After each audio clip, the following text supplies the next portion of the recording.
Are aliens headed for Earth right now, today?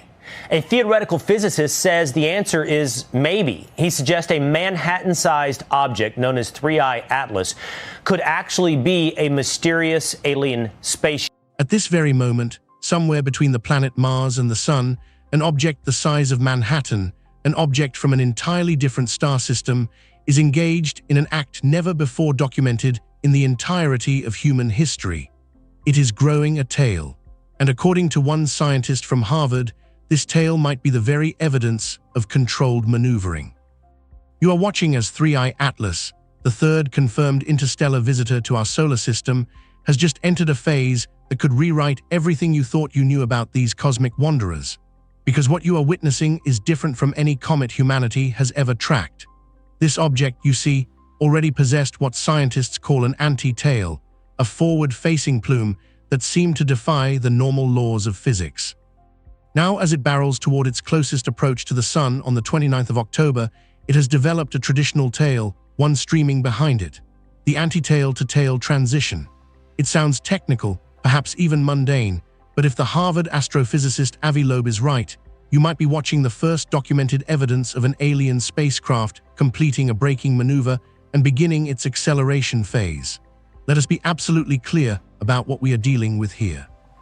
This is not speculation built upon grainy photographs or misinterpreted data. We have multiple observatories tracking this object in real time at this very moment. The Nordic Optical Telescope in the Canary Islands captured the transition in September. The Gemini South Telescope in Chile has provided the clearest images you have ever seen of an interstellar object. NASA's high-rise camera, riding aboard the Mars orbiter, grabbed shots when 3 Atlas passed within 12 million miles of the red planet earlier this month. Those images from Mars, by the way, would be the highest resolution photos of an interstellar object in human history. NASA has not released them. A government shutdown is the reason. So you sit here, waiting for images that could fundamentally alter our understanding of what is visiting our solar system, and they are locked behind bureaucratic delays. But even without those photos, what you are seeing is unprecedented, and it is happening with incredible speed. In just 4 days, on the 29th of October, 3I Atlas will reach perihelion, its closest point to the Sun, coming within 130 million miles of our star. That is 1.4 astronomical units, almost 1.5 times the distance between the Earth and the Sun. For reference, most comets go wild when they get that close. The ice sublimates, jets of gas and dust explode from the surface, tails grow millions of miles long. It is a spectacle, and 3I Atlas is putting on that show right now. But it is the sequence of events that has scientists intrigued and, frankly, a little unsettled. First came the anti-tail, not a tail streaming behind the object as solar radiation pushes material away from the Sun. An anti-tail, a plume shooting forward in the direction of travel. Analysis of that plume revealed something that set off alarms across the astronomical community. It contained materials that included a nickel alloy never before seen in nature. An alloy only known from human manufacturing. Water, carbon dioxide, cyanide, those you would expect from a comet. But a manufactured nickel alloy, that is not natural, that is engineered. Now, before you spiral into science fiction, let us acknowledge the conventional explanation. Perhaps, under extreme and unknown conditions in some distant star system billions of years ago, natural processes created this alloy. Maybe there are formation mechanisms we do not yet understand. Maybe, but here is where it gets interesting. That anti-tail, which Loeb described as potentially indicative of a braking thrust, has now transitioned into a traditional tail. The images from the Nordic Optical Telescope show material being stripped off the rear of the object as it accelerates toward the Sun, getting hammered by up to 33 gigawatts of solar radiation. If you are piloting a spacecraft from another star and you need to slow down as you enter a solar system, you would fire your engines forward, creating thrust that opposes your direction of travel. That would produce a forward-facing plume, an anti-tail. Then, once you have shed enough velocity, you would reorient, possibly to adjust course or accelerate toward your target. That would produce a tail streaming behind you. That is the sequence we have just observed. So is 3I Atlas an alien spacecraft performing a controlled maneuver through our solar system, or is it an ancient comet, 7 to 10 billion years old, reacting to solar radiation in ways we are still struggling to understand? The answer matters, because if it is the former, you are living through one of the most significant moments in human history, and most people have no idea it is H. Appending, this is where the International Asteroid Warning Network enters the picture. Earlier this week, they added 3I Atlas to their official target list, not because it poses a collision threat, it does not, but because this object represents an unprecedented scientific opportunity. They wrote on their website, while it poses no threat, Comet 3I Atlas presents a great opportunity for the IAWN community to perform an observing exercise due to its prolonged observability from Earth and its high interest to the scientific community. Prolonged observability. That is key, unlike Oumuamua, which zipped through the inner solar system in 2017 before we could barely get our instruments pointed at it. 3I Atlas has been visible for months. You have had time to study, time to analyze, time to watch it evolve. And what you have watched is something behaving in ways that keep defying expectations. Let us talk about what should be happening versus what is happening. At 1.4 astronomical units from the Sun, a typical comet would be active, sure, but not violently so. Water ice does not sublimate aggressively at that distance. You need to get closer, inside about 1 astronomical unit, before water really starts outgassing in large quantities. But 3I Atlas has been spewing water for months, 40 kilograms per second, like a fire hose on full blast at distances where that should not be possible. The composition offers a clue. This comet is extraordinarily rich in carbon dioxide with an 8-to-1 ratio of carbon dioxide to water. Carbon dioxide sublimates at much greater distances from the Sun than water ice. So the carbon dioxide has been outgassing for a while, and it is that outgassing that is driving the activity. But here is the thing. As 3I Atlas gets closer to the Sun and temperatures rise, the water is going to start sublimating more aggressively. The tail you are seeing now is about to grow dramatically. When this thing emerges from behind the Sun in early November and becomes visible again, it could look completely different, bigger, brighter, more active. Scientists are preparing for that moment. Telescopes on the ground, in orbit, even instruments on spacecraft en route to Jupiter are being redirected to capture what happens next. Because whatever 3I Atlas is, comet or craft, it is about to give us the show of a lifetime, and you have a front row seat. The question is, what will you see when it reappears? Let us rewind for a second. How did we even spot this thing in the first place? On the 1st of July, 2025, the Atlas Survey Telescope in Chile, an automated system designed to scan the sky for asteroids and comets, flagged a faint object moving against the background stars. In isolation, not unusual, Atlas finds objects all the time. But as data accumulated over the following days and weeks, astronomers realized something was off.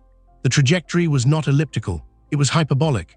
That is the signature of an interstellar object, something not bound by the Sun's gravity, something just passing through. Confirmation came quickly. Within weeks, observatories around the world had locked onto 3I Atlas and verified its interstellar origin. It was traveling at 210,000 kilometers per hour relative to the Sun. Fast, but not absurdly so for an object in interstellar space. Its trajectory could be traced back through the galaxy, and when astronomers ran the numbers, the results were staggering. This object is ancient, 7 to 10 billion years old. It formed billions of years before our Sun even existed, in a star system that might not even exist anymore. Think about that for a second. You are looking at an object that witnessed the early universe. It formed when galaxies were still young, when star formation rates were at their peak, when the cosmos was a very different place. And it has been wandering the galaxy ever since, surviving radiation, cold, cosmic rays, collisions with interstellar dust. And now, by sheer chance, it is here, passing through our neighborhood, giving us a glimpse of a world you will never visit. Except it is not behaving like a passive chunk of ice drifting through space. It is active. It is shedding material. It is changing. The Gemini South Telescope image from the 27th of August is stunning.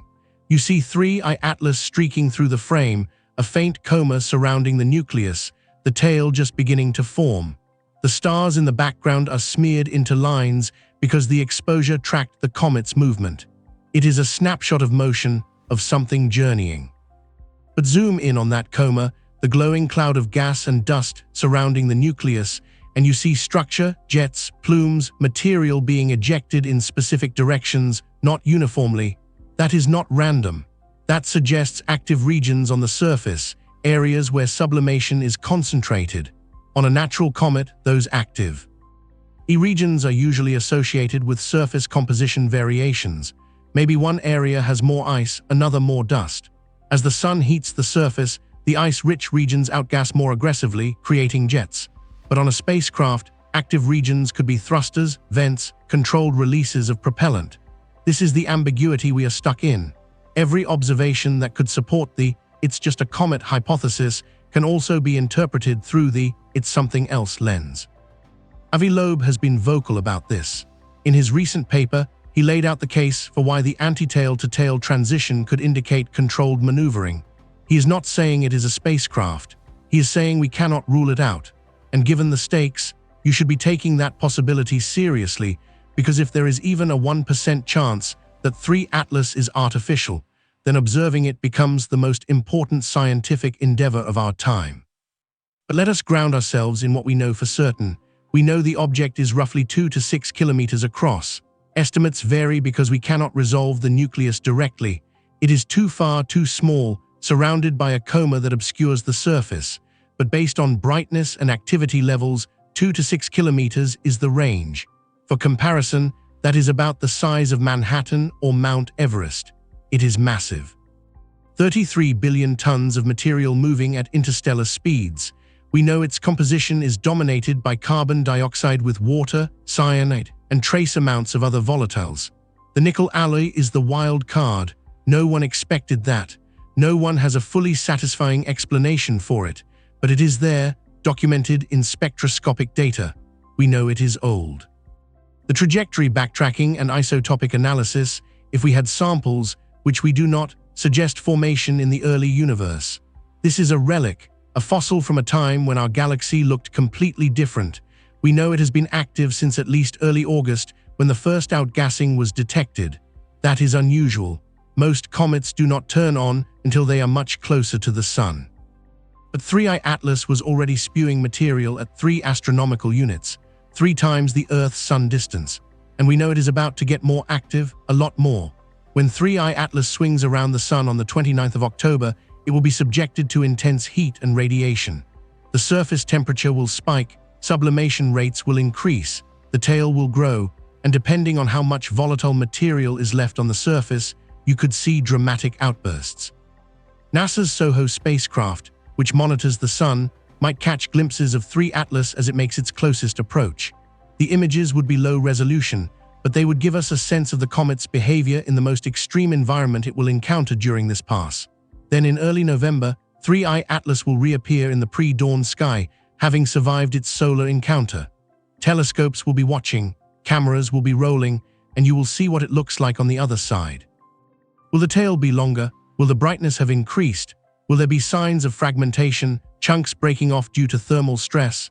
Or will it look more or less the same, suggesting a resilient structure capable of withstanding extreme conditions? That resilience, by the way, is another point in favor of the something unusual hypothesis. Natural comets, especially ancient ones, tend to be fragile. They break apart, they shed layers, they disintegrate. 3I Atlas has been traveling through interstellar space for billions of years, getting bombarded by cosmic rays and high-energy particles. The surface should be heavily damaged, eroded, and yet it is still intact, still active, still shedding material in a controlled manner. How one possibility. It has been dormant for most of its journey, frozen solid in the deep cold of interstellar space where temperatures hover just above absolute zero. In that state, chemical processes essentially stop. There is no weathering, no erosion. The comet becomes a time capsule preserved for eons. Only when it enters a solar system and begins warming up does it become active again. The ice starts sublimating, jets form, tails grow, it wakes up. If that is the case, then 3I Atlas might have passed through dozens, hundreds, maybe even thousands of star systems over its lifetime, activating briefly each time before returning to dormancy as it drifts back into interstellar space. A wanderer, a cosmic nomad, traveling the galaxy, visiting stars, moving on. There is something poetic about that, and also slightly eerie, because if that is true, then interstellar space is filled with these ancient, dormant objects just waiting for the next star to wake them up. And occasionally one of them finds its way here. Now here is where things get genuinely strange, and I mean strange in a way that makes scientists uncomfortable. The transit. Iron from antitail to tail is not just visually dramatic, it represents a fundamental change in how material is being ejected from the object, and the timing is suspicious. When 3 Atlas first developed its antitail back in August, the plume was pointing forward in the direction of travel. Material was being expelled ahead of the object. For a natural comet, this can happen under specific circumstances.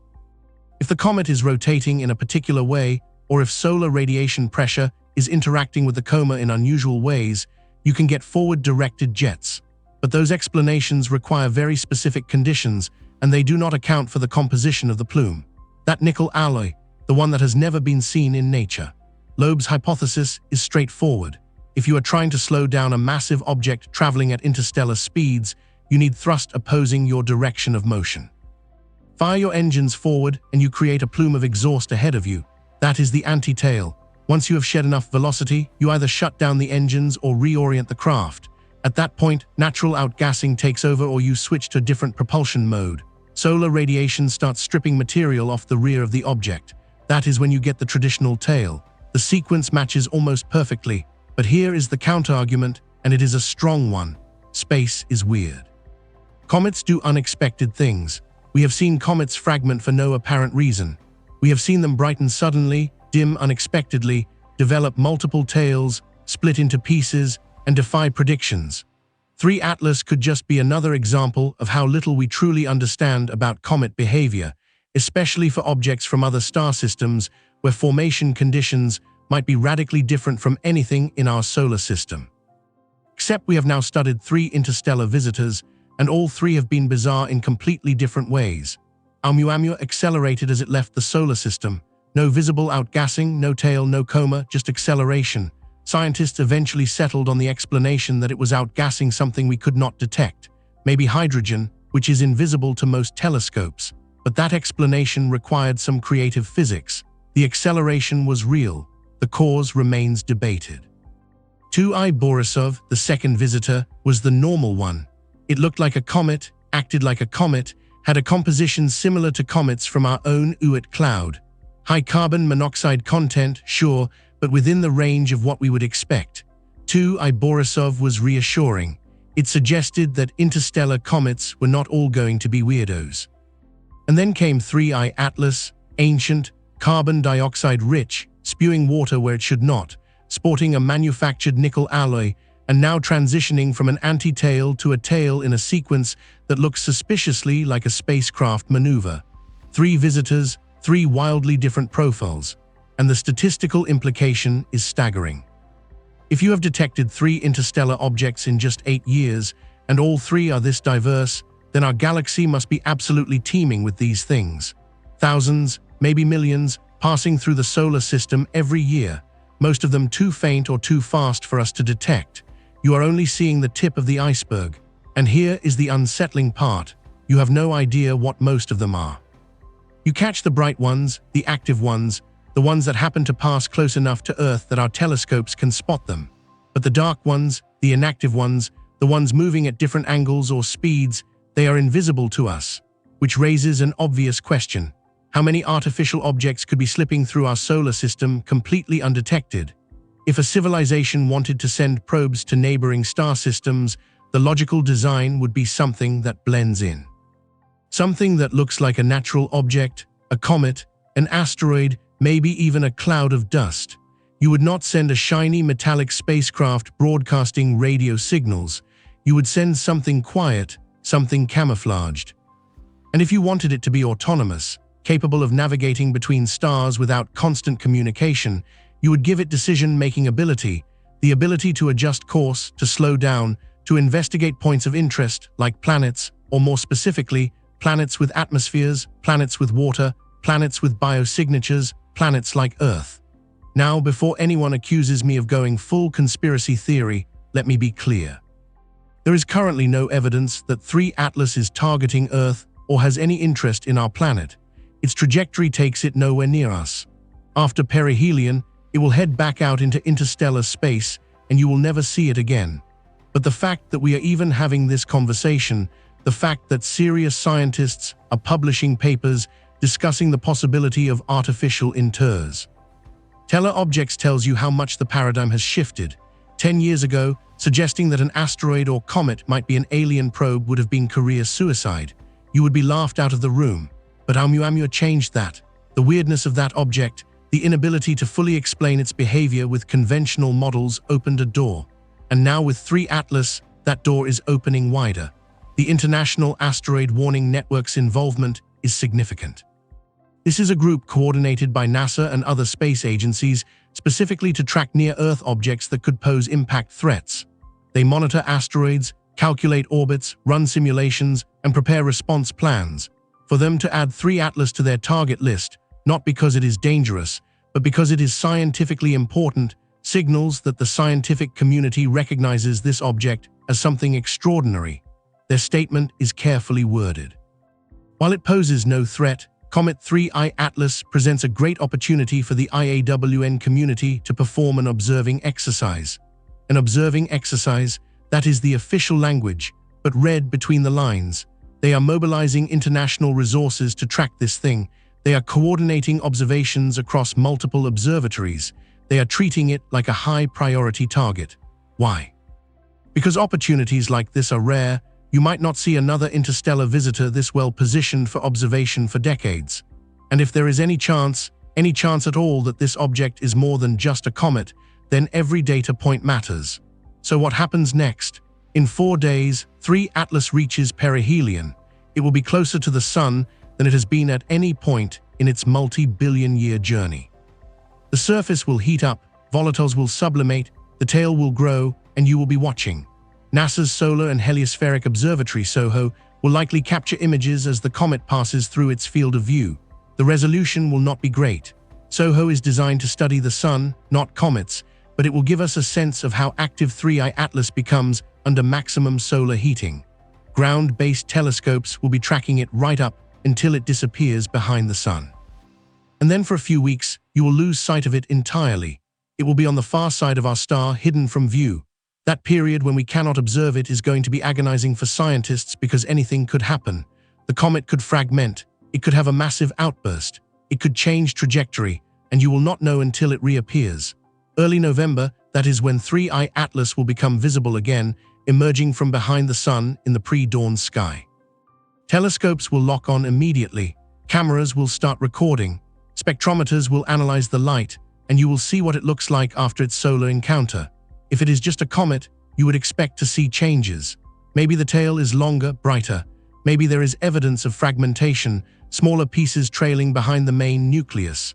Maybe the activity level has increased or decreased depending on how much volatile material was lost during perihelion. But if it is something else, if there is any truth to the artificial object hypothesis, then what you see might be completely unexpected. Maybe the tail disappears. Maybe the object reorients.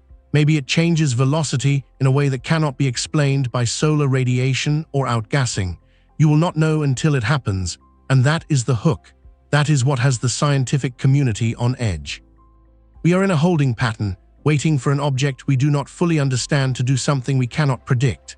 Meanwhile, those high-rise images from the Mars orbiter remain unreleased, locked away due to government shutdown. The highest resolution images of an interstellar object ever captured by human technology, and you cannot see them.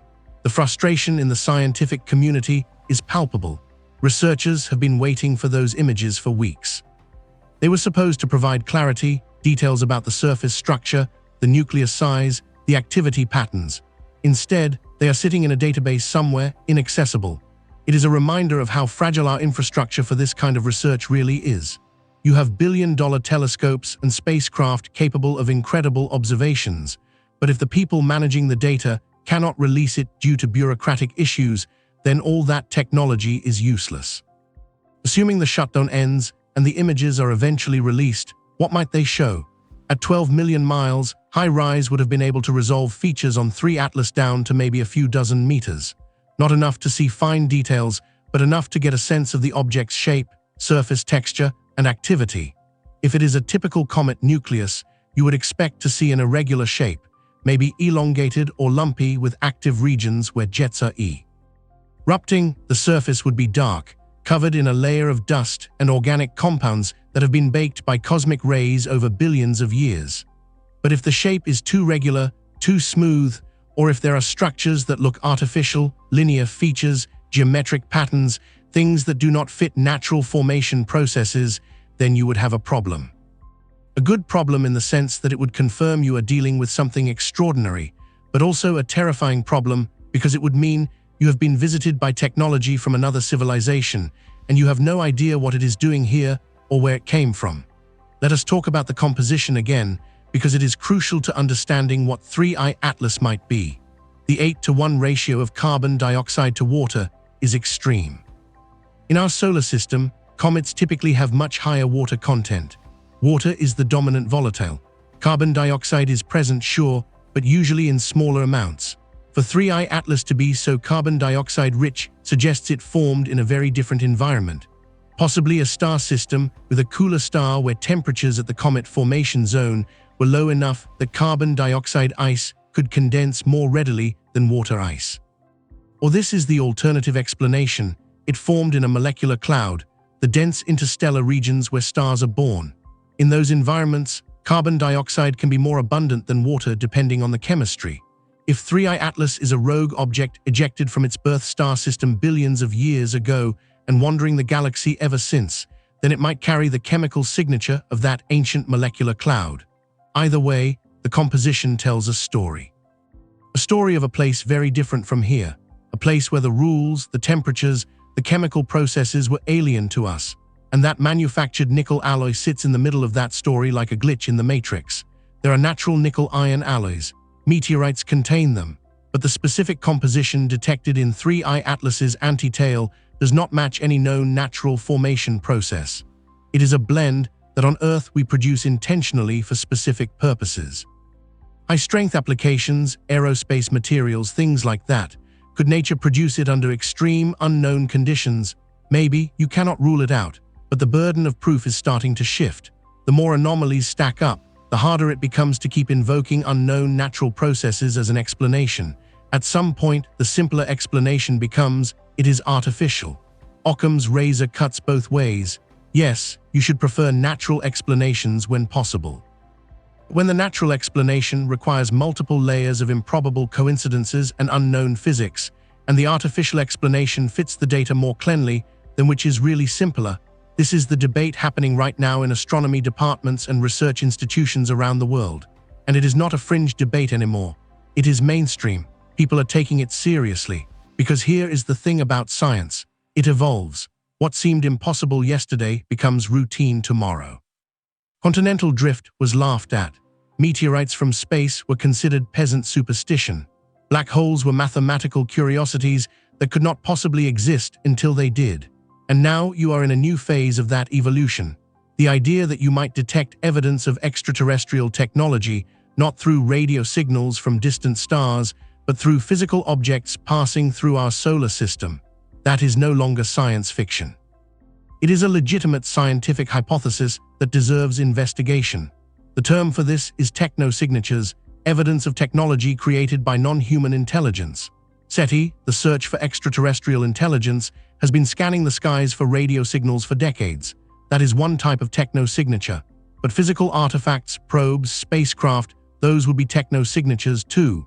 And if you are going to send a probe across interstellar distances, you are not going to make it obvious. You are going to make it robust, self-sufficient, and probably indistinguishable from natural objects to anyone who is not looking closely. That is what makes 3 Atlas so unsettling. It looks almost natural, almost. But there are these little details, these anomalies that do not quite fit. The nickel alloy, the anti-tail-to-tail transition, the extreme carbon dioxide dominance, the water production at impossible distances, the structural integrity over billions of years. Individually, maybe you can explain each one away, but together they form a pattern, and patterns demand attention. Now, let us talk about what this object is actually doing as it moves through our solar system. Its trajectory is well mapped at this point. It came from the direction of the constellation Ursa Major, the Great Bear, traveling at about 58 kilometers per second relati. V to the local standard of rest. That is the average velocity of stars in our galactic neighborhood, not particularly fast for an interstellar object. Oumuamua was faster. It entered the solar system from above the ecliptic plane, that is the flat disk where most planets orbit, coming in at an angle like that is actually pretty common for interstellar visitors. They are not bound by our solar system's geometry. They approach from whatever direction their galactic orbit happened to carry them. As it got closer to the Sun, gravity bent its trajectory into the hyperbolic arc you are tracking now. It swung past Mars in early October, close enough for the high-rise camera to grab those images you still have not seen. Then it continued inward toward perihelion. After the 29th of October, after it rounds the Sun, the trajectory will carry it back out of the inner solar system at a different angle. It will cross the orbit of Mars again in late November, but much farther from the planet this time. Then it will pass through the asteroid belt, cross Jupiter's orbital path sometime in early 2026, and eventually leave the solar system entirely. The exit trajectory will take it toward the constellation Lyra, a different direction than it came from, because the Sun's gravity altered its path. That is normal. What would not be normal is if the trajectory changes in ways that cannot be explained by gravitational interactions. And that is what scientists will be watching for after perihelion. Any deviation, any course correction, any acceleration that does not match the expected physics. That would be significant because if this thing is artificial, if it has any kind of propulsion system, then it might use the perihelion passage as cover to make adjustments. While it is behind the Sun, while you cannot observe it, it could fire engines, change velocity, alter course, and by the time you see it again in November, it could be on a completely different trajectory. You will not know if that happened until you get fresh observations, and even then, small changes might be hard to detect. But if there is a significant deviation, if 3I Atlas emerges from perihelion moving faster or slower than expected or heading in a direction that does not match gravitational predictions, then you will have your answer. Not proof, maybe, but strong evidence. The challenge is that space is complicated. There are a lot of factors that can influence an object's trajectory. Solar radiation pressure, outgassing forces, even the gravitational influence of planets millions of miles away can have subtle effects. Calculating the expected trajectory requires accounting for all of those variables, but that is what astronomers do. They model these systems, they run simulations, they predict where an object should be based on the known physics, and then they compare those predictions to observations. If the observations match the predictions, great. The object is behaving as expected, but if there are discrepancies, unexplained deviations, then you start asking why. With 3 Atlas, there has already been one unexplained deviation. Back in August, some researchers noted that the object's brightness changed in ways that were not fully consistent with a simple rotation model.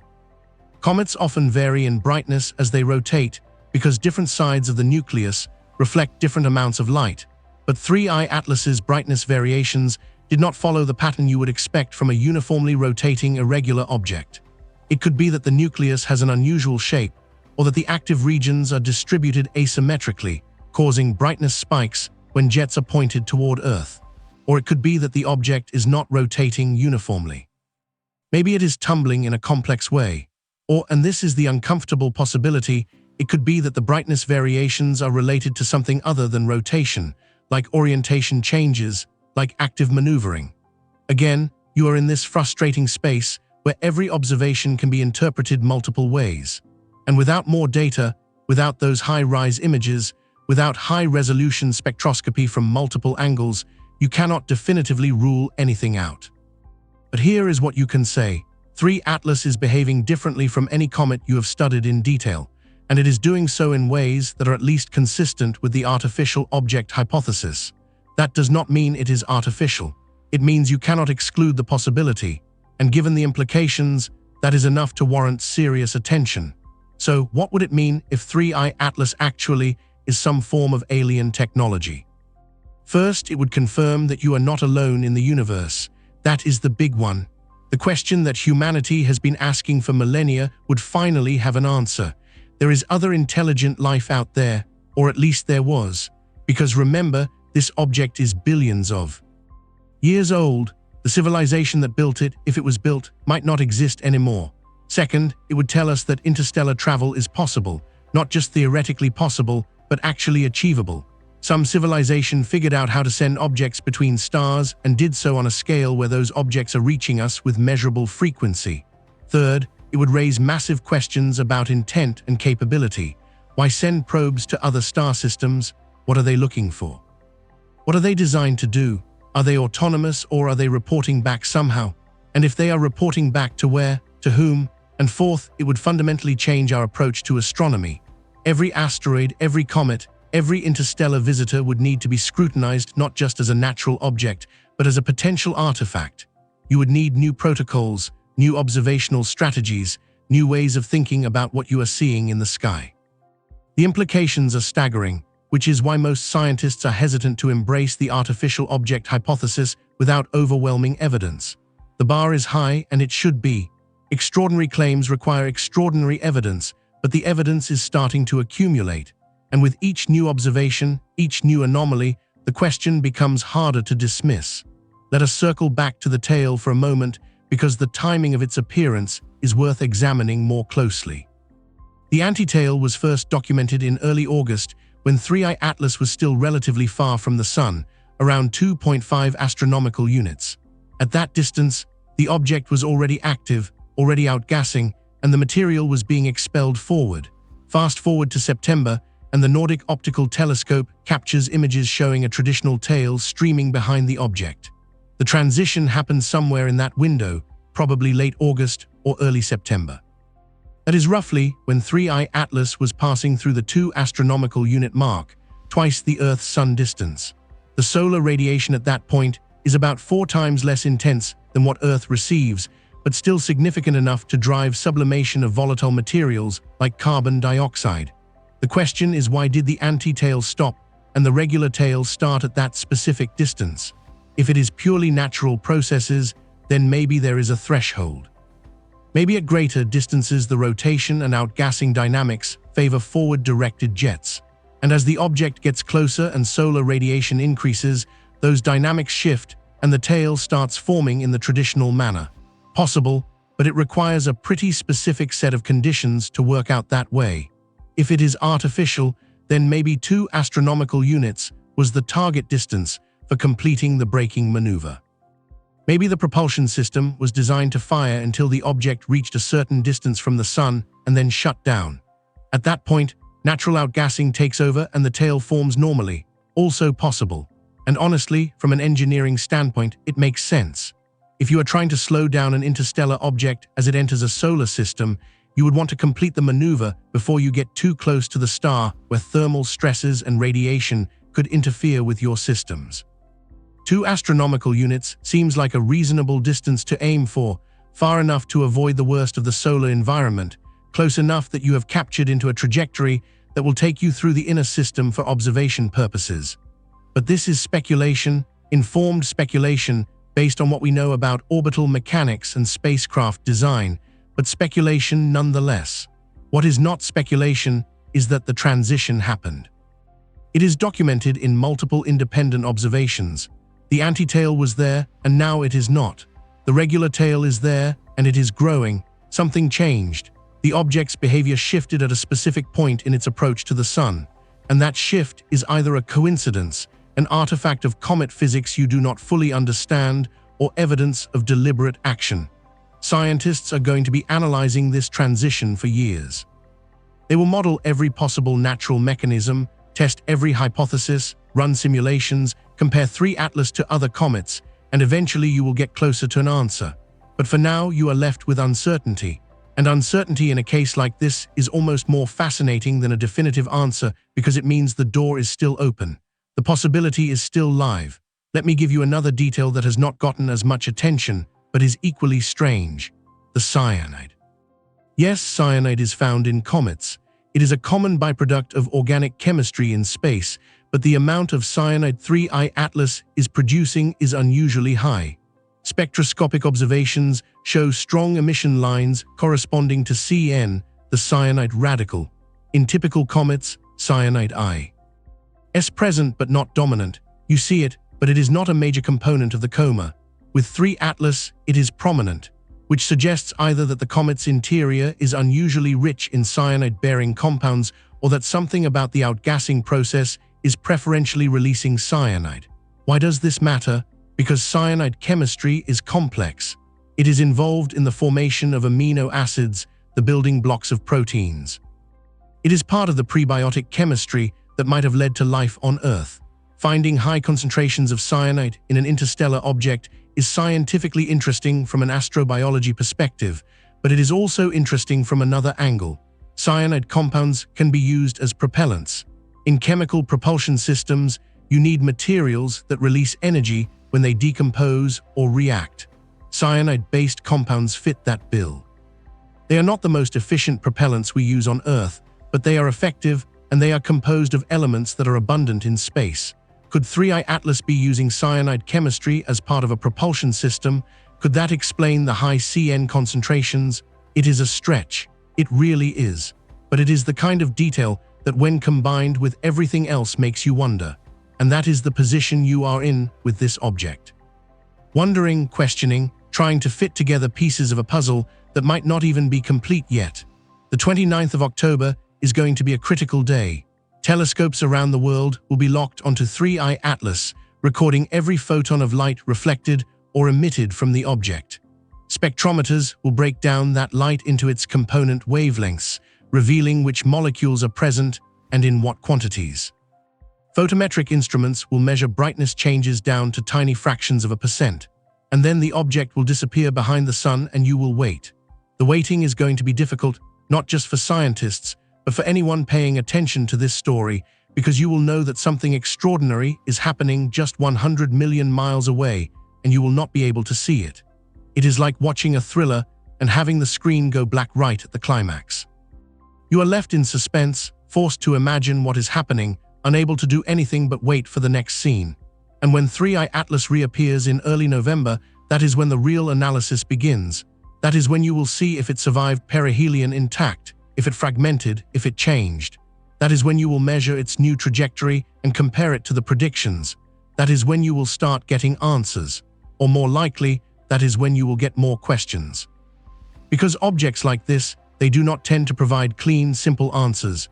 They raise complexity, they challenge assumptions, they force us to expand our understanding, and maybe that is the point. Maybe the universe is trying to tell us that we do not know as much as we think we do, that there is still mystery out there, still wonder, still things that defy easy explanation. 3I Atlas, whether it is a comet or something else, is a reminder of that. A reminder that you are still explorers, still discoverers, still students of a cosmos that is far stranger than you ever imagined. Think about the timing of all this. You are living in a unique moment in human history. For the first time, we have the technology to detect and study interstellar visitors in detail. 50 years ago, 3 Atlas would have passed through the solar system completely unnoticed. 100 years ago, we did not even know other galaxies existed, let alone that objects could travel between star systems. But now, you have automated survey telescopes scanning the sky every night. You have space-based observatories with capabilities that would have seemed like science fiction a generation ago. You have international networks coordinating observations across continents. You have the tools to see these visitors, to track them, to analyze them. And what you are finding is that the universe is far more dynamic, far more populated with wandering objects than you ever suspected. The solar system is not a closed box. It is permeable. Things come through all the time. And occasionally, one of those things is strange enough to make us question everything. There is another aspect to this that is worth considering. The public reaction, or rather, the lack of it. Right now, as I am speaking, a potentially alien spacecraft is racing toward the sun, and most people have no idea. It is not leading the news. It is not dominating social media. It is a niche story covered by science outlets and space enthusiasts, but largely invisible to the mainstream. Why? Part of it is fatigue. You have been teased with the possibility of alien life for so long that people have become desensitized. Every few months, there is a new headline about possible biosignatures on Mars or mysterious signals from space or anomalous objects, and every time the story fizzles, the biosignature turns out to be geology. The signal is interference. The anomaly is explained. People have learned not to get excited until there is definitive proof. And with 3 Atlas, you do not have that. You have anomalies, yes, you have questions, absolutely, but you do not have proof. And maybe that is appropriate. Maybe we should not be jumping to conclusions. Maybe the scientific approach, the careful analysis, the insistence on extraordinary evidence is exactly the right way to handle this. But there is a part of me that wonders if you are being too cautious, if you are so afraid of being wrong, so afraid of looking foolish, that you are not allowing yourselves to seriously consider the possibility that you are witnessing something historic. Because here is the reality. If 3I Atlas is artificial, you are living through first contact. Not the Hollywood version, not aliens landing on the White House lawn, but the real version, an artifact from another civilization passing through our neighborhood, potentially observing us, and you are observing it right back. First contact might not be a conversation. It might be this. 2 intelligent species separated by billions of years and trillions of miles, briefly sharing the same cubic light year of space. One of us leaving behind technology that survives long enough to be detected by the other. It is not dramatic. It is not explosive. It is quiet, subtle, easily missed if you are not paying attention. And that might be the most profound version of contact you could hope for, because it does not require the aliens to still exist. It does not require them to be interested in us specifically. It just requires that they at some point in the deep past figured out how to send objects between stars, and we now have figured out how to see those objects when they pass through. That is a kind of dialogue, a dialogue across time and space mediated by physics and technology. And if that is what is happening here, if 3 Atlas really is an artifact, then the fact that most people do not know or do not care is both tragic and oddly fitting, because this is how the universe works. It does not announce itself. It does not make things easy. You have to look closely. You have to pay attention. You have to be willing to ask uncomfortable questions. Now let us bring this back to the immediate future. What should you be watching for in the coming weeks?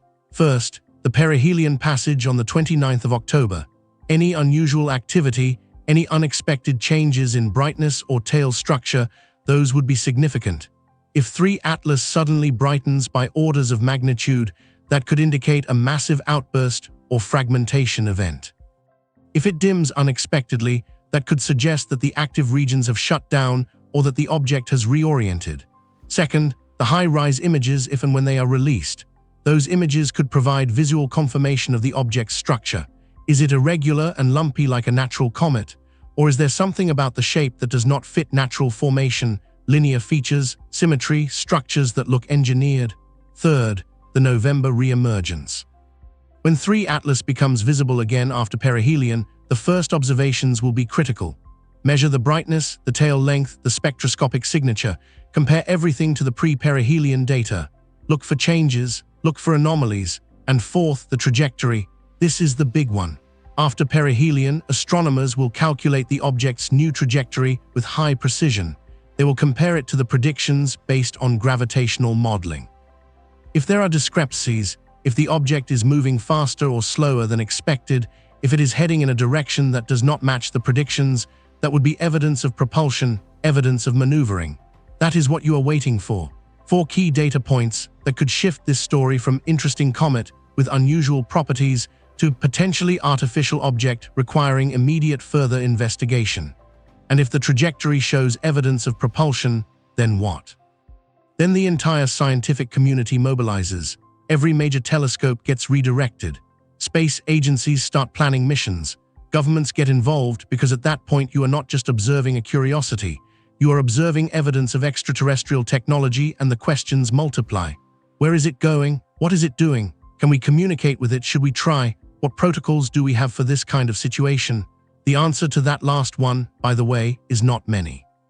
There are some frameworks, some guidelines developed by SETI researchers and space policy experts, but they are not comprehensive. They are not legally binding, and they certainly were not designed for a scenario like this, where the evidence is ambiguous and the object is already leaving. You would be making it up as you go, which is both terrifying and exciting, but let us not get ahead of ourselves. Right now, the most likely explanation is still that 3I Atlas is a natural object with some unusual but ultimately explainable properties. Occam's razor still applies. even if the razor is getting a bit dull from all the anomalies you are trying to shave off. The scientific consensus, if you can call it that, is cautious optimism. Optimism that you are studying something truly unique and scientifically valuable. Caution about jumping to extraordinary conclusions without extraordinary proof. Avi Loeb is an outlier in this regard. He is willing to publicly entertain the artificial object hypothesis in a way that many of his colleagues are not, and he has been criticized for it, accused of seeking publicity, of being too quick to invoke aliens, of damaging his scientific credibility. But here is the thing. Someone has to be willing to ask the uncomfortable questions. Someone has to be willing to look at the data and say, this doesn't fit our models. And maybe that is because our models are incomplete. Someone has to push the boundaries. And if Loeb is wrong, if 3I Atlas turns out to be entirely natural, well, you will have learned something anyway. You will have better data, better models, better understanding of cometary behavior. Science progresses through questions, not just answers. But if he is right, if there is even a kernel of truth to the artificial object hypothesis, then Avi Loeb will go down in history as the person who first seriously proposed that we detected alien technology, and the rest of us will be scrambling to catch up. There is one more thing I want to touch on before we wrap this up. The emotional dimension. How should you feel about 3I Atlas? If it is a comet, you should feel wonder. This is a 7 billion-year-old relic from the early universe, carrying chemical signatures from a star system that might not even exist anymore. It is a message in a bottle from the distant past, delivered to our doorstep by the currents of the galaxy. That is extraordinary. If it is artificial, then wonder is not enough. You would need a new emotion entirely. A mix of awe, humility, excitement, and maybe a little fear, because it would mean you are not alone. It would mean that intelligence arises elsewhere in the universe, and that it can create things that endure for billions of years.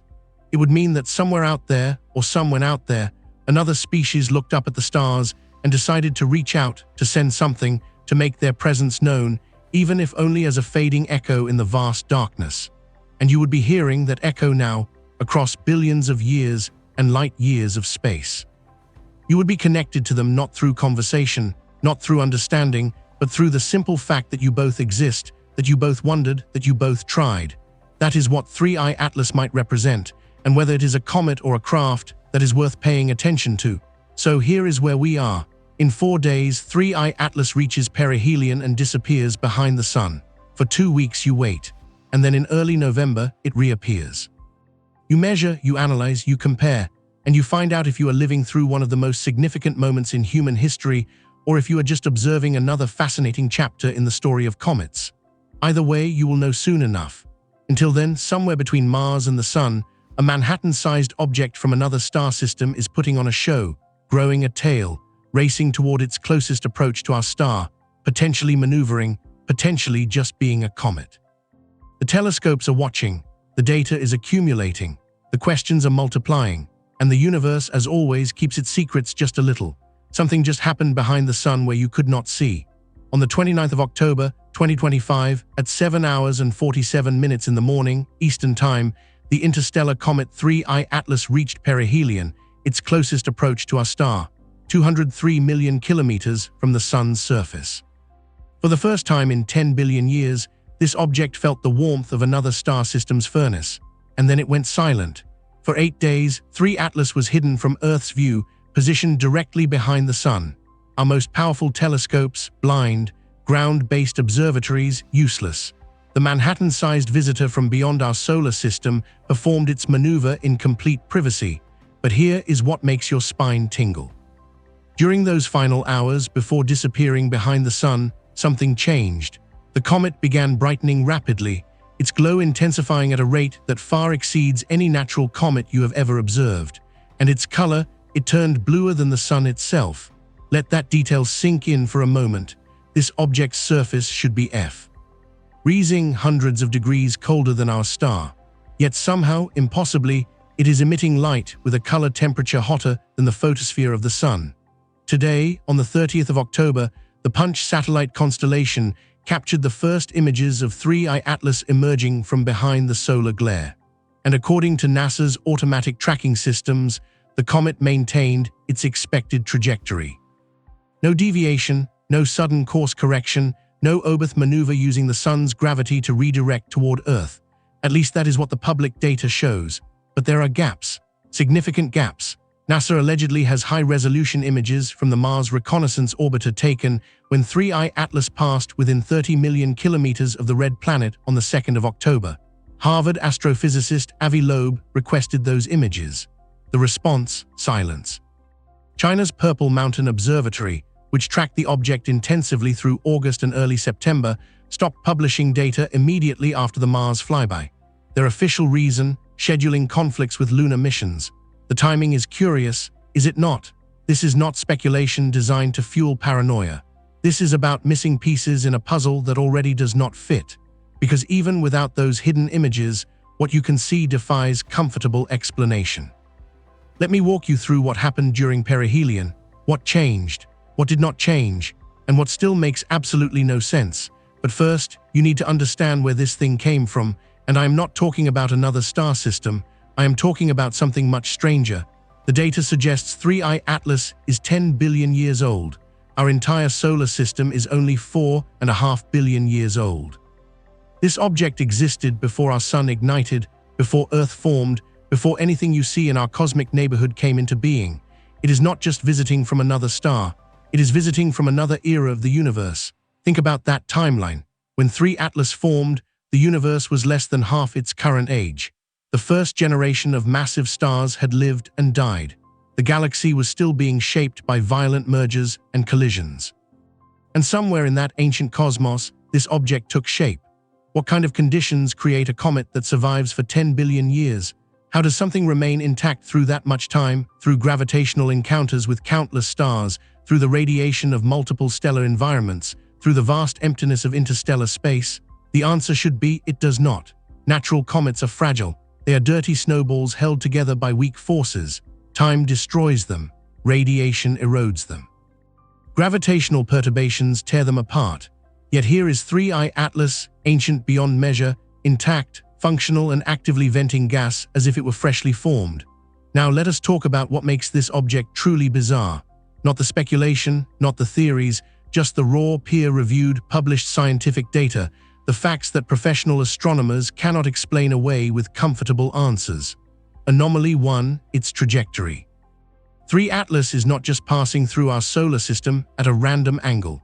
Its path aligns with the ecliptic plane, the flat disk where all our planets orbit, to within 5 degrees.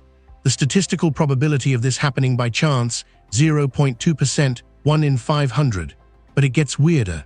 Its arrival time was perfectly calibrated to bring it within tens of millions of kilometers of Mars, Venus, and Jupiter, and to position it directly behind the Sun, invisible from Earth during perihelion. The probability of all those alignments occurring naturally, 5 in 100,000. You could argue coincidence. The universe is vast. Strange things happen, fair enough. Let us keep going. Anomaly 2, the sunward jet. Between July and August, multiple observatories, including the Hubble Space Telescope, documented something unprecedented.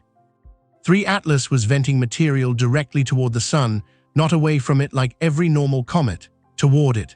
Comets develop tails because solar radiation pressure pushes gas and dust away from the Sun.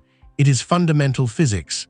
The tail always points away from the heat source, except when it does not. This was not an optical illusion caused by viewing angle. Multiple telescopes from different positions confirmed it. The sunward jet, what astronomers call an anti-tail, persisted for weeks. Then sometime in October it disappeared. The comet's plume shifted direction. Now it behaves normally, venting away from the Sun like it is supposed to. What kind of mechanism allows a comet to reverse the fundamental direction of its gas emission? What changed? Anomaly 3, the composition. When astronomers analyzed the spectral signature of 3 Atlas's gas cloud, they found nickel. Lots of nickel. 4 grams per second, continuously venting into space. TH. That is not unusual by itself. Some comets contain metal compounds, but here is the problem. There is almost no iron. The nickel-to-iron ratio is completely wrong. In natural cosmic objects, iron dominates. Nickel appears as a trace element. The ratio found in 3 Atlas's plume matches industrial nickel alloys, human-made materials, not natural stellar chemistry. The probability of this ratio occurring naturally, less than 1%. And the nickel-to-cyanide ratio, orders of magnitude higher than any known comet, including Borisov, the other confirmed interstellar comet. The likelihood of that also less than 1%. Anomaly 4, water content. Normal comets are ice balls. Water dominates their composition, typically 70 to 80% by mass. 3I Atlas 4% water, 4%. It is venting water vapor. Yes, that is how we detected its activity. But the actual water content is absurdly low compared to every comet you have studied. What kind of comet barely contains water? Anomaly 5. Extreme negative polarization. When light bounces off 3I Atlas, it exhibits a polarization signature never seen before in any comet, including Borisov.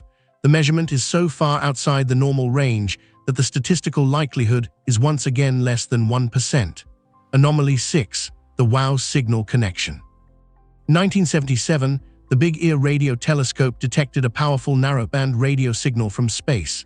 It lasted 72 seconds. The signal was so strong, so clearly artificial-looking that astronomer Jerry Amon wrote, "Wow," in the margins of the data printout. No one ever found the source. But here is the thing. 3 Atlas arrived from a direction in the sky that aligns with the WOW signal's origin point to within 9 degrees. The probability of that, 0.6%. Could be coincidence, another dice roll in an infinite universe, or maybe not.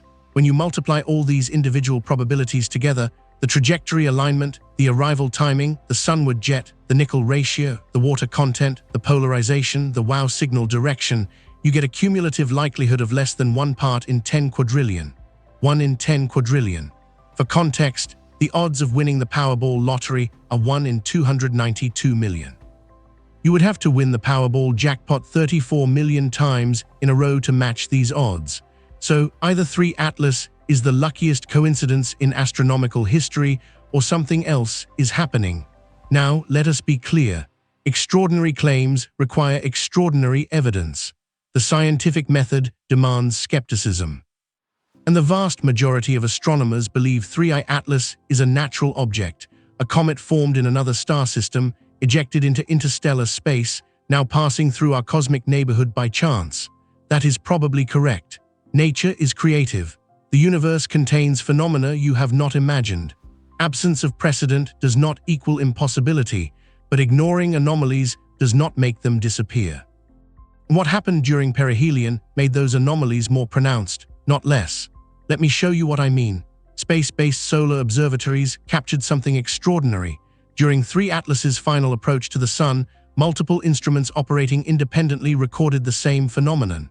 The comet brightened at an exponential rate, not the gradual brightening you would expect from increased solar heating, not the steady ramp-up of sublimation as volatile ices warm and vaporize.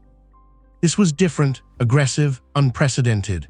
The brightness increased inversely with distance to the power of 7.5. Let me translate that into plain language. As 3I Atlas got closer to the Sun, it did not just get brighter linearly.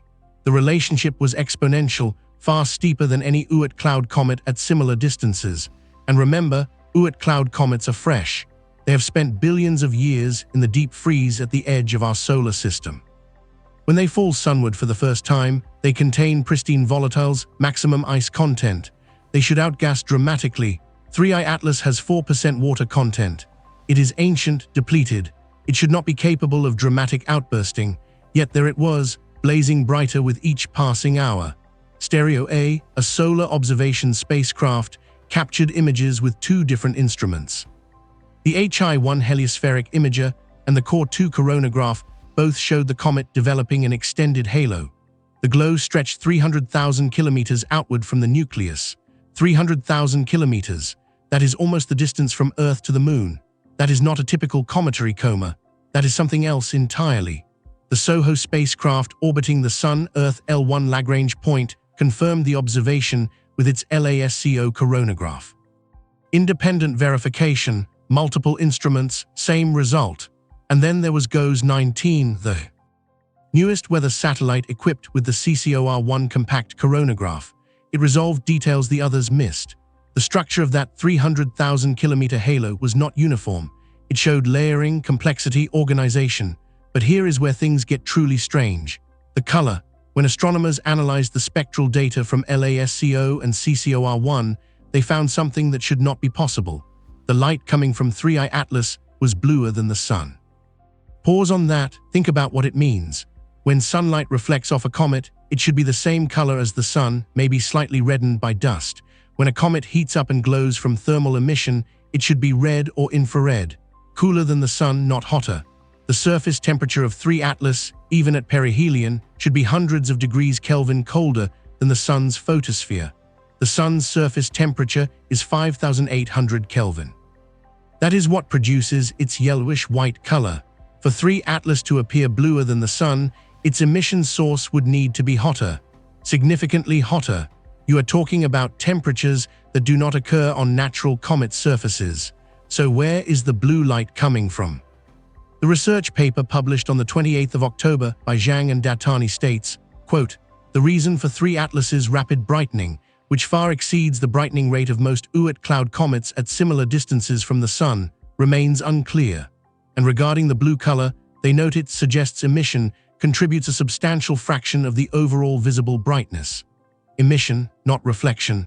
Something on or inside 3 Atlas is generating light at high temperatures. What kind of natural process does that? What kind of comet contains an internal heat source hot enough to emit blue light? The authors do not offer an explanation because there is not a comfortable one.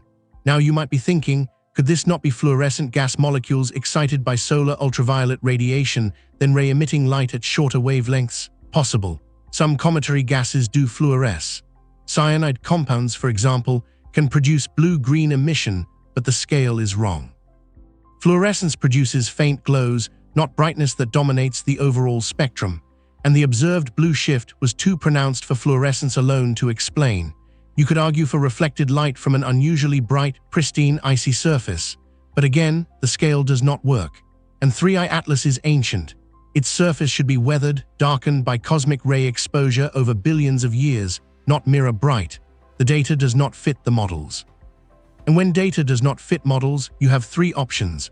1. The data is wrong. 2. The model is wrong. 3. Something genuinely unexpected is happening. Let us assume the data is correct. Multiple independent instruments, different teams, same results. Hard to dismiss as measurement error.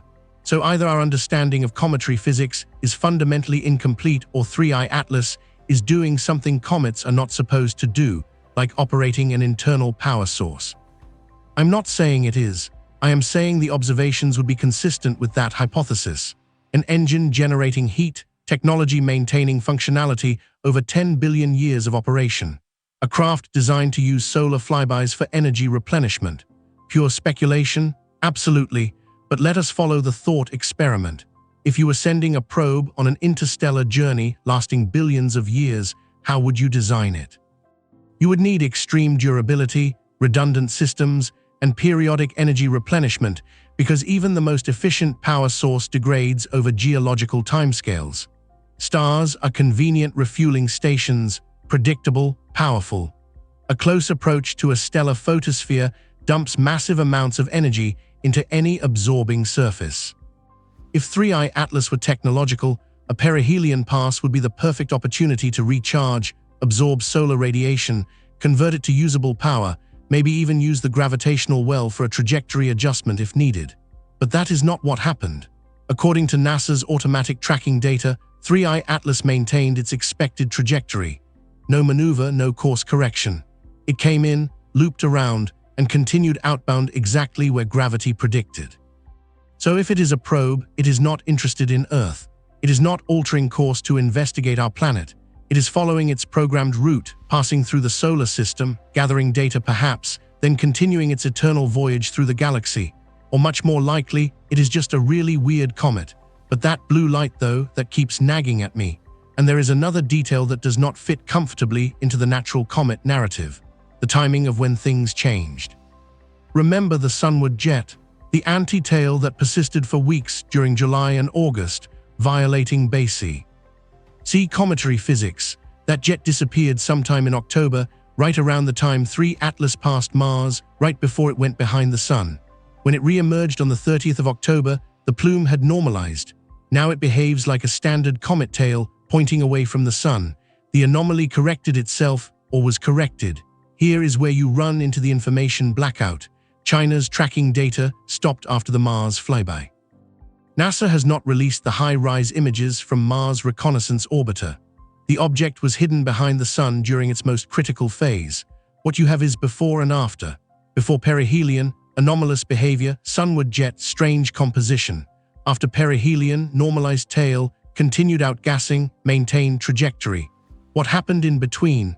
According to Congresswoman Anna Paulina Luna, she is working to get those high-rise images released. Avi Loeb has been vocal about the need for transparency. Radio observatories are now monitoring 3 Atlas for any electromagnetic emissions following Loeb's request to search for artificial signals. So far, nothing. No radio transmissions, no obvious signs of technology. Just a comet doing comet things, albeit in ways we have never quite seen before. The JUICE spacecraft, currently en route to Jupiter, will observe 3 Atlas on the 2nd of November and again on the 25th of November. It is equipped with 5 instruments: a camera, a near-infrared imager, a UV spectrometer, a sub-millimeter instrument, and a sensor for detecting neutral atoms. JUICE is half an astronomical unit away from the comet. That is 75 million kilometers.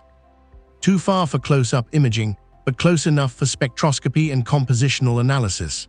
The data will not be downloaded until February of 2026 because JUICE's position relative to Earth results in extremely slow data transmission rates. So you wait again, more gaps in the story. What we do know is that 3I Atlas survived perihelion intact. Some astronomers predicted it might fragment. Comets are fragile.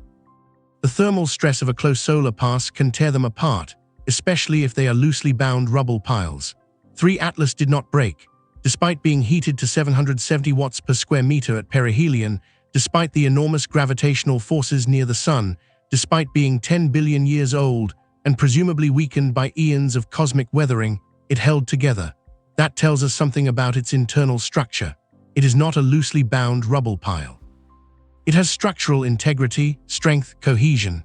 You could argue this is evidence of natural formation processes.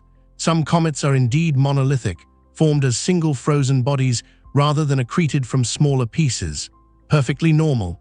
Or you could note that 10 billion years is a hell of a long time for any natural structure to remain coherent. Micrometeorite bombardment alone should have eroded and fractured the surface over that timescale. Cosmic ray damage should have weakened the internal structure. Yet here it is, intact, functional, venting gas like a fresh comet despite having 4% water content. Let me give you another piece of the puzzle, one that Avi Loeb discussed on the Joe Rogan podcast. The nickel emission, 4 grams per second, continuously for months. Do the math. From discovery in July to perihelion in late October, that is roughly 4 months. 120 days, 10 million seconds. 4 grams per second times 10 million seconds equals 40 million grams. 40,000 kilograms, 40 metric tons of nickel vented into space from an object that is 5 kilometers in diameter with a total mass of 30 billion kilograms. 40 tons of nickel is roughly 1/millionth of its total mass.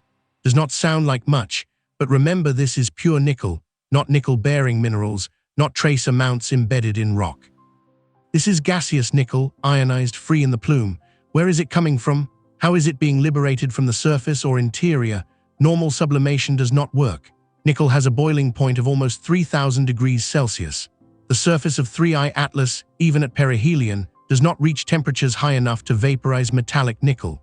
You need energy input, lots of it, either from an internal source or from some exotic surface chemistry you do not understand. And again, that nickel to iron ratio, it is cosmically wrong. The universe makes iron and nickel together in specific proportions through stellar nucleosynthesis. Finding nickel without corresponding iron is like finding smoke without fire, unless the nickel is not coming from natural ore, unless it is coming from manufactured components, alloys, structural materials designed for specific properties. I know how this sounds. I do. You are pattern matching, seeing design where randomness might exist. It is a cognitive bias humans cannot escape. You are wired to see intention behind unusual events, but sometimes unusual events do have intention behind them. The challenge is distinguishing between the two, and right now with missing data, hidden observations, and gaps in the timeline, you are operating with incomplete information. Which brings me to the elephant in the room that I have been dancing around. What if it is artificial? What would that mean? Let us think about scale for a moment. Our most ambitious spacecraft, SpaceX's Starship, stands 120 meters tall. It can carry 100 tons to low Earth orbit. It is the pinnacle of human rocket engineering. 3I Atlas is 5,000 meters across, maybe larger. Its mass is 30 billion kilograms. That is 300 million times heavier than Starship's payload capacity. If 3I Atlas were technological, its builders would have mastered capabilities so far beyond our current level that comparison becomes meaningless. You are talking about a civilization that can construct objects the size of mountains, accelerate them to interstellar velocities, and keep them operational for 10 billion years. 10 billion years. Human civilization is roughly 10,000 years old. Recorded history spans maybe 5,000 years. Our entire species, Homo sapiens, has existed for only 300,000 years. 10 billion years ago, Earth did not exist. The Sun did not exist. The molecular cloud that would eventually collapse to form our solar system had not even begun to condense. Any civilization capable of building 3I Atlas would have emerged in a younger, stranger universe. They would have witnessed cosmic evolution on scales we can barely imagine. They would have solved problems we have not conceived of yet, and if they sent probes, why would not those probes be designed to last, to observe, to gather data across geological timescales? Avi Loeb makes a compelling point. The discovery of technological artifacts from other civilizations would be the most profound revelation in human history. It would answer the fundamental question, are we alone? The implications extend beyond philosophy. If interstellar probes exist, if they are common enough that one passes through our solar system every few decades, then the galaxy might be filled with them. Ancient observers quietly mapping the cosmos, reporting back to civilizations that may no longer exist or still do. Think about that possibility. Right now, as you process these words, there might be billions of probes scattered throughout the Milky Way, silent witnesses to stellar birth and death, to planet formation, to the emergence of life. Some of them might be watching us, but let us pull back from speculation and return to what we know, what we can measure, what we can test. The International Asteroid Warning Network has initiated a formal campaign to monitor 3 Atlas.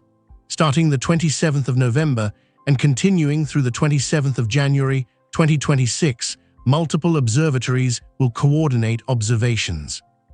Campaign will include workshops on astrometry, the precise measurement of celestial positions and motions.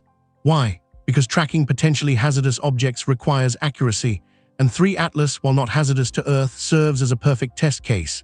It is large, it is bright enough to observe, and its interstellar trajectory provides unique challenges for tracking algorithms. But there is another reason, an unstated one. If 3I Atlas were to maneuver, even slightly, you would detect it. Any deviation from its gravitational trajectory would be immediately obvious to the coordinated network of observatories. So far, nothing. The object continues on its predicted path. Pure ballistic motion, no thrust, no course corrections, just gravity doing its thing. That is evidence against the artificial hypothesis, a strong data point. Probes maneuver, they adjust, they react to their environment. 3 Atlas is not doing any of that, or perhaps it already did. Perhaps the trajectory you are observing is the result of a maneuver performed centuries or millennia ago. Once you are on the right path through interstellar space, why waste energy on further corrections? Coast, observe, record. The upcoming observations in December will be critical. On the 19th of December, 3I Atlas reaches its closest approach to Earth, 269 million kilometers. That is almost twice the distance from Earth to the Sun, but it is the closest you will get. Ground-based telescopes will have optimal viewing conditions. The Hubble Space Telescope will observe it. The James Webb Space Telescope will observe it. Every major observatory on the planet will point their instruments at this object. They will analyze its spectrum in unprecedented detail, map its surface features, measure its rotation, look for any signs of internal structure, search for heat signatures that do not match solar heating patterns. And they why? Listen, radio telescopes around the world will monitor 3I Atlas for electromagnetic emissions. Any signal, any pattern, any deviation from random noise. If it is a probe, December might reveal it. If it is transmitting data back to its origin point, you might intercept that transmission. If it is using active sensors to scan Earth, you might detect the radar or LiDAR pulses. But here is the uncomfortable possibility. What if it is designed not to be detected? What if it has been engineered to masquerade as a natural object? Passive observation, minimal emissions, camouflage indistinguishable from a real comet. How would you even test for that? How do you prove the absence of artificiality when the artificial could be designed to mimic the natural perfectly? You cannot, not definitively. You can only accumulate evidence, look for inconsistencies, find the places where the disguise fails. And 3i Atlas has inconsistencies, 9 of them. Now if you add the blue light emission to the list, 9 anomalies that do not fit comfortable explanations. But 9 anomalies do not equal proof, they equal mystery, and mysteries can have mundane solutions. Let me offer a natural explanation that accommodates most of the observations. Suppose 3 Atlas is not a typical comet. Suppose it is something rarer, a fragment of a disrupted planet. A shard of a world torn apart by tidal forces during a close stellar encounter billions of years ago. Planetary fragments would have different compositions than comets. They would contain metals, core material, nickel-iron alloys from the planet's interior. If 3i Atlas was such a fragment, the nickel emission makes sense. It is venting material from deep inside, exposed when the parent body shattered. The low water content explained. Planetary interiors are dry compared to comets. The structural integrity explained. Solid rock and metal, not fluffy ice. The age explained. Planets form early. Fragments could be 10 billion years old. What about the blue light? If the fragment contains radioactive isotopes, internal heat from radioactive decay could drive chemical reactions on the surface. Exotic chemistry producing emission lines you do not typically see in comets. The sunward jet may be related to localized venting from specific surface features. Geysers triggered by internal pressure, aimed in directions determined by the fragment's rotation and structural weaknesses. See, you can construct a natural narrative. It requires a specific set of circumstances, sure, but those circumstances are not impossible. Unlikely, perhaps, but not impossible. The question becomes which is more likely, a rare natural object with multiple unusual properties or artificial technology from an extinct civilization. Most scientists would say the natural explanation, however unlikely, is still more probable than the artificial one because you have 0 confirmed examples of alien technology. But you have billions of examples of natural objects doing strange things. The prior probability matters. Extraordinary claims require extraordinary evidence. And right now the evidence is circumstantial, suggestive, intriguing, but not definitive. So where does that leave you? You watch, you wait, you gather more data, and you prepare for both possibilities. If 3i Atlas is natural, understanding it will revolutionize our knowledge of planetary formation, stellar system dynamics, and interstellar object composition. It is a messenger from the ancient universe, carrying information about conditions and processes that no longer exist in our modern cosmos. If 3i Atlas is artificial, well, everything changes. The Fermi paradox shifts from philosophical puzzle to solved mystery. You are not alone, you never were. The galaxy is populated, or was populated, by civilizations capable of reaching across the stars. And if they could do it, eventually so can we. But here is what troubles me most about the artificial hypothesis. If 3 Atlas is a probe, it is not interested in us. It passed Mars within 30 million kilometers. That is close. Close enough to image the surface at high resolution. Close enough to detect our rovers, our satellites, our infrastructure. If it wanted to investigate Earth, it could have. A small trajectory adjustment during the Mars flyby would have brought it much closer to our planet. Instead, it maintained course. It prioritized perihelion over Earth examination. What kind of probe does that? What would be more interesting to an alien intelligence than a planet with a technological civilization? Unless it already knew we were here, unless it had scanned us from a distance and determined we were not worth a closer look. Or perhaps we were not its mission priority. Perhaps it was surveying the sun, not the planets, gathering stellar data, not biological data. Or maybe, just maybe, it did investigate us. Maybe it deployed smaller probes during the Mars flyby, Subcraft 2SM. All to detect. Miniature observers now in orbit around Earth, watching, recording, waiting. Pure speculation, science fiction territory, but the universe has proven itself stranger than fiction repeatedly. Black holes exist. Neutron stars exist. Galaxies collide and merge. Reality keeps surprising us with phenomena we could not have predicted. So why not this? Why not ancient probes traversing the galaxy? The answer might be coming. December will tell us more. February of 2026, when JUICE's data downloads will tell us even more. And the observations between now and then might reveal something unexpected or confirm that 3i Atlas is exactly what it appears to be. A very old, very strange comet with properties you do not fully understand yet. But either way, you have learned something profound. The universe delivers mysteries to our doorstep. Objects from beyond our solar system, carrying signatures of alien environments, reminding us that the cosmos is vast and our understanding incomplete. Whether 3I Atlas is natural or artificial, it is teaching us, forcing us to question assumptions, pushing the boundaries of what we think is possible. And maybe that is the real value, not the answer but the question, not the certainty but the wonder, because that is what drives science forward. That is what propels humanity to explore. The possibility that something extraordinary might be real, that the universe might be stranger, more populated, more alive than we dared imagine. So you point our telescopes, you collect photons from objects 10 billion years old, you analyze spectra, you measure velocities, you build models and test hypotheses, and sometimes, just sometimes, the data refuses to fit our comfortable boxes. That is when things get interesting. Right now, as of the 31st of October, 2025, 3I Atlas is moving away from the Sun at 210,000 kilometers per hour. Every hour, it travels farther from the warmth that briefly illuminated it. Every day, it gets colder, darker, more distant. It is currently within the orbit of Mars, but that will not last long. By mid-November, it will cross Mars' orbital path and continue outward. By December, it will be approaching the asteroid belt's outer edge. By the end of 2026, it will pass Jupiter's orbit and begin the long journey back to interstellar space, and you will be watching every moment of that departure. The viewing conditions are improving for Earth-based observers. During perihelion, 3I Atlas was lost in the Sun's glare, observable only by specialized space-based coronagraphs. Now, as the angular separation between the comet and the Sun increases, conventional telescopes can see it. Starting this weekend, amateur astronomers with decent equipment will be able to spot 3I Atlas in the pre-dawn sky. It will appear near Venus, rising before the Sun, not bright enough to see with naked eyes, but visible through telescopes. A fuzzy patch of light, a visitor from another star system close enough to photograph from your backyard. That is remarkable when you think about it. How many people throughout human history have looked at the stars and wondered what lies beyond?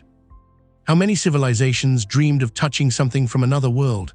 And now you can point a telescope at 3I Atlas and observe directly an object that formed in another stellar system.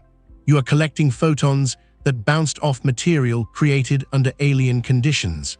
You are witnessing in real time a fragment of a different cosmic environment. Professional observatories are coordinating their efforts. The European Southern Observatory, with its array of telescopes in Chile, will track 3 Atlas throughout November and December.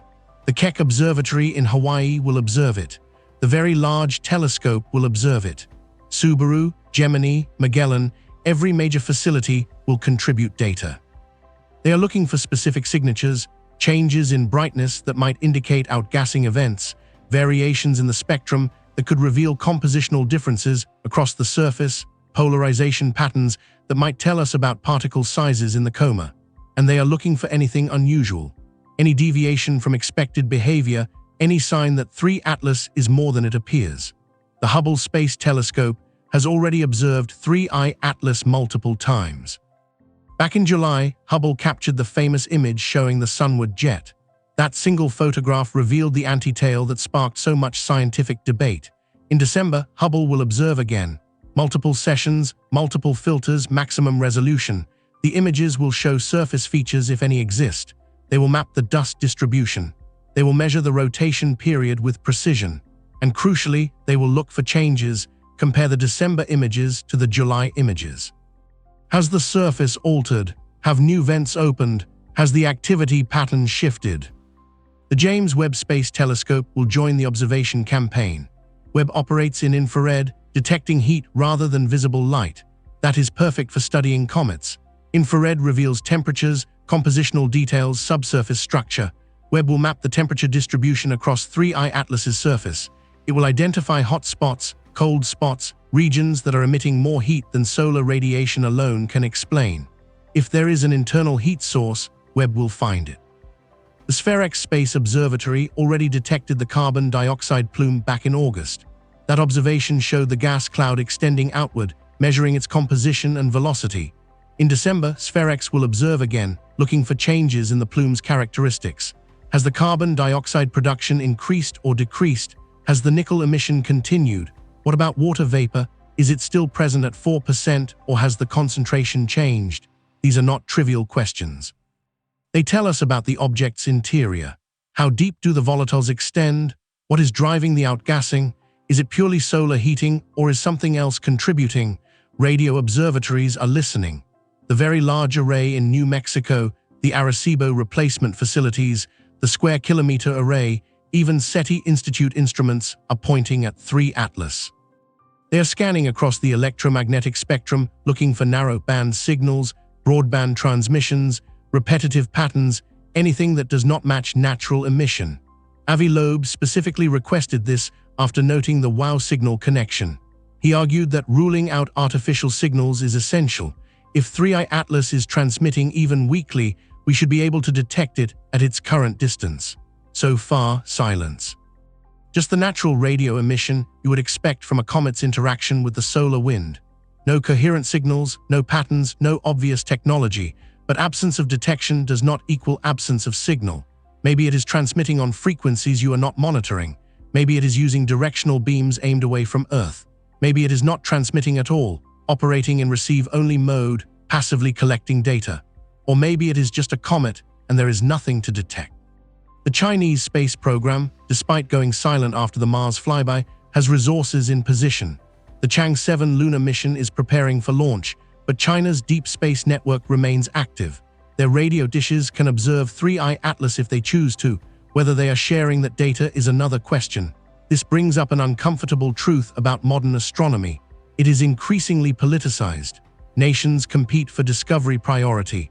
Data becomes strategic. Transparency suffers when national interests are at stake.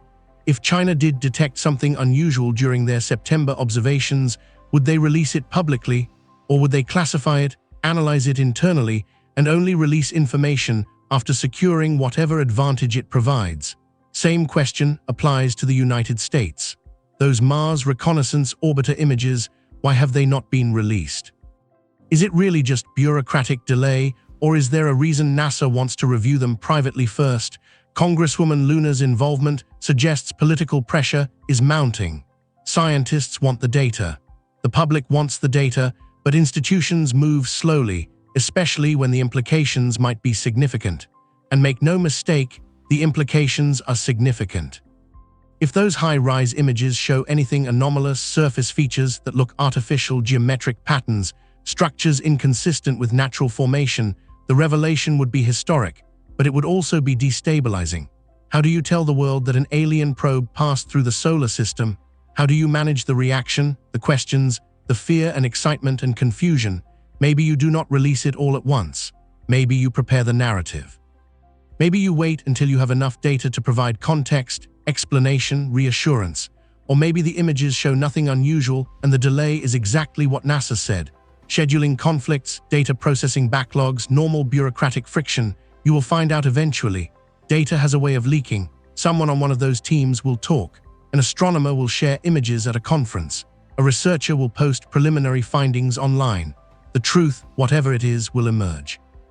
While you wait for that truth, the observations continue. Every telescope, every instrument, every wavelength, building the most comprehensive data set ever collected for an interstellar object. By the time 3 Atlas leaves the inner solar system, you will know more about it than we know about most comets that formed in our own neighborhood. You will have spectroscopy, photometry, polarimetry, radio data, thermal imaging, optical imaging, and compositional analysis. And from all that data, patterns will emerge, answers will crystallize, the anomalies will either resolve into natural explanations or persist as genuine mysteries. The 19th of December is the keystone date, closest approach to Earth, optimal viewing geometry, maximum instrument time allocated. If something is going to be revealed, that is when it happens. Imagine the scenario. The 20th of December, news breaks. Webb telescope detected anomalous heat signatures, or Hubble imaged geometric surface features, or radio telescopes picked up a signal. The headlines write themselves, the world stops. Confirmation that you are not alone, that intelligence exists beyond Earth, that the universe is populated. Or imagine the alternative. The 20th of December, news breaks. all observations consistent with natural comet, anomalies explained by unusual but non-artificial processes. 3I Atlas is interesting, ancient, valuable for science, but not technological. The world shrugs, moves on, forgets about the interstellar visitor that almost was. Which outcome would you prefer? Which outcome do you expect? I will be honest, I do not know what I hope for. The romantic part of me wants 3I Atlas to be artificial, wants confirmation that we are part of a cosmic community, wants to know that intelligence is common, that the universe is alive with civilizations building and exploring and reaching across the stars. But the rational part of me recognizes the complications. Contact, even passive contact through discovering an artifact, changes everything. Our place in the universe shifts, our priorities reorganize, questions about meaning and purpose and future acquire new dimensions. And there is fear too. If they are out there, why have they not made contact? Where is everyone? If probes are common, if 3I Atlas is just one of many, why the silence? Maybe you are being observed, studied, catalogued, filed away in some vast database of emerging civilizations, waiting to see if we survive long enough to matter. Or maybe 3 Atlas is a relic, a ghost ship from a civilization that died billions of years ago, alone now, eternal, witnessing the universe on autopilot, reporting to masters that no longer exist. That is almost sadder than being alone. Knowing they existed, knowing they built wonders, knowing they are gone now, and all that remains are their probes wandering the galaxy forever. But these are emotional reactions, not scientific analysis.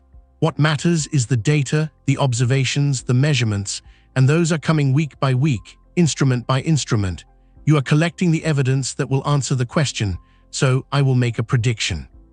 By February of 2026, when JUICE's data downloads complete, when the December observations are fully analyzed, when all the instruments have reported their findings, you will have a consensus, not proof, not certainty, but a scientific consensus about what 3I most likely is.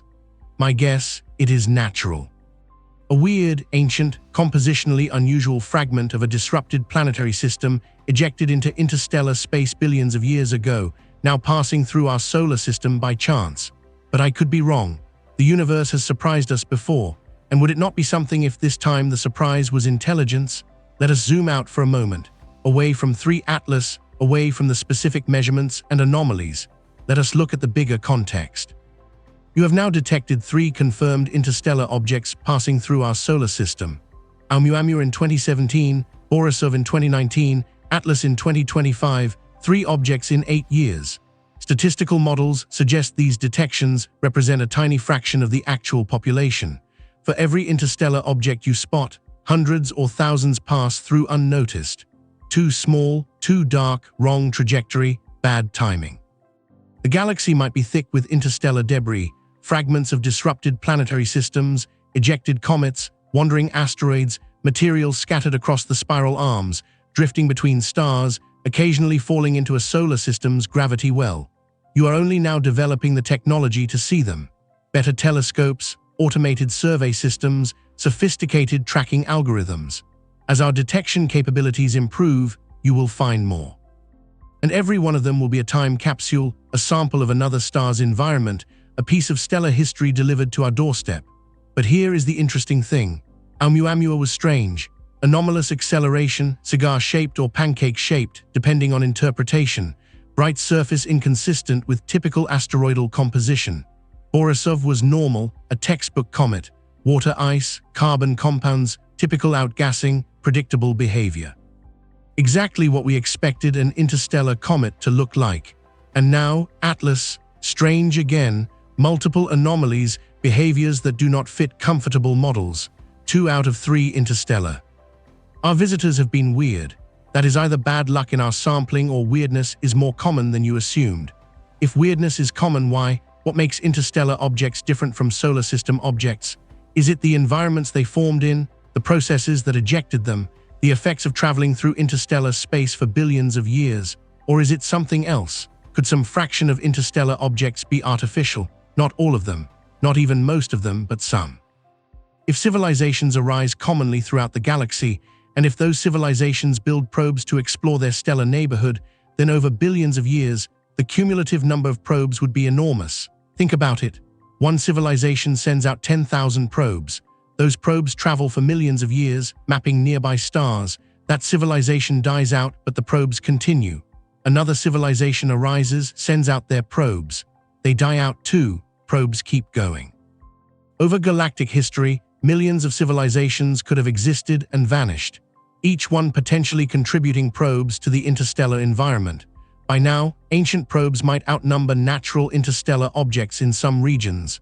This is the hypothesis Avi Loeb keeps returning to, not because he is committed to it being true, but because it is testable. You can look for signatures. You can analyze anomalies.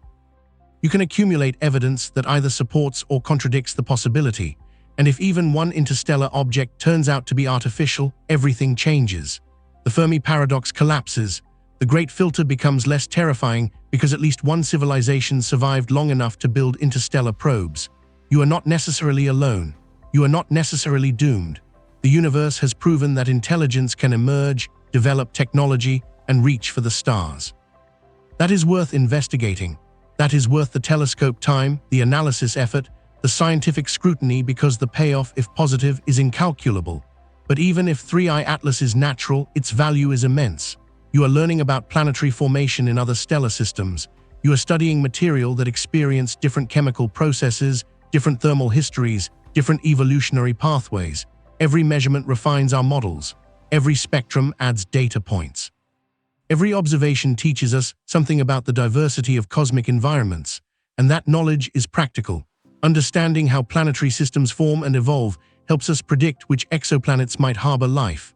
Understanding cometary compositions helps us trace the origin of Earth's water and organic compounds.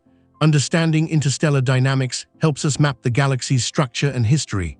Science builds incrementally, brick by brick, observation by observation. 3I Atlas is one more brick in that edifice. Unusual, yes, anomalous certainly, but still part of the larger construction of human knowledge. So what should you take away from this story? What is the message? First, pay attention to the anomalies. When data does not fit expectations, that is where discovery happens. That is where our models get refined or replaced. Easy answers are satisfying, but nature does not care about our comfort. Second, remain skeptical but open. Extraordinary claims require extraordinary evidence, but evidence can be extraordinary if you collect enough of it. Do not dismiss possibilities just because they seem unlikely. Calculate probabilities, test hypotheses, follow where the data leads. Third, the universe is stranger than we imagine. Black holes sounded like science fiction until we detected them. Exoplanets were theoretical until we found them. Gravitational waves were mathematical predictions until LIGO heard them. Reality keeps surprising us. What sounds impossible today might be textbook material tomorrow. And fourth, you are living through a golden age of astronomy. More telescopes, better instruments, faster data processing, international collaboration. For the first time in history, you can study interstellar objects in real time. You can track asteroids from other star systems. You can analyze their composition, measure their properties, test hypotheses about their origin. Our grandparents could not do this. Our ancestors could not even dream of this. But you can right now today, and 3 Atlas is just the beginning. More interstellar objects are coming. Better detection systems are coming online. Within a decade, you might be tracking dozens of visitors. Within a century, you might be sending our own probes to intercept and study them up close. The galaxy is opening to us slowly, gradually, but inexorably. Every year you see farther, understand more, discover wonders you could not have anticipated. So when 3I Atlas fades from view, disappearing back into the darkness between stars, it will not be the end. It will be a chapter, one story in an expanded library of cosmic encounters. And maybe, just maybe, one of those encounters will be the one that changes everything. The one that proves you are not alone. The one that answers the oldest question humanity has ever asked. Are we the only intelligence in the universe? The answer might be coming. Not today, not this year, but soon, within our lifetimes, potentially. As we explore more, detect more, analyze more, the probability of discovering evidence of other civilizations increases. And when that discovery happens, if it happens, I hope you are ready. Ready for the implications, ready for the questions, ready for the transformation of perspective that comes with knowing, truly knowing that intelligence exists beyond Earth. But until then, you watch the skies. You point out telescopes, you collect data, you analyze, you debate, you wonder. Because that is what humans do. You are curious, you are explorers, You are builders of instruments that extend our senses across the cosmos. You are creatures who look at points of light in the night sky and ask, "What's out there?" 3 Atlas gave us a glimpse, a tantalizing, confusing, anomalous glimpse, not enough to answer definitively, but enough to keep asking. And sometimes the questions matter more than the answers. The questions drive us forward, push us to build better telescopes, develop smarter algorithms, collaborate across borders and disciplines. Questions remind us that we do not know everything, that the universe still holds secrets, that discovery is possible if you are willing to look. So look up. This weekend, if you have access to a telescope, point it near Venus in the pre-dawn sky. Find that fuzzy patch of light, that visitor from another star, that 10-billion-year-old mystery. You will be observing directly an object that formed before the sun existed. You will be collecting photons that traveled across interstellar space. You will be participating in a small way in one of the greatest scientific investigations of our time. And maybe as you watch that fuzzy patch drift across the field of view, you will feel what I feel. A sense of connection to the cosmos, to the deep history of the universe, to the possibility that somewhere, sometime, other minds have looked at the stars and wondered the same things you wonder. Are you alone? 3 Atlas does not answer that question. Not yet. Maybe not ever. But it reminds us to keep asking. And as long as you keep asking, keep observing, keep analyzing, keep wondering, you are moving toward the answer. However long it takes, however many interstellar visitors you must study, however many anomalies you must investigate, the answer is out there somewhere, waiting to be discovered. And the next fuzzy patch of light you spot in our telescopes, the next interstellar wanderer that drifts through our solar system, that might be the one that finally tells us the truth. So stay curious, stay skeptical, stay open, and keep watching the skies because there is something very strange happening right now. A signal is being transmitted through space. You have been receiving it for weeks, and it is coming from the interstellar object that you probably already know. 3I Atlas, the comet. You do not know exactly what this signal means or why it is being sent. You cannot even confirm with absolute certainty that it is real. But if it is, then this would be the first time in human history that you have detected a deliberate transmission from an object entering our solar system. And that transmission is happening right now, at this very moment, on a frequency that every astronomer in the world recognizes, 1420 megahertz. Stay with me. On the 21st of October, 2025, a research team monitoring 3I Atlas reported something unexpected. They had detected a stable pulse sequence coming from the object's position in space. The pattern was clear, 6 numbers repeating. The signal was picked up simultaneously across multiple observation stations separated by more than 15,000 kilometers. That ruled out instrument error. It ruled out interference. It ruled out coincidence. What it did not rule out was the possibility that you were looking at the most significant discovery in the history of astronomy. The team shared their findings cautiously. They posted the data to a restricted astronomy server. They labeled it as anomalous, not as proof of anything. They waited for confirmation. Within 48 hours, confirmation arrived. Independent observatories in Chile, Australia, and South Africa all reported the same thing. A repeating pulse at 1420 megahertz emanating from the exact coordinates of 3I Atlas. The sequence was stable, it was precise, and it was deliberate. Now, before you go any further, you need to establish what 1420 megahertz actually means. This frequency sits at the boundary of the micro. Ave spectrum, it is the natural emission line of neutral hydrogen, the most abundant element in the universe. When hydrogen atoms transition between energy states, they emit radiation at exactly this frequency. In 1959, physicists Giuseppe Cacconi and Philip Morrison proposed that any intelligent civilization attempting to communicate across interstellar distances would likely choose this frequency. Why? Because it is universal. Any species capable of radio astronomy would recognize it immediately. It became known as the water hole because it sits between the spectral lines of hydrogen and hydroxyl, the 2 components of water. A quiet region of the radio spectrum relatively free from cosmic noise. For decades, SETI, the search for extraterrestrial intelligence, has been scanning this frequency range, listening for signals. So far, they found nothing conclusive. Until now. Let us be clear about what this signal is not. It is not a message in human language. It is not a series of images or mathematical proofs. It is not a greeting or a warning. It is a pattern, 6 numbers repeating at regular intervals, 8, 13, 8, 5, 13, 8, and those numbers are not random. They follow a very specific mathematical sequence, one that appears throughout nature, throughout mathematics, throughout the structure of galaxies and DNA. They follow the Fibonacci sequence. The Fibonacci sequence is simple. You start with 0 and 1. Every number after that is the sum of the 2 preceding numbers. It is a pattern that shows up in the spiral of a nautilus shell, in the arrangement of seeds in a sunflower, in the branching of trees, in the structure of galaxies. It is a mathematical signature that describes growth, efficiency, and natural design. And it is exactly what you are seeing in the signal from 3I Atlas. The numbers 5, 8, and 13 are consecutive Fibonacci numbers. The pattern 8, 13, 8, 5, 13, 8 is not a random scramble. It is a deliberate arrangement, a structure that any mathematician would recognize immediately. This is important because if you are trying to send a signal across interstellar space and you want to prove that the signal is not natural, you encode it with something unmistakable. You use mathematics. So here is what you know so far. 1. The signal is real. Multiple observatories have confirmed it. 2. The signal is stable. It repeats at consistent intervals, unaffected by the object's rotation or trajectory. 3. The signal is intelligent. It follows a mathematical pattern found throughout nature and advanced algorithms. 4. The signal is coming from 3I Atlas. The source coordinates match the object's position with extreme precision. Now, there are a few ways to interpret this. One interpretation is that the signal is a natural phenomenon, something you do not yet understand but ultimately explainable through physics.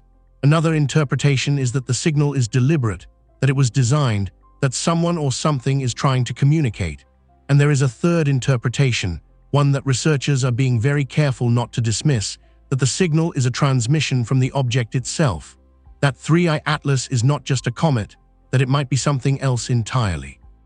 Let us rewind for a moment and talk about what 3 Atlas actually is. On the 1st of July, 2025, the Atlas Survey Telescope in Chile detected a new object moving through the solar system. Its velocity was extreme, its trajectory was hyperbolic, and within a few days, astronomers confirmed what they had suspected from the beginning. This was an interstellar visitor. 3 Atlas became the third confirmed interstellar object to enter our solar system. The first was Oumuamua in 2017. The second was 2I Borisov in 2019. But 3 Atlas is different. It is larger, it is faster, and it is far more active than either of its predecessors. From the very beginning, 3I Atlas displayed unusual behavior.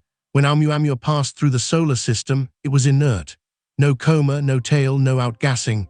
It was a dark, elongated object that tumbled through space and then vanished. 2I Borisov, on the other hand, behaved like a normal comet. It had a bright coma and a long tail. It released gas and dust as it approached the sun. It was predictable. 3I Atlas is neither. It has a coma, it has a tail, but the composition of that coma is strange. The behavior of that tail is wrong, and the object itself is emitting materials that you have never seen before in a natural comet. Let us go through the data point by point. Early estimates suggested that 3I Atlas was about 5 kilometers in diameter. That would make it significantly larger than Oumuamua, which was maybe 400 meters across, and larger than Borisov, about 1 kilometer. But as observations continued, that number kept changing. Some measurements suggested the nucleus could be as large as 5.6 kilometers. Others suggested it could be as small as 320 meters. The variation is unusual. Typically, when you observe a comet over weeks or months, our measurements converge. The uncertainty shrinks. With 3I Atlas, the uncertainty grew. Why? Because the object's brightness kept changing in ways that did not match standard comet behavior. It was not just getting brighter as it approached the sun. It was fluctuating in unpredictable patterns. That suggested something more complex than a simple icy nucleus reflecting sunlight. In August of 2025, the James Webb Space Telescope turned its instruments toward 3I Atlas. What it found was surprising. The coma, that glowing cloud of gas and dust surrounding the nucleus, was dominated by carbon dioxide, not water vapor, not methane, carbon dioxide. Now, comets do contain carbon dioxide. But in most comets, water is the dominant volatile. The ratio is usually about 8 parts water to 1 part carbon dioxide. In 3I Atlas, that ratio is reversed. It is about 8 parts carbon dioxide to 1 part water. That is extremely unusual. It suggests that I-Atlas formed in a very cold, carbon-rich environment, possibly in the outer regions of a protoplanetary disk around a star very different from our Sun. But there is something else in the coma that is even stranger. Nickel. In September of 2025, the Very Large Telescope in Chile detected spectral lines corresponding to nickel vapor in the coma of I-Atlas. Nickel vapor is not unheard of in comets. In fact, a 2021 study found trace amounts of nickel and iron in the comas of several comets in our solar system. But here is the thing, nickel and iron almost always appear together. They form in the same stellar processes. They condense in the same regions of protoplanetary disks. They stick together. In 3 Atlas, astronomers detected significant amounts of nickel, roughly 4 grams per second, being released into space. But they detected no iron. 0. That is unprecedented. There is no known natural process that would produce nickel without iron in a cometary environment. Unless, of course, the nickel is not coming from natural processes at all. Let us pause here and talk about what nickel means in an industrial context. On Earth, nickel is used extensively in manufacturing. It is a key component of stainless steel. It is used in batteries.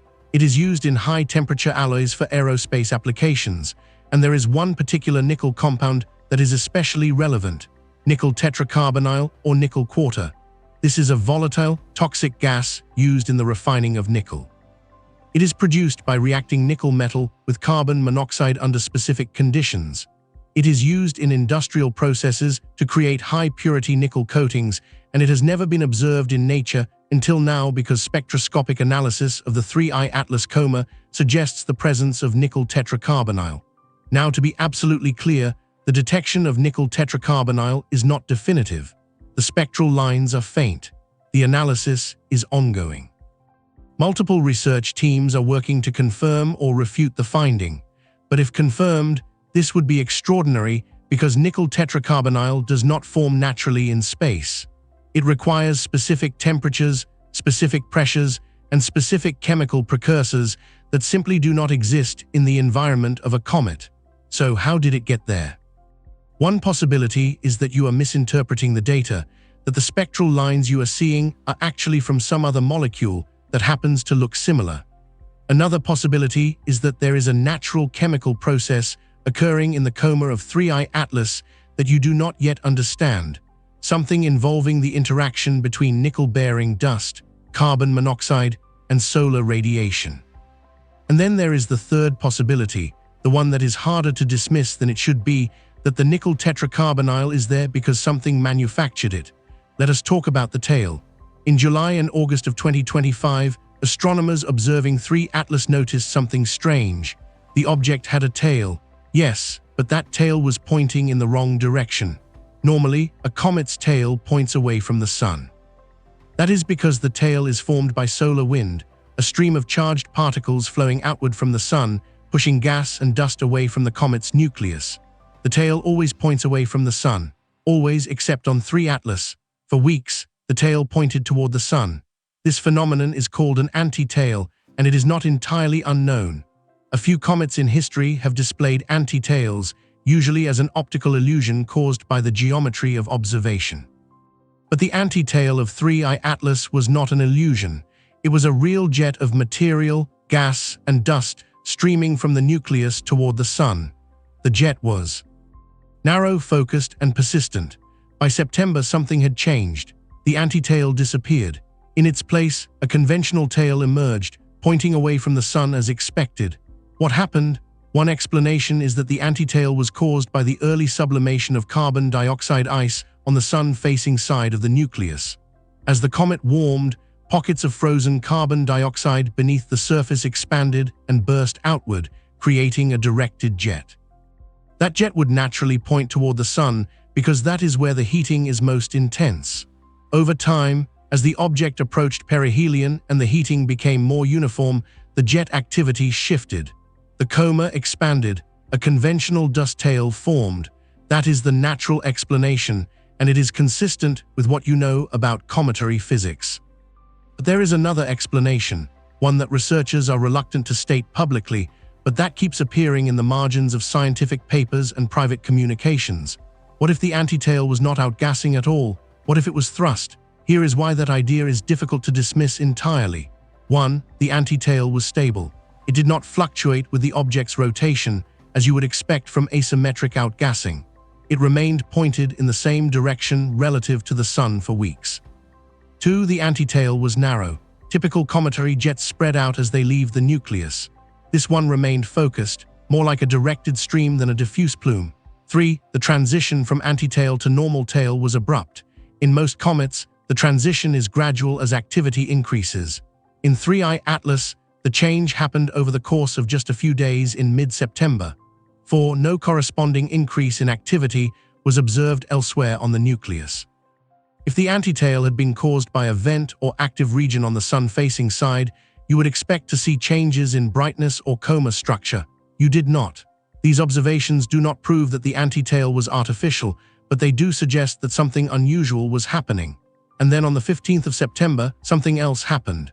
The antitail disappeared completely.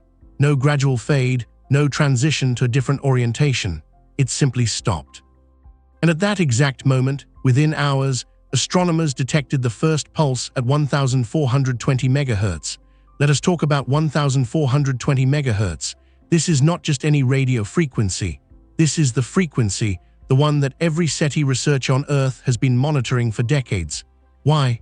Because it is the natural emission line of hydrogen, and hydrogen is the most common element in the universe. If an intelligent civilization wanted to send a signal that would be recognized by any other technological species, they would choose a frequency that everyone would be listening to. 1,420 MHz is that frequency. The signal from 3I Atlas was first detected on the 15th of September, 2025 by a radio observatory in Australia. The detection was weak, barely above the noise threshold, but it was persistent.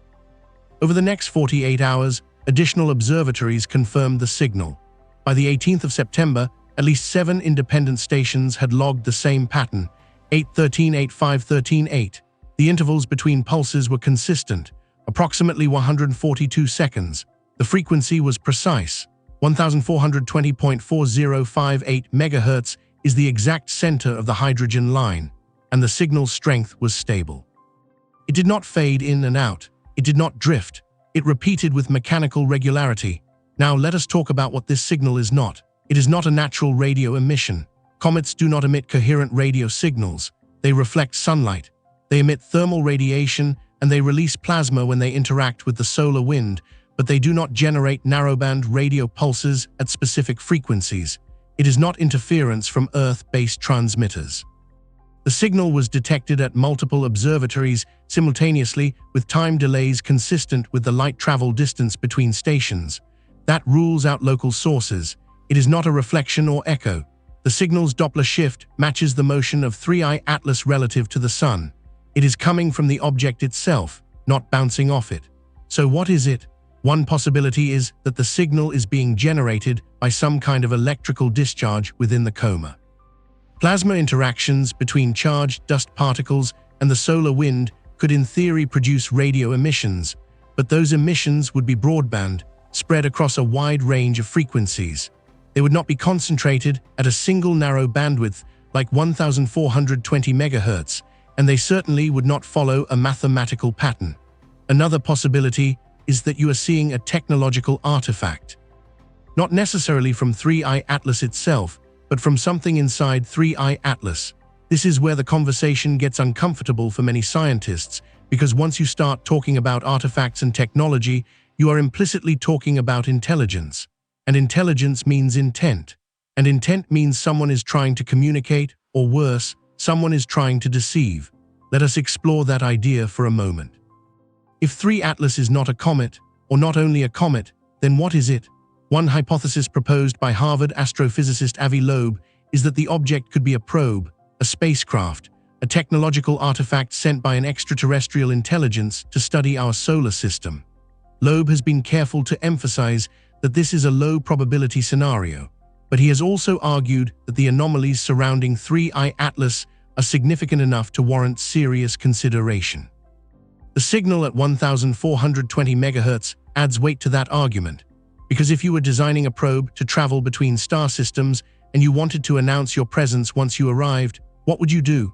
You would send a signal on a frequency that everyone would recognize, and you would encode that signal with a mathematical pattern that could not possibly be mistaken for noise. You would use something like the Fibonacci sequence. Let us break down the pattern itself. 8 13 8 5 13 8. At first glance, it looks random. 6 numbers, no obvious structure, but look closer. The numbers 5, 8, and 13 are consecutive Fibonacci numbers.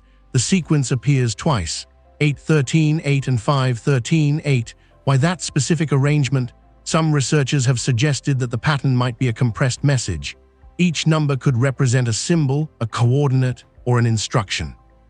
Others have proposed that the pattern is simply a beacon, a way of saying, "We are here, we are intelligent, pay attention." Here is where things get speculative. On the 13th of October, 2025, exactly 108 years to the day after the famous Miracle of the Sun event at Fatima, Portugal, filmmaker David Sereda reported observing unusual light emissions from 3 Atlas. Sereda, who has a background in nuclear fusion research and works with MIT physicist Bogdan C. Maglik, claimed that the emissions followed a rhythmic pattern consistent with the Fibonacci sequence. He did not claim that this was definitive proof of intelligence, but he did note the timing of the observation and suggested that the coincidence was worth documenting. Now, it is important to state clearly, Sereda's observation has not been independently verified. No peer-reviewed paper has been published.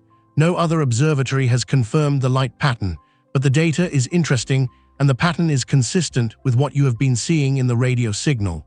So, let us talk about what the Fibonacci sequence might mean in this context.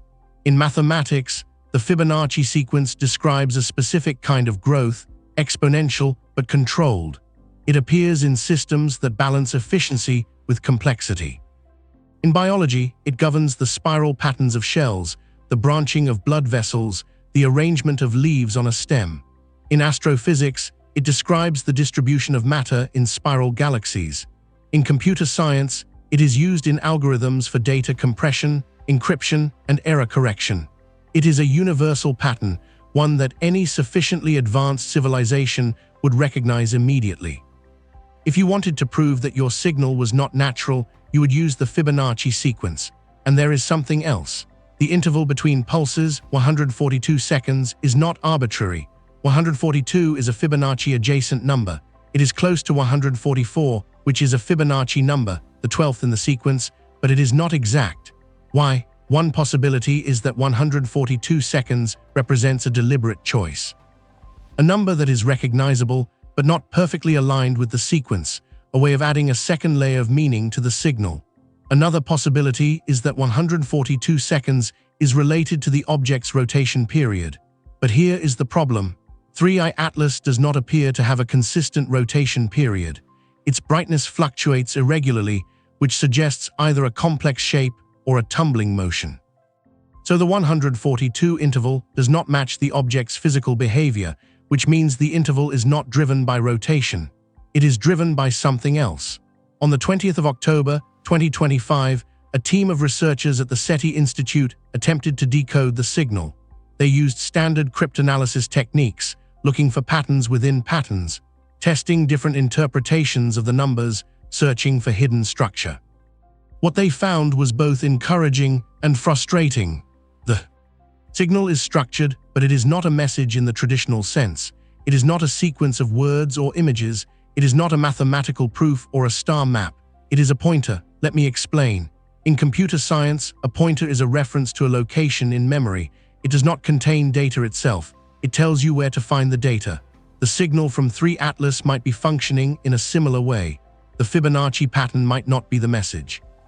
It might be instructions for how to interpret the message. Here is one possibility. The numbers 8, 13, 8, 5, 13, 8 could represent ratios, angles, or frequencies. They could describe a geometric structure, a way of organizing information in 3-dimensional space. If that is the case, then the message itself might not be in the radio signal at all. It might be encoded in the object's physical structure, its trajectory, or its emissions across other wavelengths. And that brings us to the suggestion that has been circulating quietly among researchers for the past few weeks. The suggestion that the true message is not in the signal, it is in what the signal points to. Observe, prepare, Understand, the gate awaits. This phrase did not appear in any official scientific paper. It did not come from NASA or ESA. It appeared on social media, attributed to an unnamed, decoded message from the signal. Let us be very clear, there is no evidence that this phrase was transmitted by 3I Atlas. There is no verifiable source for the claim, but the phrase has taken on a life of its own. It has been repeated, analyzed, and debated across forums and comment sections. Why? Because it feels deliberate, because it implies something specific, because it suggests that the signal is not just a beacon, it is a warning or an invitation. Let us break down the phrase. Observe. This could mean pay attention. Look carefully, study what is happening, prepare. This could mean get ready. Something is coming, take action, understand. This could mean comprehend the situation, grasp the significance, do not react blindly. The gate awaits. This could mean there is an opportunity, there is a threshold, there is a transition point. Now again, this phrase did not come from the signal itself, but the fact that it emerged and the fact that it resonates with so many people tells us something important. It tells us that the signal has already changed how you think about 3I Atlas. It has shifted the object from a scientific curiosity to a potential harbinger. Now, let us talk about where 3I Atlas is going. On the 29th of October, 2025, the object reached perihelion, its closest approach to the Sun. It passed within 1.4 astronomical units of our star, just inside the orbit of Mars. At that point, it was traveling at approximately 68 kilometers per second, and then it was obscured by the Sun. For the next several weeks, Earth-based telescopes could not observe the object. It was too close to the Sun's glare. This is the period you are in right now, the eclipse, the gap in observation, and this is the period when everything changes. Here is what you know about 3 Atlas's trajectory post-perihelion. 1. It will reappear in early December 2025. By mid-November, the object should emerge from behind the Sun and become visible again to ground-based telescopes. 2. It will make its closest approach to Earth on the 19th of December 2025. At that point, it will be approximately 1.8 astronomical units away, about 270 million kilometers. Far enough to pose no threat, close enough to observe in detail. 3. It will pass Jupiter in March of 2026.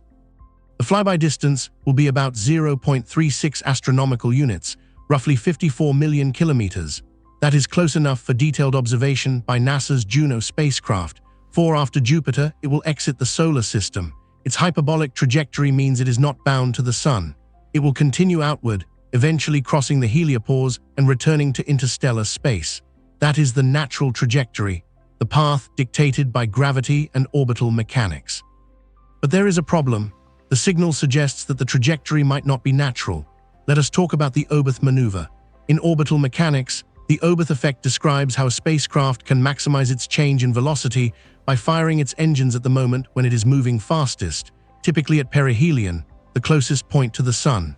By adding velocity at perihelion, the spacecraft gains far more kinetic energy than it would by firing its engines in deep space. Now there is a variant of this maneuver called a reverse Oberth maneuver. Instead of accelerating, you decelerate. You fire your engines in the opposite direction of your motion, using the Sun's gravity well to amplify the braking effect. This is an extremely efficient way to slow down from interstellar speeds and enter a bound orbit around the Sun. And it is exactly what 3I Atlas could do during perihelion, while hidden from our view behind the Sun. If 3I Atlas performed a reverse Oberth maneuver on the 29th of October, you would not know until December when the object re-emerges from behind the Sun. If its trajectory has changed, if it is moving slower than expected, or if its orbital parameters have shifted, then you will know that something happened. And if that something was deliberate, then you will know that 3I Atlas is not a comet.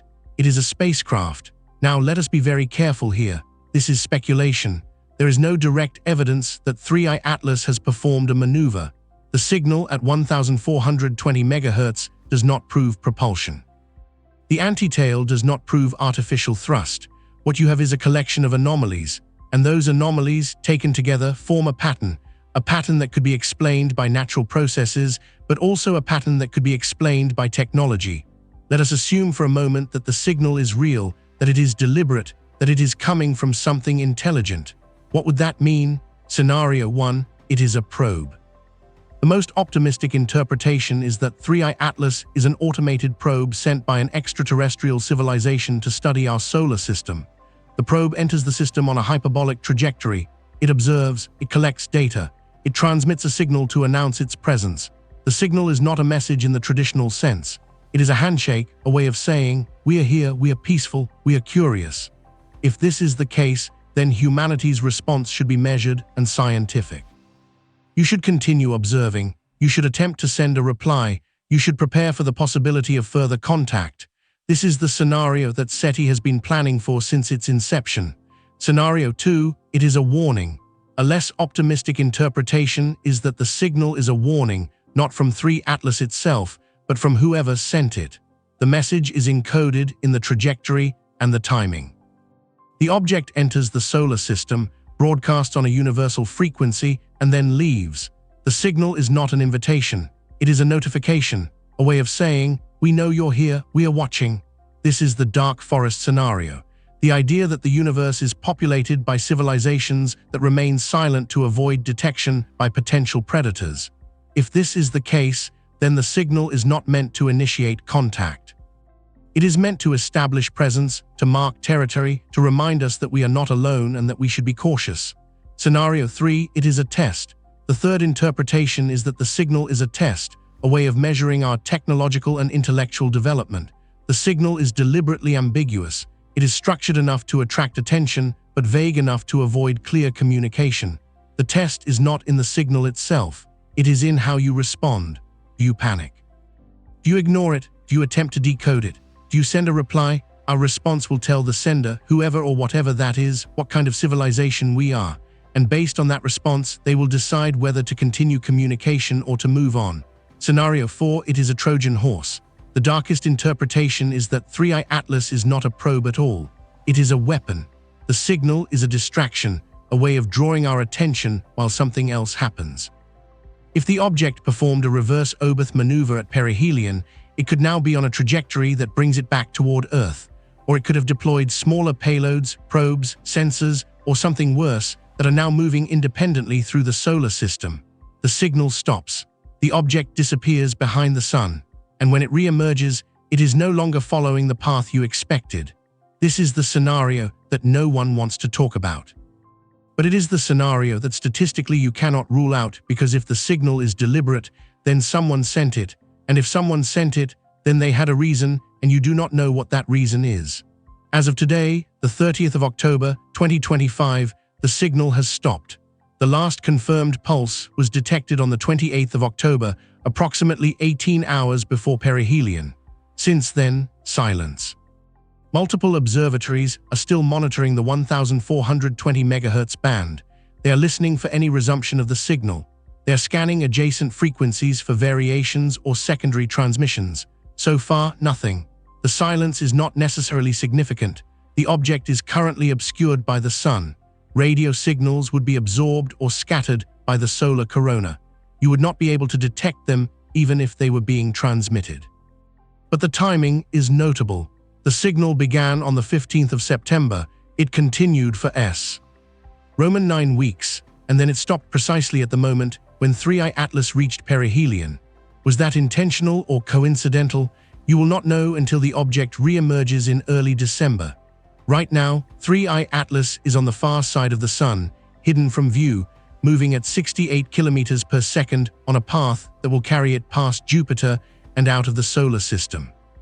Unless it is not, unless something changed at perihelion, unless the trajectory shifted, unless the object is no longer following the path you predicted, you will not know for another month. And that is the hard part, because right now, in this moment, all you can do is wait. NASA has stated publicly that 3I Atlas poses no threat to Earth. The object will come no closer than 270 million kilometers. Its trajectory is well understood. Its composition is consistent with a comet, but NASA has also acknowledged the anomalies, the unusual chemistry, the anti-tail, the nickel emissions, the signal, and in private communications, some scientists are more cautious. We don't know what we're looking at, one astronomer told me recently. We have data. We have observations, but we don't have an explanation that fits all of the data, and until we do, we can't rule anything out. The European Space Agency's JUICE spacecraft will attempt to observe 3I Atlas in November, shortly after the object re-emerges from solar conjunction. JUICE is currently en route to Jupiter, and the comet will pass through its field of view. NASA's Juno spacecraft will have an even better opportunity in March of 2026, when 3I Atlas passes within 54 million kilometers of Jupiter.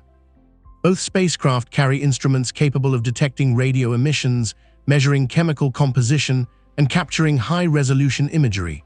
If there is anything unusual about 3I Atlas, if it has changed course, if it is still transmitting, if there are structures or features that ground-based telescopes could not resolve, these spacecraft will be our best chance to find out. But that is months away. For now, you wait. Let us talk about how the scientific community is responding to all of this. Publicly, the tone is cautious, measured, professional. Astronomers emphasize the natural explanation. They point to cometary outgassing, plasma interactions, and observational uncertainties. They remind us that extraordinary claims require extraordinary evidence. And they are right. The signal at 1420 MHz could be instrumental noise. The Fibonacci pattern could be a coincidence. The nickel emissions could be explained by some chemical process you do not yet understand. All of these explanations are possible, and until you have definitive proof otherwise, they remain the most likely scenarios. But privately, the conversation is different. In emails and conference calls, in hallway discussions and late-night research sessions, scientists are asking questions that would have seemed absurd 6 months ago. What if it is not a comet? What if the signal is real? What if someone is trying to communicate? These questions are not being asked lightly. They are being asked by people who have spent their entire careers studying the natural universe, people who understand the difference between speculation and evidence, and they are asking these questions because the data is compelling, not conclusive, but compelling. On the 25th of October, 2025, the International Astronomical Union held a closed-door meeting to discuss 3I Atlas. The meeting was attended by representatives from NASA, ESA, the SETI Institute, and several major observatories around the world. No official statement was released following the meeting, but sources familiar with the discussion say that the conversation focused on two main topics. 1. The need for coordinated observation. Multiple spacecraft and ground-based telescopes need to be aligned to track the object when it re-emerges in December. This requires international cooperation and careful scheduling. 2. The need for a response protocol. If the signal resumes, or if new evidence emerges suggesting artificial origin, the scientific community needs to have a plan in place. Who speaks for humanity? What do you say? How do you respond? These are not easy questions, and they are questions that you have never had to answer before. The SETI Institute has been preparing for this moment for decades. They have protocols, they have guidelines, they have contingency plans, but those protocols were designed for a very specific scenario. The detection of a radio signal from a distant star system, a signal that would take years or decades to reach us, a signal that would give us time to prepare, to verify, to decide how to respond. 3 Atlas is different. It is not light years away. It is here, in our solar system, moving through our planetary neighborhood, and if the signal is real, and the sender is close enough to observe us, close enough to respond, that changes everything. Outside the scientific community, the response has been varied. On social media, the story of the signal has spread rapidly. Millions of people around the world are following the updates, sharing theories, debating interpretations. Some see it as proof of extraterrestrial intelligence. Others dismiss it as mass hysteria or misinterpretation of natural phenomena. And then there are those who see something darker, who view the signal not as an invitation, but as a warning, who believe that 3I Atlas is not here to communicate, but to observe or to threaten. Conspiracy theories have proliferated. Some claim that governments are hiding critical information about the object. Others suggest that the signal contains hidden instructions or encoded threats. One particularly persistent theory is that the phrase, "the gate awaits," refers to a physical structure, a portal or gateway that will be activated when the object completes its trajectory. There is no evidence for this, none whatsoever, but the theory persists, and in some corners of the internet, it has taken on a life of its own. Mainstream media has been more circumspect. Major news outlets have covered the signal, but most have emphasized the lack of definitive proof. They have quoted astronomers who caution against jumping to conclusions. They have presented the natural explanation alongside the more exotic possibilities. But the story is everywhere. It is on the front page of newspapers. It is trending on social platforms. It is being discussed in classrooms and coffee shops and living rooms around the world. Because regardless of what 3i Atlas actually is, the fact that you are even asking these questions represents a fundamental shift in how you think about our place in the universe. For the first time in human history, you have an object in our solar system that you cannot definitively explain, and that object is broadcasting a signal that you cannot definitively dismiss. This is not the first time you have thought you detected a signal from space. In 1967, astronomers at Cambridge University detected a series of radio pulses coming from a fixed point in the sky.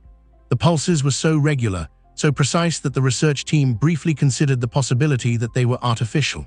They nicknamed the source LGM-1, Little Green Men 1.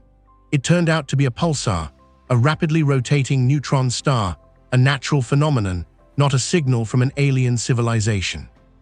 In 1977, astronomer Jerry Amon was analyzing data from the Big Ear radio telescope at Ohio State University when he noticed a strong narrowband radio signal coming from the direction of the constellation Sagittarius. The signal lasted for 72 seconds. It was so unusual, so perfectly aligned with what SETI had been searching for that Amon circled it on the printout and wrote "WOW" in the margin. It became known as the WOW signal. Despite decades of searching, the signal was never detected again. Its origin remains unknown. Some believe it was a natural astronomical phenomenon. Others believe it was a one-time transmission from an extraterrestrial source. We still do not know. And in 2017, you detected Oumuamua, the first confirmed interstellar object to pass through our solar system. Its elongated shape, its unusual acceleration, and its lack of cometary activity led some researchers, most notably Avi Loeb of Harvard, to suggest that it might be artificial, a probe, a light sail, something designed by an intelligent civilization. Most astronomers disagreed. They argued that Oumuamua could be explained as a natural object, albeit an unusual one. The debate continues to this day. The point is this: you have been here before. You have detected anomalies. You have asked questions. You have wondered if you are finally making contact. And every time the answer has been no. Every time you have found a natural explanation.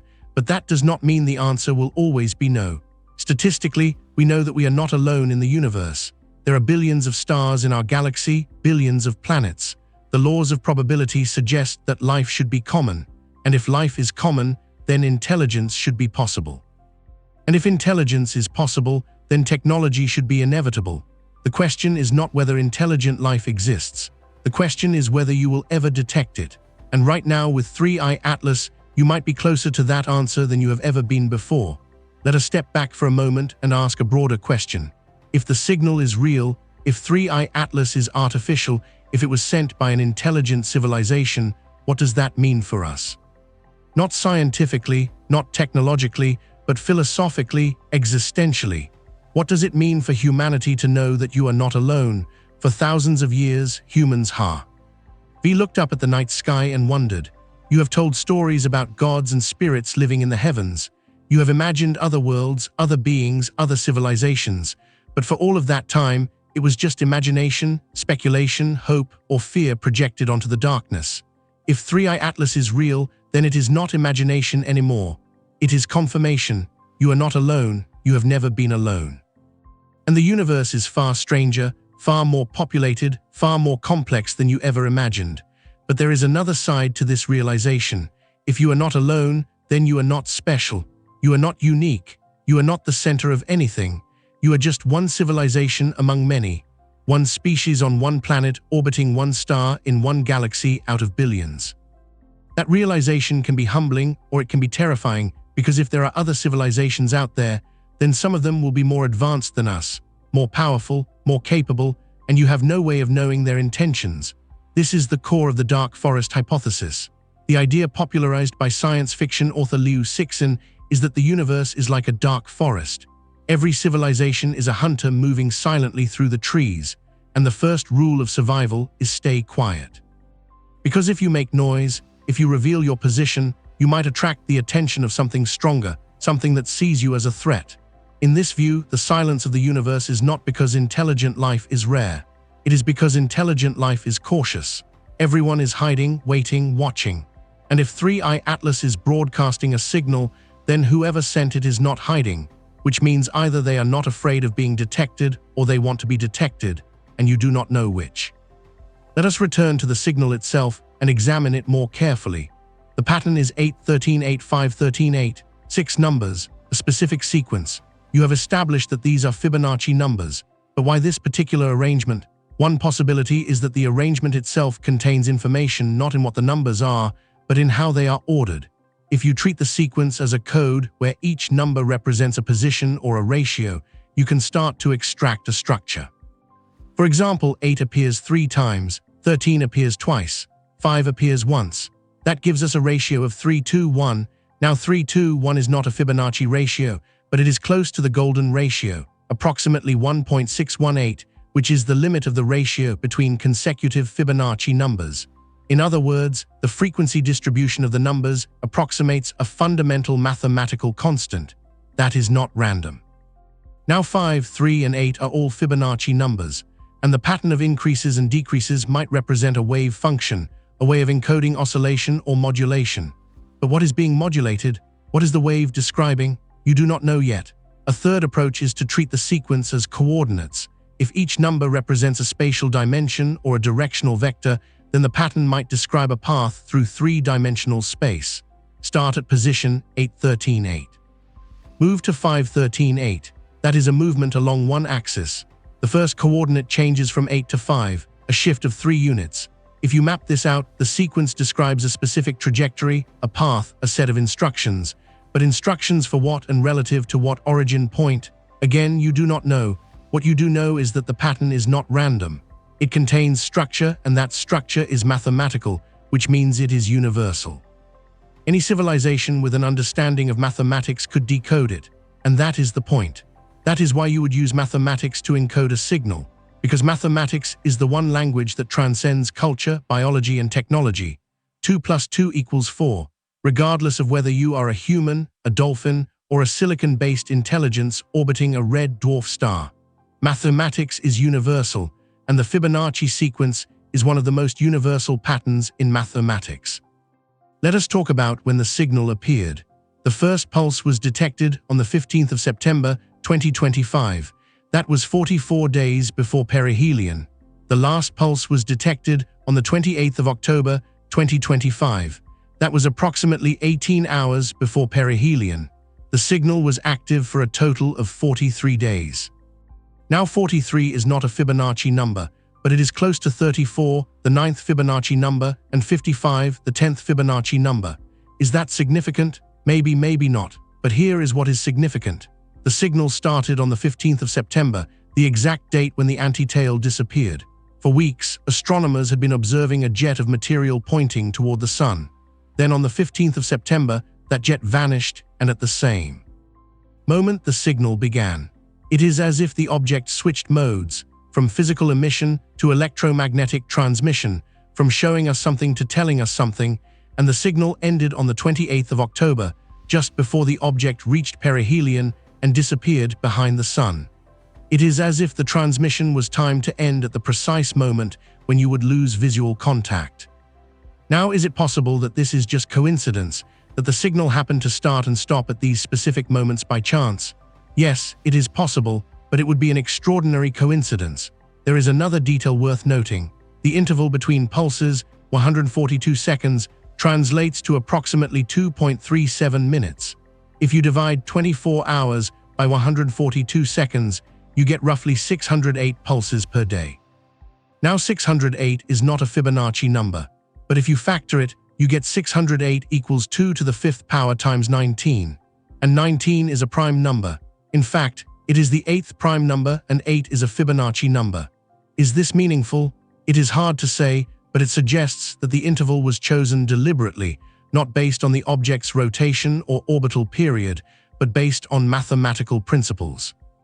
On the 27th of October, 2025, the United Nations held an emergency session to discuss 3i Atlas. The session was closed to the public, but a brief statement was released afterward. It read in part, "The international community acknowledges the ongoing observations of the interstellar object designated 3I Atlas.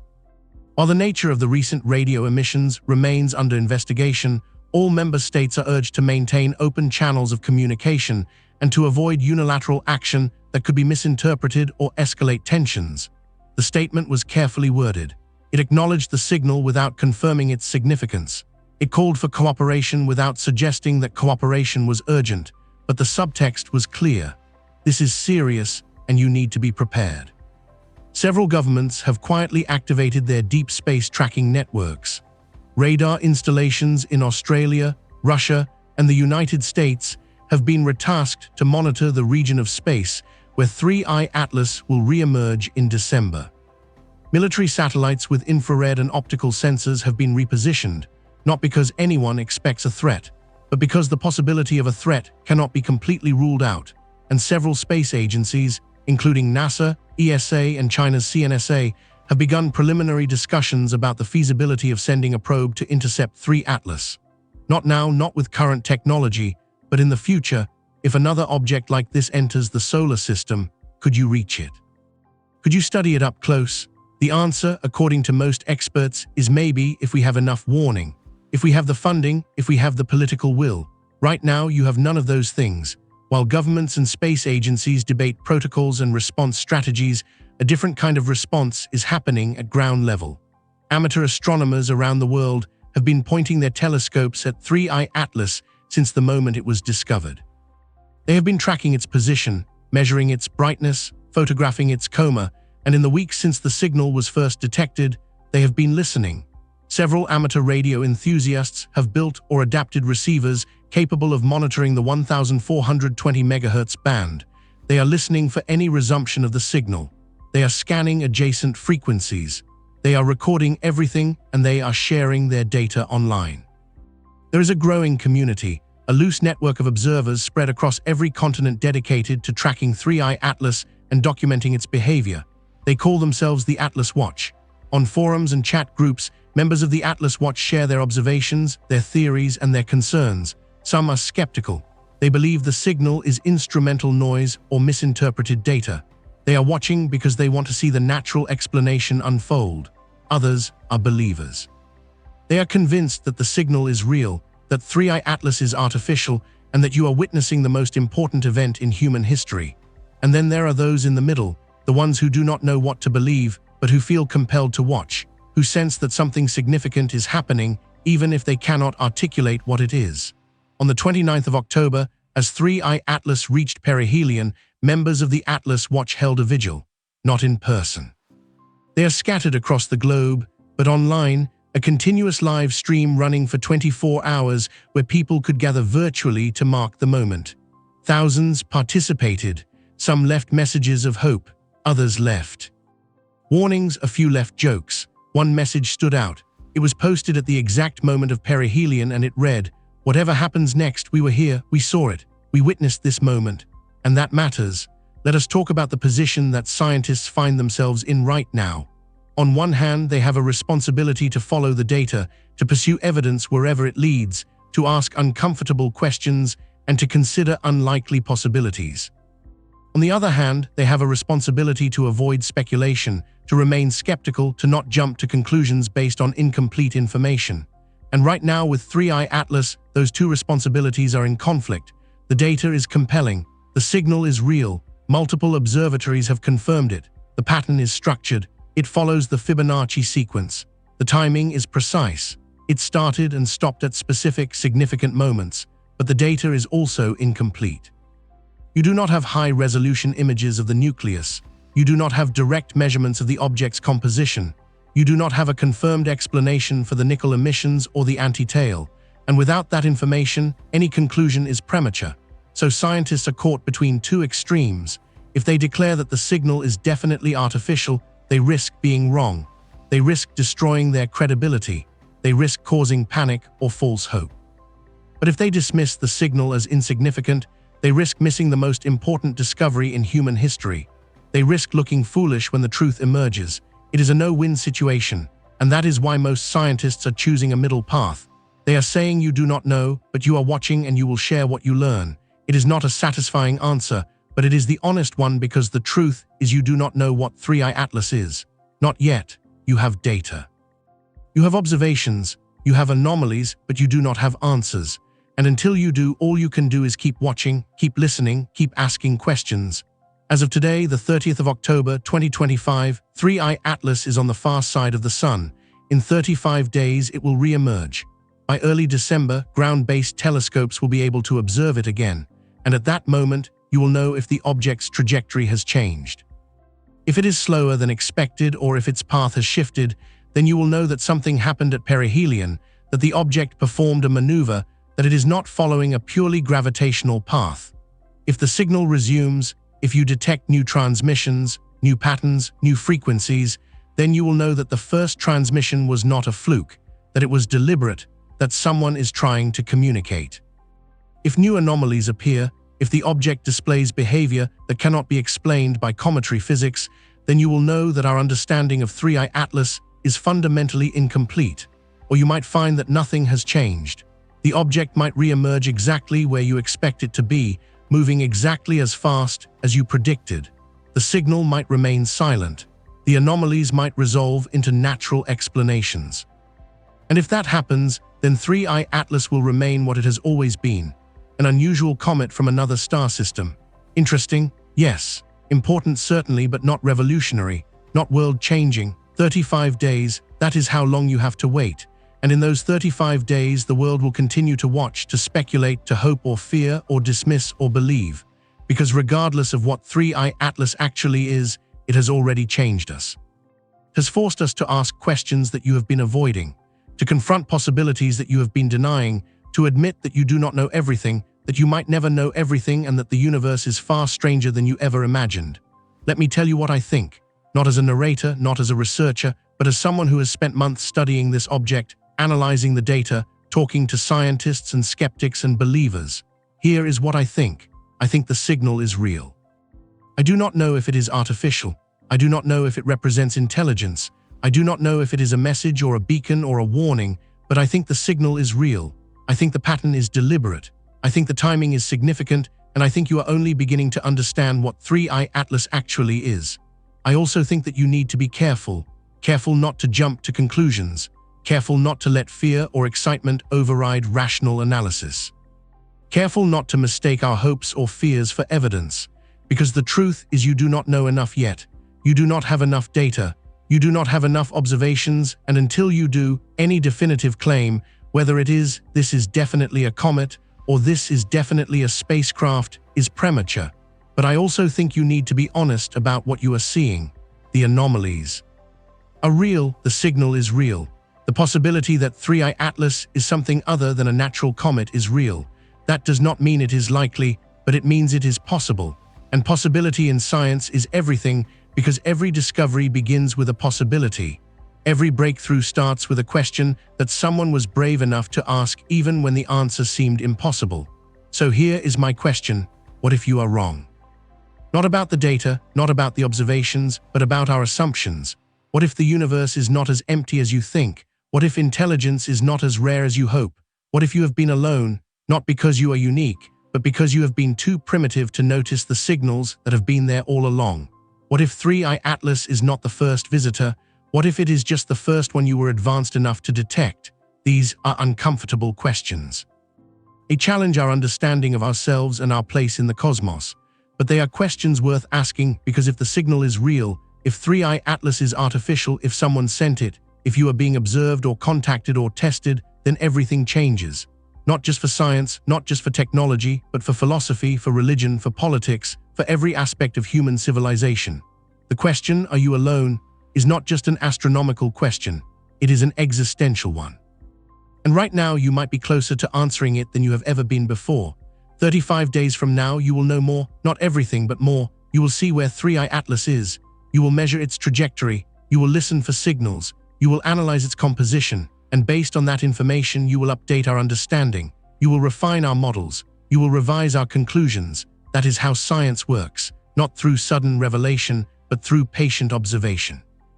through the slow accumulation of evidence, through the willingness to change our minds when the data demands it. For now, all you can do is wait and watch and wonder. There is a very strange object moving through our solar system. You have been watching it for months. You have given it a name. You have studied its trajectory, analyzed its composition, listened to its signal, and you still do not know what it is. Maybe it is a comet, an unusual one, yes, a rare one, certainly. But ultimately, a natural object, ice and rock and dust, cast out from another star system and passing briefly through ours. Or maybe it is something else, something designed, something deliberate, something sent. You will not know for certain until December, but in the meantime, the signal has changed something fundamental in how you think about the universe. It has reminded us that you are small, that you are curious, that you are capable of asking questions even when you are afraid of the answers. And it has shown us that the universe is vast and strange and full of possibilities that you are only beginning to explore. The gate, if there is one, awaits. But first you watch, you listen, you learn, and you prepare for whatever comes next. Let us talk about who is watching 3 Atlas right now, not just the professional astronomers with their multi-million-dollar telescopes, not just the space agencies with their orbital observatories and deep space tracking networks. Let us talk about everyone else, because in the months since 3I Atlas was discovered, it has captured the attention of millions of people around the world. People who have never looked through a telescope before, people who could not tell you the difference between a comet and an asteroid 6 months ago. They are watching now in observatories from Hawaii to Chile, from South Africa to Australia. Astronomers are working around the clock. They are taking measurements, analyzing spectra, comparing data sets, but they are not the only ones watching.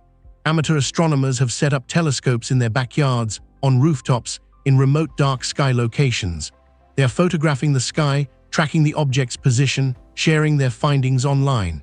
Radio enthusiasts have built receivers from scratch, tuning them to 1420 MHz, listening for any whisper of a signal. Students in classrooms are learning about orbital mechanics and spectroscopy and interstellar space by following the journey of 3 Atlas. And somewhere in living rooms and coffee shops and late-night conversations, ordinary people are asking extraordinary questions. One of those people is Dr. Sarah Chen, a high school physics teacher in Vancouver. She is not an astronomer, she is not a researcher, but when news of the signal first broke, she started following the story. She read the papers.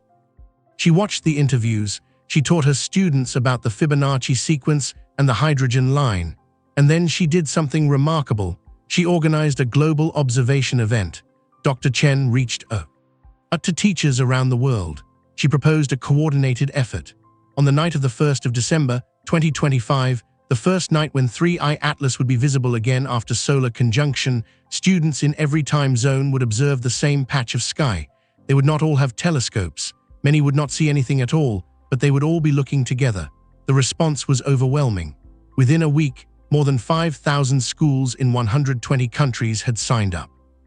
From elementary schools to universities, from urban classrooms to remote villages, millions of students would participate. They called it the Global Watch. This isn't about finding aliens, Dr. Chen said in an interview. This is about showing young people that they can be part of something bigger, that they can contribute to human knowledge, that they can look up at the sky and know that millions of other people are looking up at the same time. Maybe, she added, just maybe we'll see something interesting. The Global Watch is not the only grassroots initiative. In online communities, citizen scientists have been analyzing publicly available data, looking for patterns that professional astronomers might have missed. One group, calling themselves the Fibonacci Collective, has been studying the numerical pattern of the signal, testing different interpretations, comparing it to mathematical constants and physical laws. Another group, the Trajectory Trackers, has been modeling 3I Atlas's path through the solar system, looking for any deviations from predicted positions that might indicate a course correction. And a third group, the Quiet Listeners, has been monitoring the 1420 MHz frequency band continuously, recording everything, archiving the data for future analysis. These are not conspiracy theorists. These are not fringe believers. These are engineers and mathematicians and computer programmers, retired NASA employees and graduate students and software developers, people with the skills to analyze data, the knowledge to ask intelligent questions, and the time to devote to a mystery that fascinates them. And in some cases, they are finding things that professional astronomers missed. On the 15th of October, a programmer named Marcus Webb noticed something unusual in the timing of the signal pulses. The interval between pulses was listed as 142 seconds, consistent, regular. But when Marcus analyzed the raw data, the actual timestamps of each detected pulse, he found tiny variations, microsecond-level fluctuations that had been averaged out in the published reports. The variations were not random. They followed a pattern. And that pattern, Marcus discovered, corresponded to the motion of 3I Atlas relative to the solar system's barycenter, the center of mass of the Sun and all the planets combined. In other words, the signal was compensating for gravitational effects. It was maintaining a constant interval, not in absolute time, but in proper time, time as measured in the object's own reference frame. That is not something a natural phenomenon would do. That is something you do deliberately to ensure that your signal remains coherent across different gravitational potentials. Marcus shared his finding online. Within hours, professional astronomers had verified it. Within days, it had been incorporated into ongoing analyses, and within a week, Marcus had been invited to join a collaborative research project studying the signal. This is how science works now, not just in universities and research institutions, but in distributed networks of curious, skilled people around the world. The discovery of 3 Atlas belongs to professional astronomers, but the understanding of it, the slow, patient work of analyzing every detail, testing every hypothesis, following every lead, that belongs to everyone. Not everyone believes the signal is significant. In fact, the majority of astronomers remain skeptical that there is anything unusual about 3I Atlas at all. Let us be fair to them. Let us hear their arguments. Dr. Thomas Brennan is a planetary scientist at the University of Arizona. He has spent 30 years studying comets. He has analyzed data from dozens of cometary missions. He knows these objects intimately, and he thinks the excitement around 3 Atlas is overblown. Look, he said in a recent interview, I understand why people are excited. It's an interstellar object. That's rare, that's interesting, but everything we're seeing can be explained by normal cometary processes. The composition, it's unusual, yes, but not impossible. Different star systems have different chemical abundances. A comet that formed in a carbon-rich environment would naturally have high carbon dioxide and low water. The nickel emissions, again, unusual, but not unprecedented. There are chemical pathways involving nickel carbonyl that could produce those spectral lines under the right conditions and the signal. Dr. Brennan shook his head. Radio interference, instrumental artifacts, pattern-seeking behavior, we see what we want to see. Dr. Brennan is not alone. Several prominent astronomers have published papers arguing that 3I Atlas is a comet. Interesting, yes, but ultimately natural. They point to the object's behavior. It has a coma. It has a tail. It brightens as it approaches the sun. It shows outgassing activity. These are the hallmarks of a comet, and nothing about 3I Atlas's behavior contradicts that interpretation. The anomalies, the composition, the anti-tail, the nickel emissions can all be explained by variations in cometary chemistry and structure that you simply have not observed before. Because here is the thing. You have only seen 3 interstellar objects ever. You have no baseline, no standard model of what an interstellar comet should look like. When you see something unusual, is it because the object is artificial, or is it because our understanding of interstellar comets is incomplete? Extraordinary claims require extraordinary evidence, Dr. Brennan said, and so far we don't have extraordinary evidence. We have anomalies, we have curiosities, we have data points that don't fit our current models, but that doesn't mean aliens. That means we need better models. He paused. And yes, I know about the signal. I know about the Fibonacci pattern, but pattern recognition is a human cognitive bias. We're wired to see patterns even when they're not there. Show me a clear, unambiguous techno-signature, something that cannot possibly be natural, and then we'll talk. Until then, I'm going to assume that 3I Atlas is what it appears to be, a comet from another star system. This is a reasonable position. It is the position that most scientists take when confronted with unusual data. Skepticism is not the same as close-mindedness. It is the foundation of the scientific method. You do not accept a claim just because it is interesting. You accept it because the evidence compels you to, and for many astronomers, the evidence does not yet compel them. But here is the counter-argument. Dr. Rachel Kowalski is an astrobiologist at MIT. She studies the conditions necessary for life, the signatures of biological activity, and the methods we might use to detect extraterrestrial intelligence. And she thinks the skeptics are missing something important. The absence of evidence is not evidence of absence, she said. Just because we can't definitively prove that 3I Atlas is artificial doesn't mean we should assume it's natural. The null hypothesis, the default assumption should be that we don't know, not that it's a comet and not that it's a spacecraft. We don't know, and when we don't know, we should investigate. We should gather more data. We should test hypotheses. We should remain open to possibilities, even uncomfortable ones.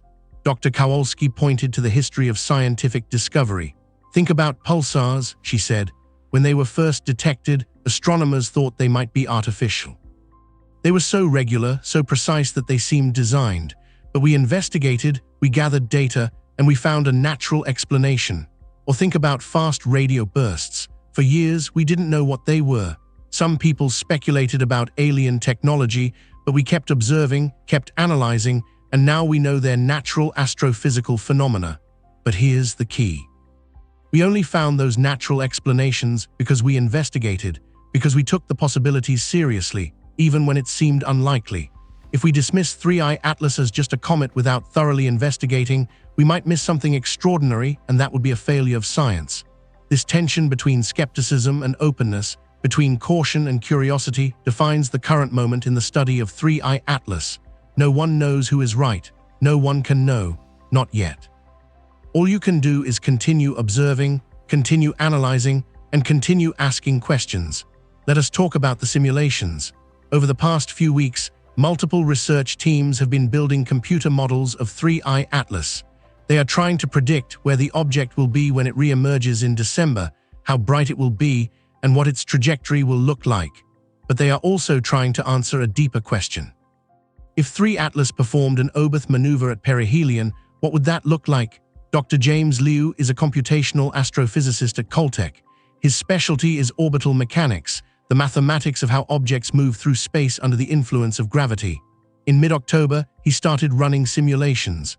First, he modeled the natural scenario. No thrust, no maneuvers, just gravity.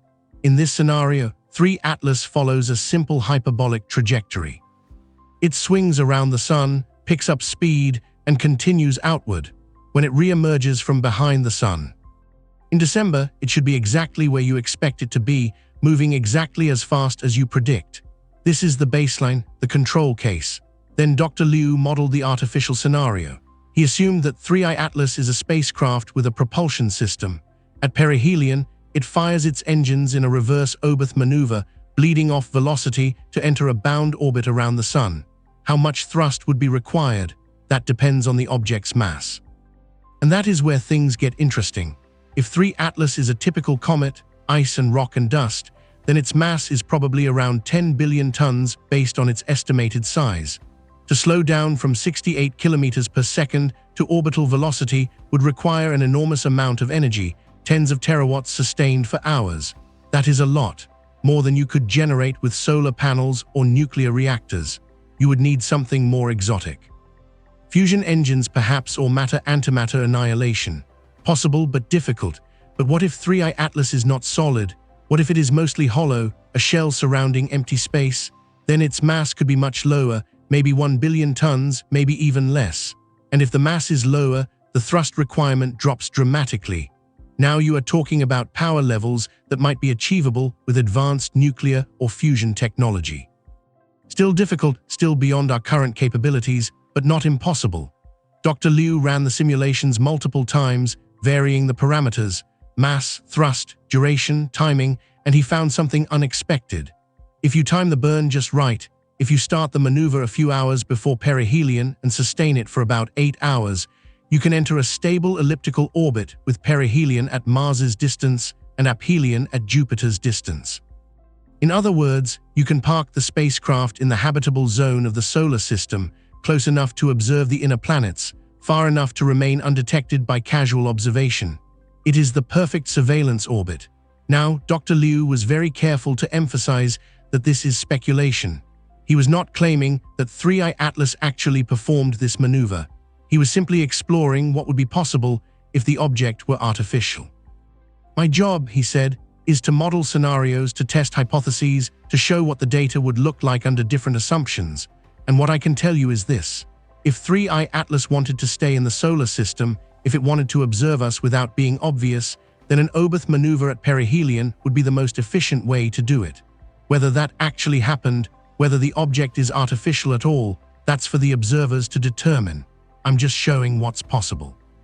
Other research teams have run similar simulations and they found similar results. If 3I Atlas is artificial, if it performed a maneuver, then you should see specific changes when it re-emerges. 1. Position offset. The object should be slightly ahead of or behind its predicted position, depending on the timing and duration of the burn. 2. Velocity change. The object should be moving slower than expected. Not by much, maybe a few kilometers per second, but measurably. 3. Orbital modification. The object's trajectory should no longer be hyperbolic. It should be elliptical, bound to the sun. These are testable predictions, falsifiable hypotheses, and in December, you will know if they are correct. While scientists debate hypotheses and run simulations, the rest of the world has moved on to something more visceral: speculation. The media coverage of 3I Atlas has been intense. In the first few weeks after discovery, coverage was measured, scientific. News outlets reported the facts. An interstellar object had been detected. It was moving fast. It would pass through the solar system and leave. Then came the signal. The headlines changed. Is this a message from aliens? Scientists detect Fibonacci code in interstellar object. The signal from 3 Atlas, first contact or cosmic coincidence? Some outlets maintained their composure. They interviewed astronomers. They explained the uncertainty. They emphasized that no conclusions had been reached, but others leaned into the spectacle. They published breathless articles about alien motherships and interstellar probes. They quoted fringe researchers making bold claims. They presented speculation as fact, and the public, hungry for answers, consumed it all. On social media, the conversation fractured into camps.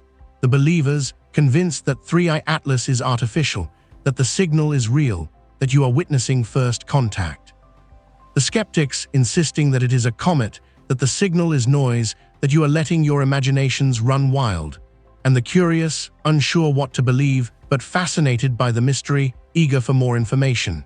Each camp has its influencers, its thought leaders, its online communities, and they argue constantly. But underneath the noise, something interesting is happening. People are learning. They are learning about orbital mechanics and spectroscopy. They are learning about the Fibonacci sequence and the hydrogen line. They are learning about the scale of the universe, the possibility of life beyond Earth, and the methods we use to search for it. A month ago, most people could not tell you what an astronomical unit was. Now, millions of people around the world can explain the difference between perihelion and aphelion. A month ago, the phrase reverse Obeth maneuver meant nothing to anyone outside a small community of aerospace engineers.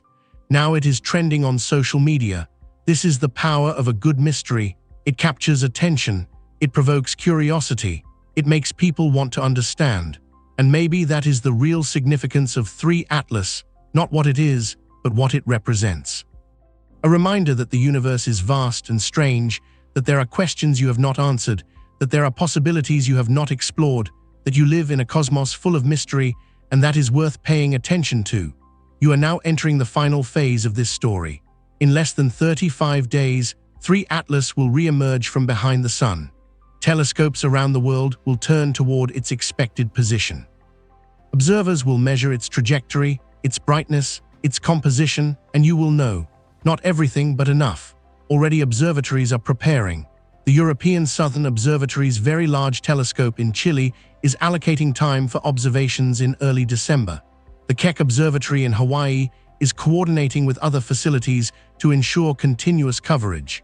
NASA's Hubble Space Telescope has scheduled observation windows. Radio observatories are ready to scan the 1,420 MHz band. If the signal resumes, they will detect it within minutes.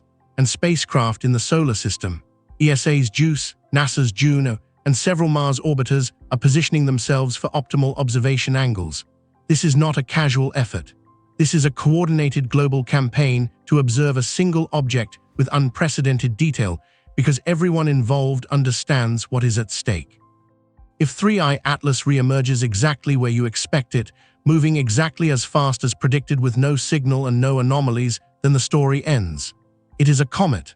Unusual, yes. Interesting, certainly, but natural.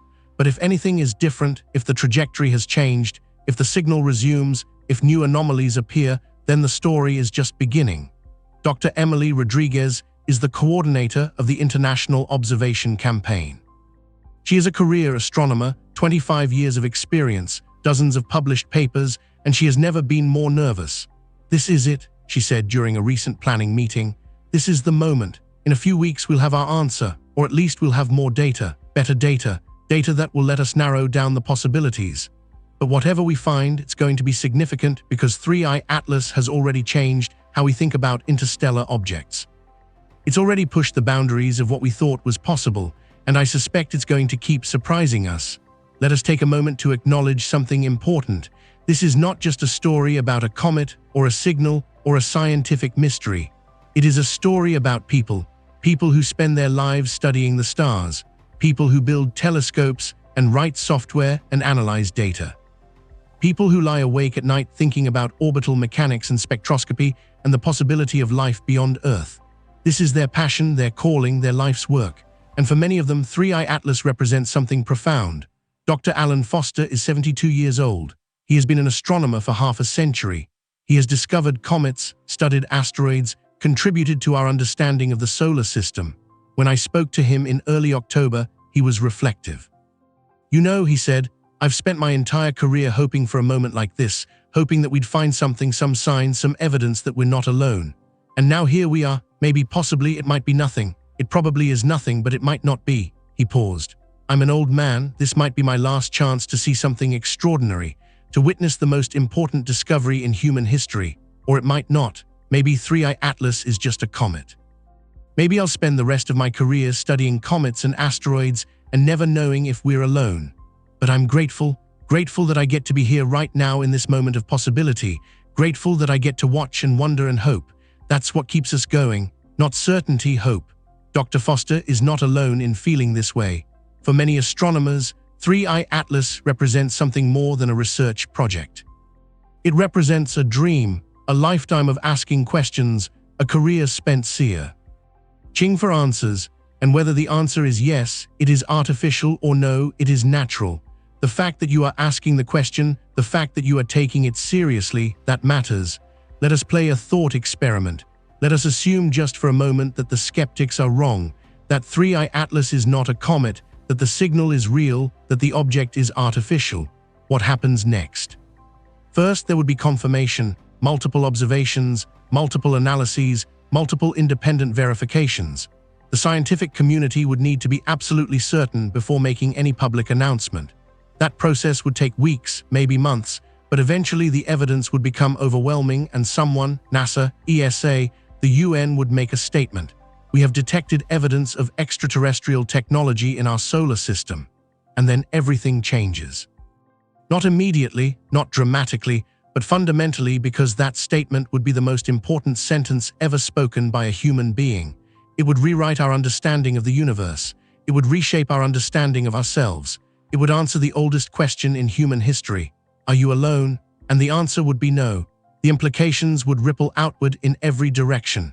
Scientifically, it would open entirely new fields of study. Astroarchaeology, xenotechnology, interstellar communication protocols. You would study 3I Atlas with every instrument you have. You would analyze its structure, its materials, its propulsion system. You would try to understand how it was built, where it came from, who sent it. And you would listen. You would search for more signals. You would scan the sky for other objects, other probes, other signs of intelligence. Philosophically, it would challenge our place in the cosmos. You are not unique. You are not special. You are one species among many. That realization would be humbling for some, terrifying for others, liberating for a few. Every religion would have to grapple with the implications. Every philosophy would need to adapt. Every political system would face questions about sovereignty, representation, and belonging. If there are other intelligences in the universe, do you have obligations to them, rights, responsibilities? These are not abstract questions. They are urgent, practical concerns. Politically, it would be complicated. Who speaks for humanity? The UN, individual nations, a new international body? How do you coordinate a response? How do you ensure that communication is handled carefully, ethically, transparently? And how do you prevent panic? How do you manage the transition from a universe where you thought you were alone to a universe where you know you are not? These are difficult questions, and there are no easy answers.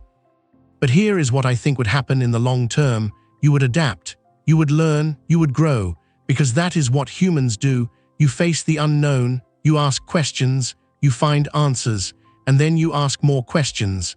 The discovery of extraterrestrial intelligence would not be the end of the story, it would be the beginning. The beginning of a new era of exploration, a new understanding of our place in the universe, a new relationship with the cosmos, and maybe, just maybe, a new hope for our future. But you are not there yet. Right now, on the 30th of October 2025, you are still in the waiting phase, the uncertainty phase, the phase where anything is possible. 3i Atlas is behind the sun, silent, invisible, unknown. And for the next 35 days, all you can do is wait. Across the world, people are watching the calendar, counting down the days until the 1st of December when the object re-emerges. Scientists are preparing their instruments. Students are organizing their global watch event. Amateur astronomers are clearing their schedules. And somewhere in quiet rooms and late-night conversations, people are wondering what you will find. Will the signal resume? Will the trajectory change? Will you see something new, something unexpected, something that finally gives us an answer? Or will 3i Atlas continue on its path, unchanged and unchanging? A comet from another star system passing briefly through ours? You do not know, but you are about to find out. And that is the most exciting part. Not the answer, but the moment before the answer, the anticipation, the possibility, the recognition that you are living through something significant. That you are witnesses to a mystery that might change everything. So here you are, the 31st of October 2025. 35 days until you know more. The signal has stopped. The object is hidden. The world is watching.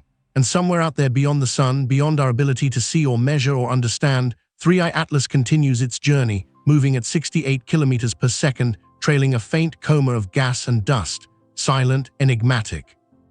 Indeed, utterly fascinating. For now, all you can do is watch the clock and prepare yourselves for whatever comes next. Because in 35 days, the mystery of 3i Atlas will take its next turn. And when it does, you will be ready, or at least you will try to be. Let us talk about the other trajectory. For weeks, the conversation has focused on one maneuver, the reverse orbit.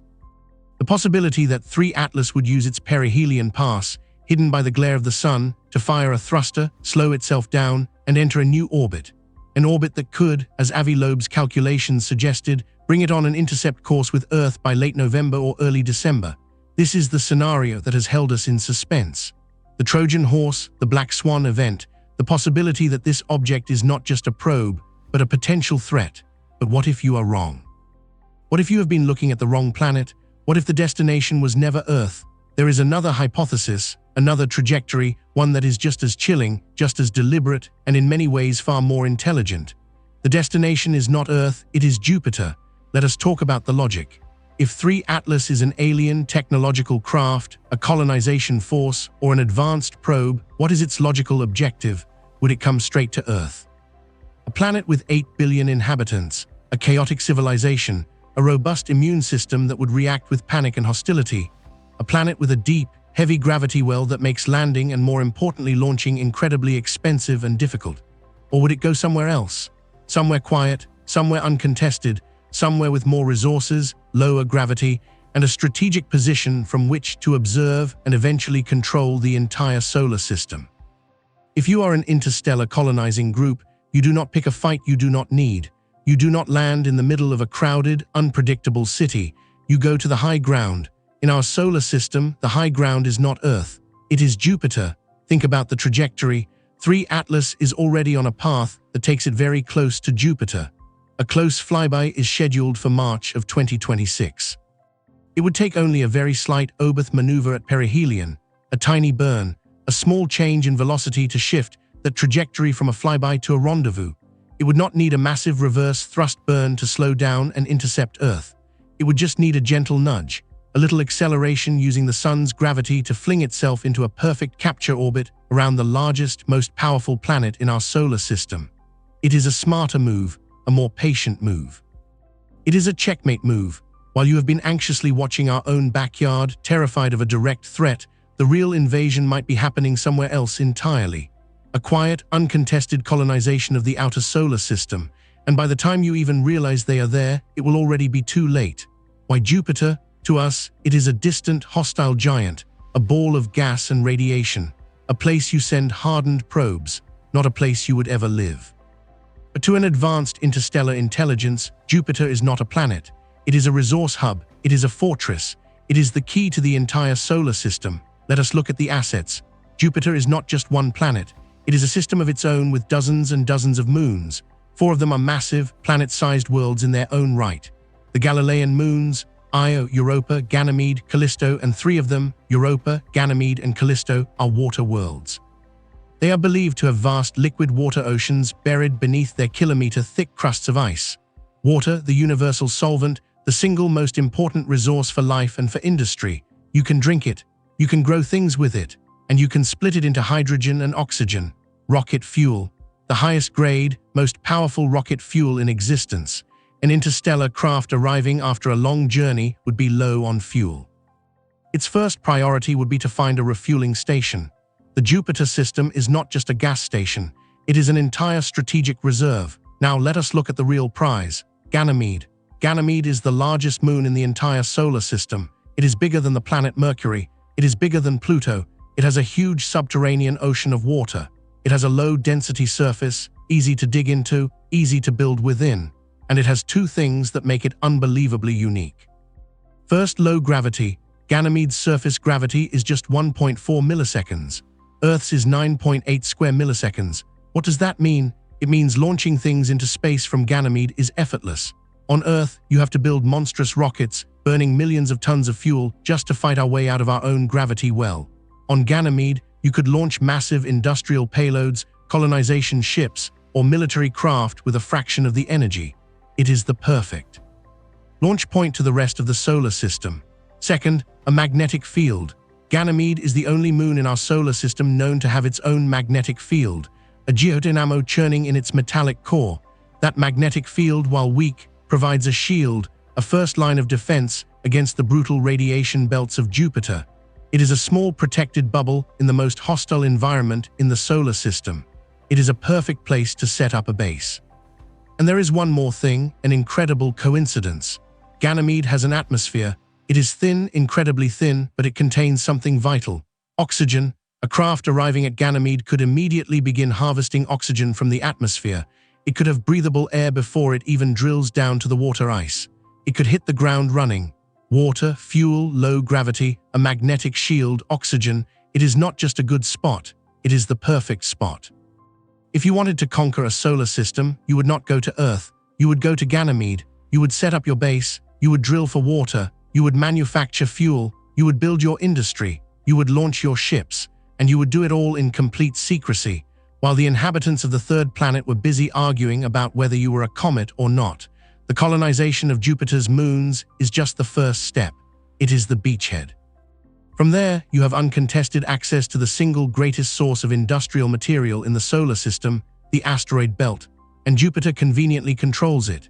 You have our main asteroid belt, a band of trillions of rocks and metals orbiting between Mars and Jupiter. But Jupiter also has its own private collection, the Trojan asteroids. These are 2 massive clouds of asteroids, each containing millions of objects that are locked in Jupiter's orbit.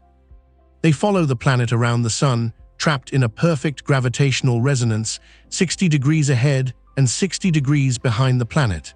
If you have a base on Ganymede, you have an effectively unlimited supply of high-grade minerals and metals right on your doorstep. And here is the strategic genius, the gravity. If you launch from Earth to mine the asteroid belt, you have to fight your way out of Earth's gravity, fly millions of miles, lock onto a target that is also moving, mine it, and then fly all the way back. It is a logistical nightmare, but if you launch from Ganymede, the gravity is low. You can launch effortlessly. You fly a short hop to the Trojan asteroids, which are locked in a gravity-neutral zone between Jupiter and the Sun. You mine your resources. You fly back. You have all the water you need for fuel. You have all the metal and minerals you need for industry. You have low gravity for easy transport. You have a perfect self-sustaining industrial base from which to colonize the entire solar system. You could work your way outward, setting up colonies on Saturn's moons like Titan. You could work your way inward to the asteroid belt to Mars. You could establish a presence across the entire system uncontested. By the time humanity even figures out how to send a probe to chase you down, a mission that would take us decades to plan and launch, they would find you already established everywhere. This is the destination Jupiter hypothesis. It does not rely on a direct hostile confrontation. It relies on patience, strategy, and a perfect understanding of orbital mechanics and resource management. It is the move a truly intelligent, advanced civilization would make. And 3I Atlas's trajectory is already aligned for it. It flew by Mars, perhaps collecting data.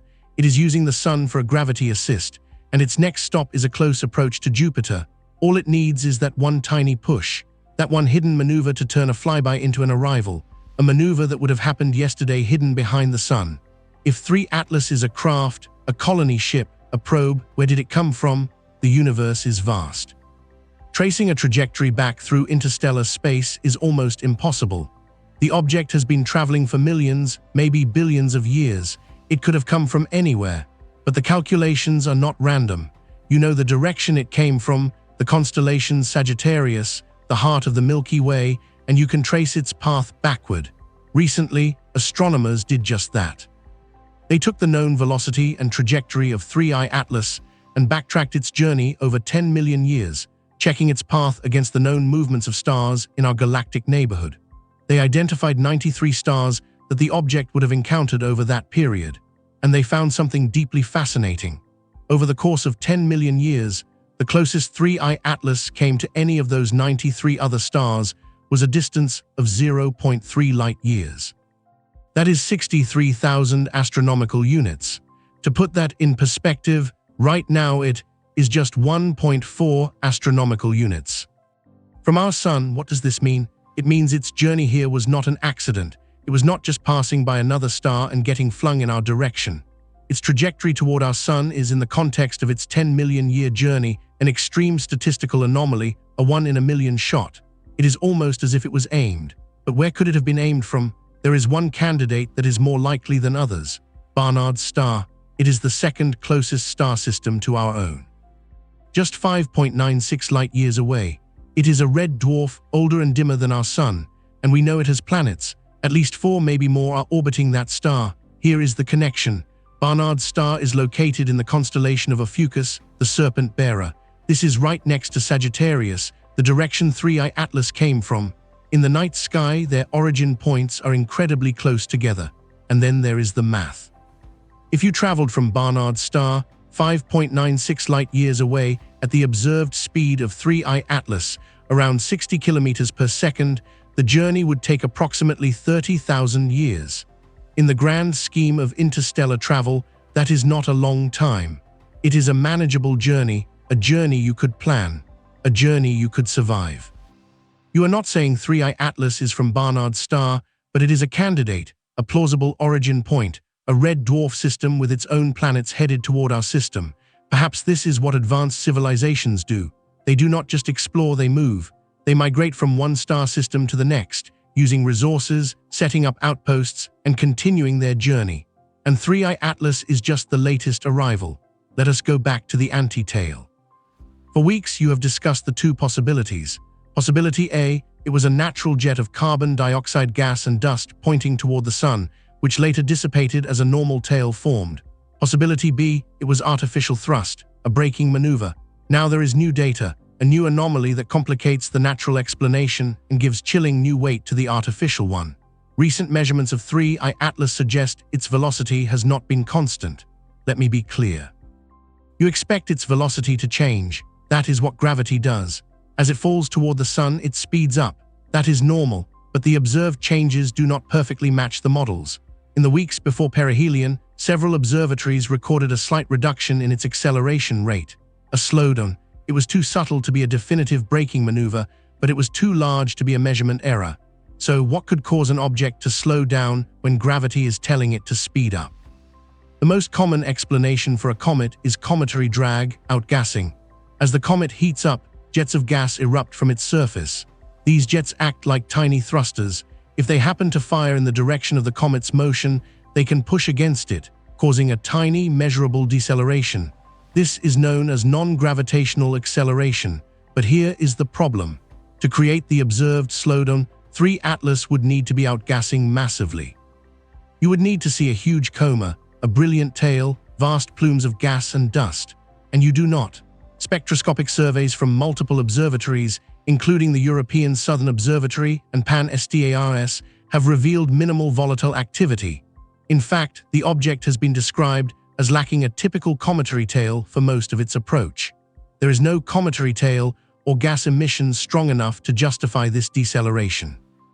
In short, the engine is firing, but there is no smoke. Astrophysicists rechecked all the models. They factored in solar tides, planetary perturbations, solar radiation pressure, and it is not enough. These natural forces can only account for a fraction of the observed slowdown. It's not enough to close the equation, one astronomer told Nature Astronomy. This brings us back to Avi Loeb. He points out that this is exactly what Oumuamua did. It also exhibited non-gravitational acceleration, but in the opposite direction. It sped up. Loeb argued that Oumuamua's acceleration was caused by sunlight pushing on a very thin, flat light sail. Now with 3I Atlas, you have the opposite, a non-gravitational deceleration with no visible cause. Loeb argues that controlled deceleration is a sign of mechanical or structural responsiveness, something not seen in nature. If 3I Atlas has a flat geometry, solar torque could be acting on it unevenly. Or if the antitail was thrust, this is the data that proves it. You have an object that is slowing down when it should be speeding up. You have an object that is firing thrusters with no visible exhaust. You have an object that is behaving exactly like Oumuamua, but in reverse.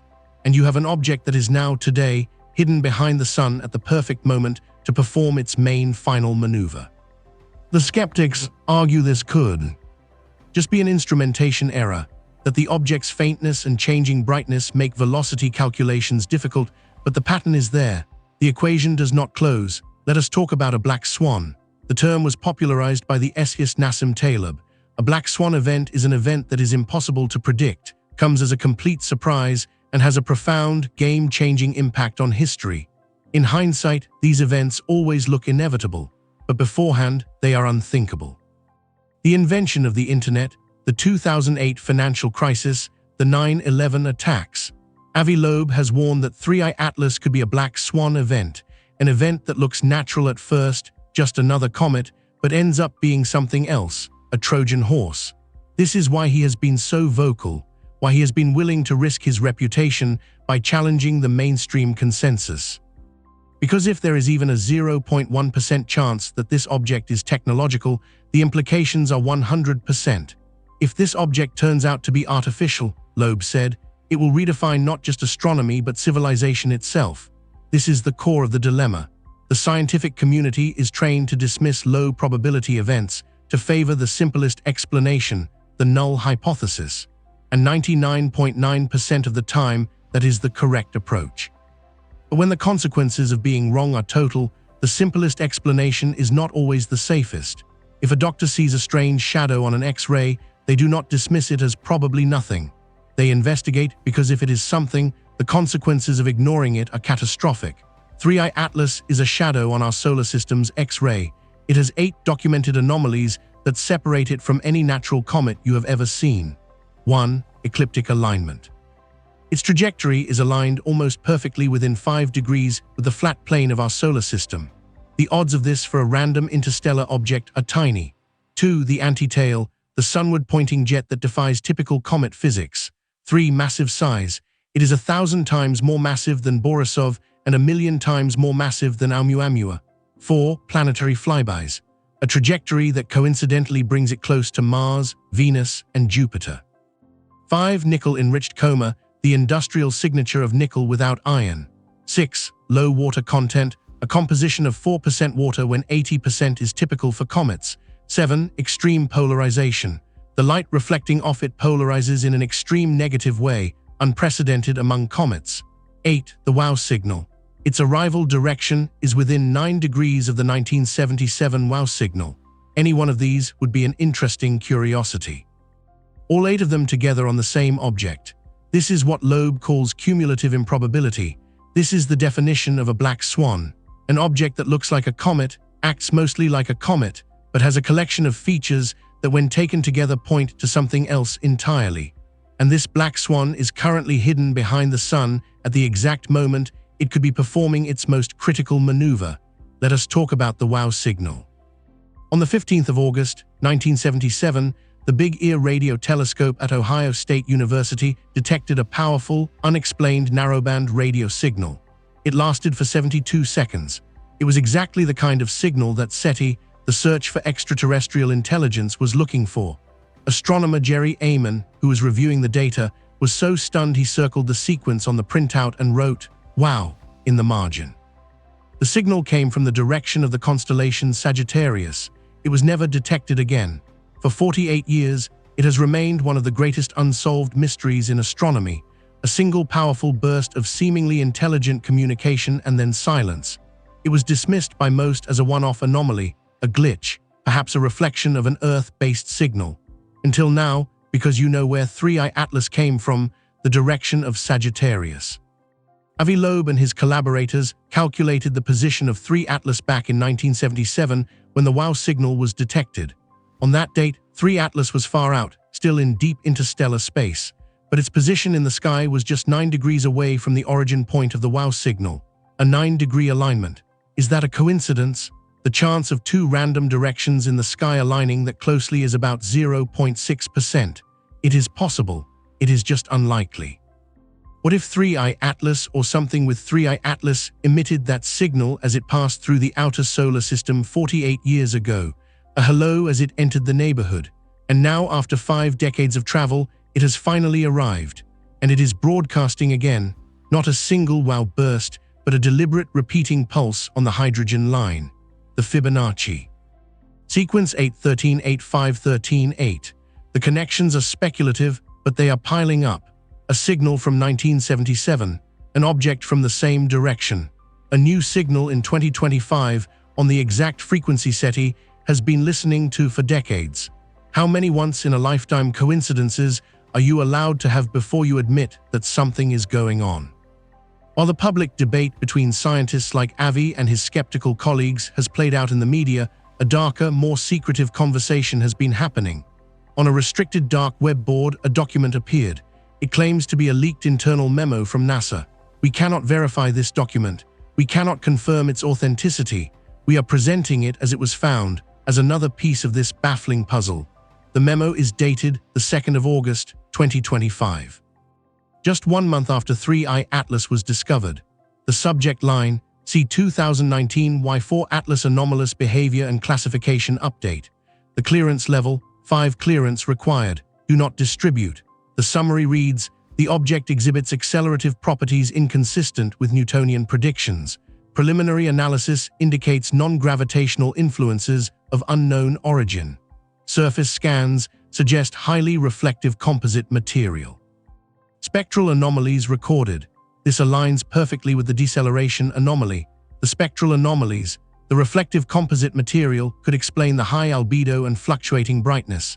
Then the action items: suspend all public discussion outside scripted narrative, redirect external communications to standard comet disintegration protocol, neutralize unauthorized dissemination on digital platforms. This is the official story you have been hearing. It is just a comet. It is breaking up. It is normal. But then the memo contains a final chilling confidential note. Confidential, object appears to be under active vector control. Maintain operational silence. Active vector control, that is not a term for a comet. That is a term for a guided missile, a spacecraft. The memo continues detailing a track ID and an anomaly summary. Unscheduled vector deviation detected. Object exhibited an instantaneous delta-v event of 0.0037 kilometers per second, inconsistent with expected gravitational influence. The magnitude and direction of course alteration suggest active propulsion or controlled maneuvering. It claims the object is not natural. This is the smoking gun that conspiracy theorists have been searching for. A document that proves NASA knows the truth and is actively hiding it. Is it real? It is almost certainly fake. A fabrication designed to sow panic and mistrust. But what if it is not? What if the most chilling part of the memo is the section titled Signal Data? Let us look at the Signal Data section of that leaked memo. Remember, this memo was supposedly written on the 2nd of August, 2025. The signal, the 813-85138 Fibonacci pulse, was not publicly reported until mid-September. But the memo dated the 2nd of August lists the following: bandwidth 1420.458 MHz hydrogen line, pattern repeating narrowband burst every 142 seconds, decoding attempts, failed non-terrestrial coding sequence suspected, the exact frequency, the exact interval. How could a memo, faked or real, from the 2nd of August contain the precise details of a signal that would not be discovered for another 6 weeks? There are only two possibilities. One, the memo is real, and NASA has been tracking this signal since at least August, hiding the data from the public under Level 5 clearance. The discovery in September was not a discovery at all. It was a controlled leak. Two, the memo is a retrofitted fake. Someone faked it after the signal was reported and simply backdated it to the 2nd of August to make it look more credible. The second option is by far the most logical, but the document was reportedly posted before the public reports of the signal. This is the heart of the mystery. The timeline does not add up, and the comments attached to the leak on the dark web board are even more disturbing. One user, DeepSignal88, wrote, "Op is not wrong. Object is not natural. We call it Class 7. Instructions were given to keep narrative contained. Public cannot know. Check DSN anomaly report." 17 days until first major orbital deviation. Don't ask how I know. This account will be gone soon. Another user added, "Signal analysis confirms megahertz. The intervals appear to follow non-random prime factor patterns, implying intentional encoding." And then this, more concerning, is the latest DSN report on trajectory modifications. The object is projected to enter a stable Lagrange region between Earth and the Sun. This is a new trajectory, a new hypothesis, not an Earth intercept. Not a Jupiter rendezvous, but a stable orbit parked perfectly in a Lagrange region, a gravity-neutral spot where it can sit and watch. Again, this is unverified. It is almost certainly disinformation, but it all comes back to the same terrifying core.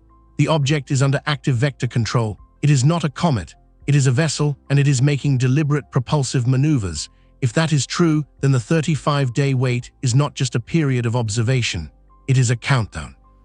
While you are blind, hidden by the sun, 3i Atlas is not unobserved.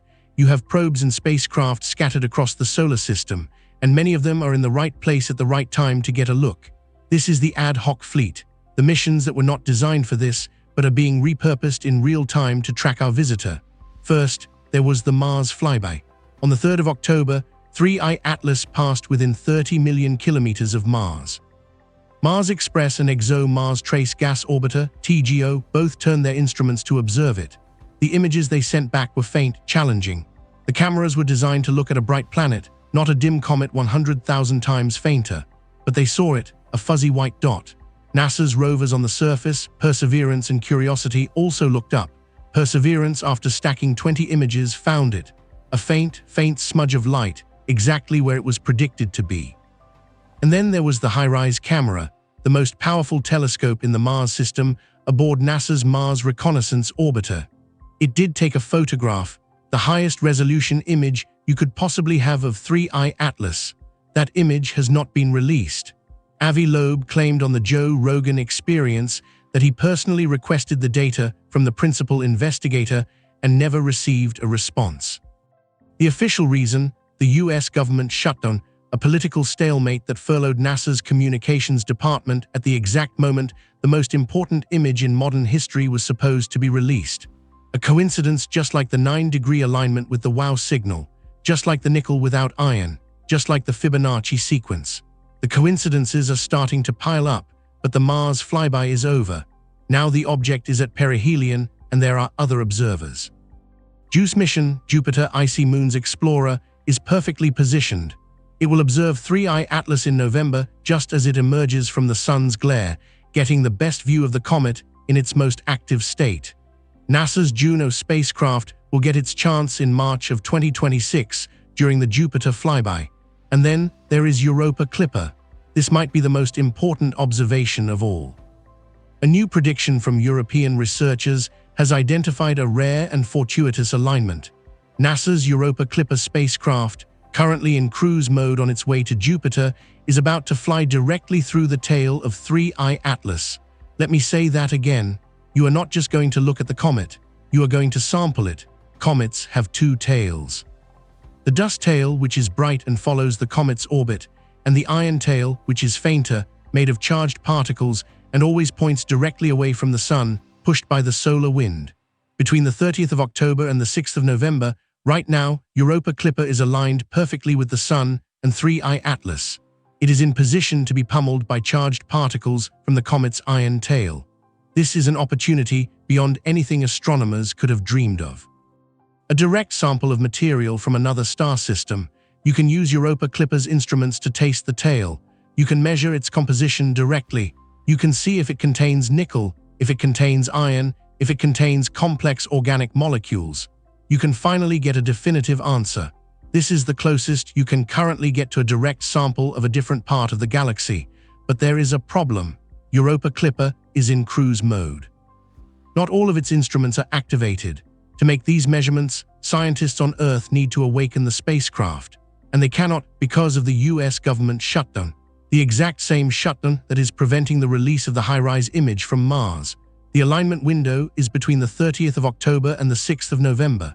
If the shutdown is not resolved by then, if scientists cannot awaken Europa Clipper in time, the opportunity will be lost forever. The object passes. The tail dissipates, the alignment ends. You are at the brink of the most important scientific discovery in history, a direct sample of an interstellar object, and you are going to miss it because of paperwork, unless this too is not a coincidence. What if the shutdown is the scripted narrative? What if the high-rise image is being withheld not because of a furloughed communications department, but because it shows something that cannot be explained? What if Europa Clipper is being kept asleep not because of a budget dispute, but because someone is afraid of what it might taste in that iron tail? What if the shutdown is the perfect excuse, the perfect operational silence? You are now in the eclipse. 3 Atlas is behind the sun, silent, unseen. It has just passed perihelion, the moment of maximum velocity, the moment of maximum stress, the moment of maximum opportunity. When it emerges in a few weeks in early December, you will face one of two realities. Reality 1, the comet. The object will reappear exactly where the laws of gravity say it should be. It will continue on its hyperbolic path, fading as it heads toward Jupiter and then out into the void. The signal will not return. The anomalies will be explained away as unusual but natural cometary chemistry. Scientists will write papers. Skeptics will say, "I told you so." And 3I Atlas will become a fascinating footnote in the history of astronomy. Reality 2, the visitor. The object will not be where you expect it. It will have slowed down. Its trajectory will be different, changed. It will be on a new bound orbit. The signal will return, perhaps with a new message, perhaps on a new frequency. The high-rise image will be released or it will be buried forever, and you will be forced to accept the truth. You are not alone. The object in our solar system is not a rock. It is a vessel. It is under active, intelligent control. You do not know its intentions. You do not know its capabilities. You do not know if it is a scout, a colonist, or a hunter from the dark forest, but you will know definitively that humanity's place in the cosmos has changed forever.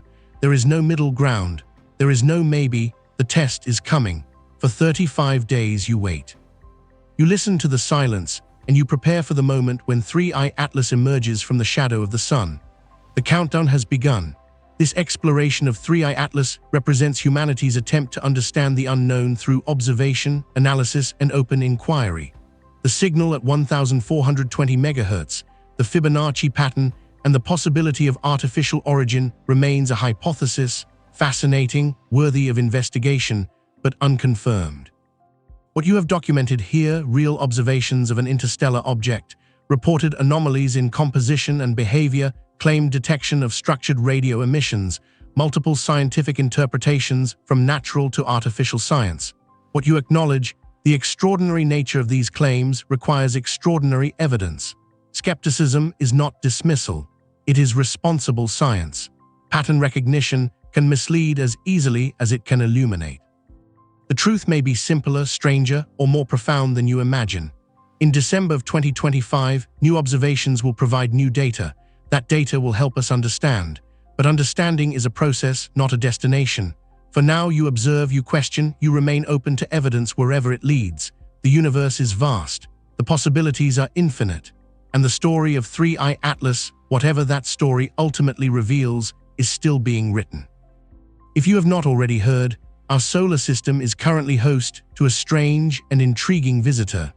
Comet 3I Atlas burst onto the astronomical scene in early July of 2025, when it was first identified by the NASA-funded Atlas Survey Telescope, or Asteroid Terrestrial Impact Last Alert System, operating in Rio Hurtado, Chile. Since then, scientists across the globe have assembled to collect every scrap of information they can get about this elusive entity, leading to a flurry of articles, alerts, papers, and controversies about the first interstellar object to enter our cosmic backyard in 6 years. But amid this media frenzy, what have you actually learned? What information about this comet is true, and what lies in the realms of science fiction? You are watching as we give you a much-needed update on 3I Atlas, piercing through the noise and getting to the heart of what makes this visitor so special, just in time for its 30th of October perihelion. If nothing else, the buzz around this comet proves how dynamic the world of science research can be. When my first video about 3I Atlas was made back in July, there were only around 4 published research papers naming it. Now, at the time of writing in September, there are nearly 70. That represents a huge number of new discoveries, verifications, and boosts in our collective knowledge about this object. But before I dive into the newest findings, let us do a quick recap of where you left off. Previously, I discussed the initial discovery of Comet 3I Atlas, named for its status as the third interstellar object to visit our solar system, and the Atlas Survey Telescope that identified it. I compared this comet to the famed Oumuamua, which made its way through our solar system in 2017, and Borisov, which was discovered in 2019. In contrast to its 2 interstellar predecessors, 3I Atlas is thought to be much faster, traveling at a whopping speed of 58 kilometers per second, and older, with estimates that it is somewhere between 3 and 11 billion years old. That was a speedy summary, so you should definitely check out my first video for more in-depth information. But since 3I Atlas made its debut, you have learned a lot more about it, thanks to countless hours of observation and measurements from astronomy facilities across the globe. So, what is the latest information to come from this researching spree? With the worldwide recognition that 3I Atlas has attracted since its discovery, it has managed to turn the heads of 2 very prestigious telescopes. It is famously difficult to schedule observation time with NASA's Hubble Space Telescope, with scientists having to submit proposals months in advance to argue their case for every minute of the telescope's time.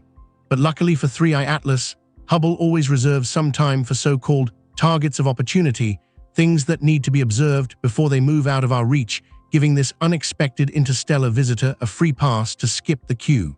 And it was definitely worth it. Hubble captured this image of 3I Atlas on the 21st of July, when it was 446 million kilometers from Earth. You can get a sense of how fast the comet is traveling from the streaky stars in the background, and see the teardrop shape of the dust coming off its icy nucleus. These observations also allowed Hubble scientists to make estimates for the size of 3I Atlas's nucleus, measuring it between 440 meters and 5.6 kilometers in diameter.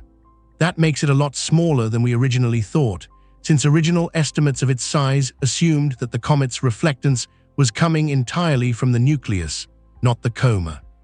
But now that the dust has cleared, you can see things in finer detail, and future observations may be able to pin down these measurements even more. The other major player that has turned its attention to 3I Atlas is the James Webb Space Telescope. On the 6th of August, scientists used JWST's near-infrared spectrograph in an attempt to determine the composition of this comet, in a study led by astrochemist Dr. Martin Cordner.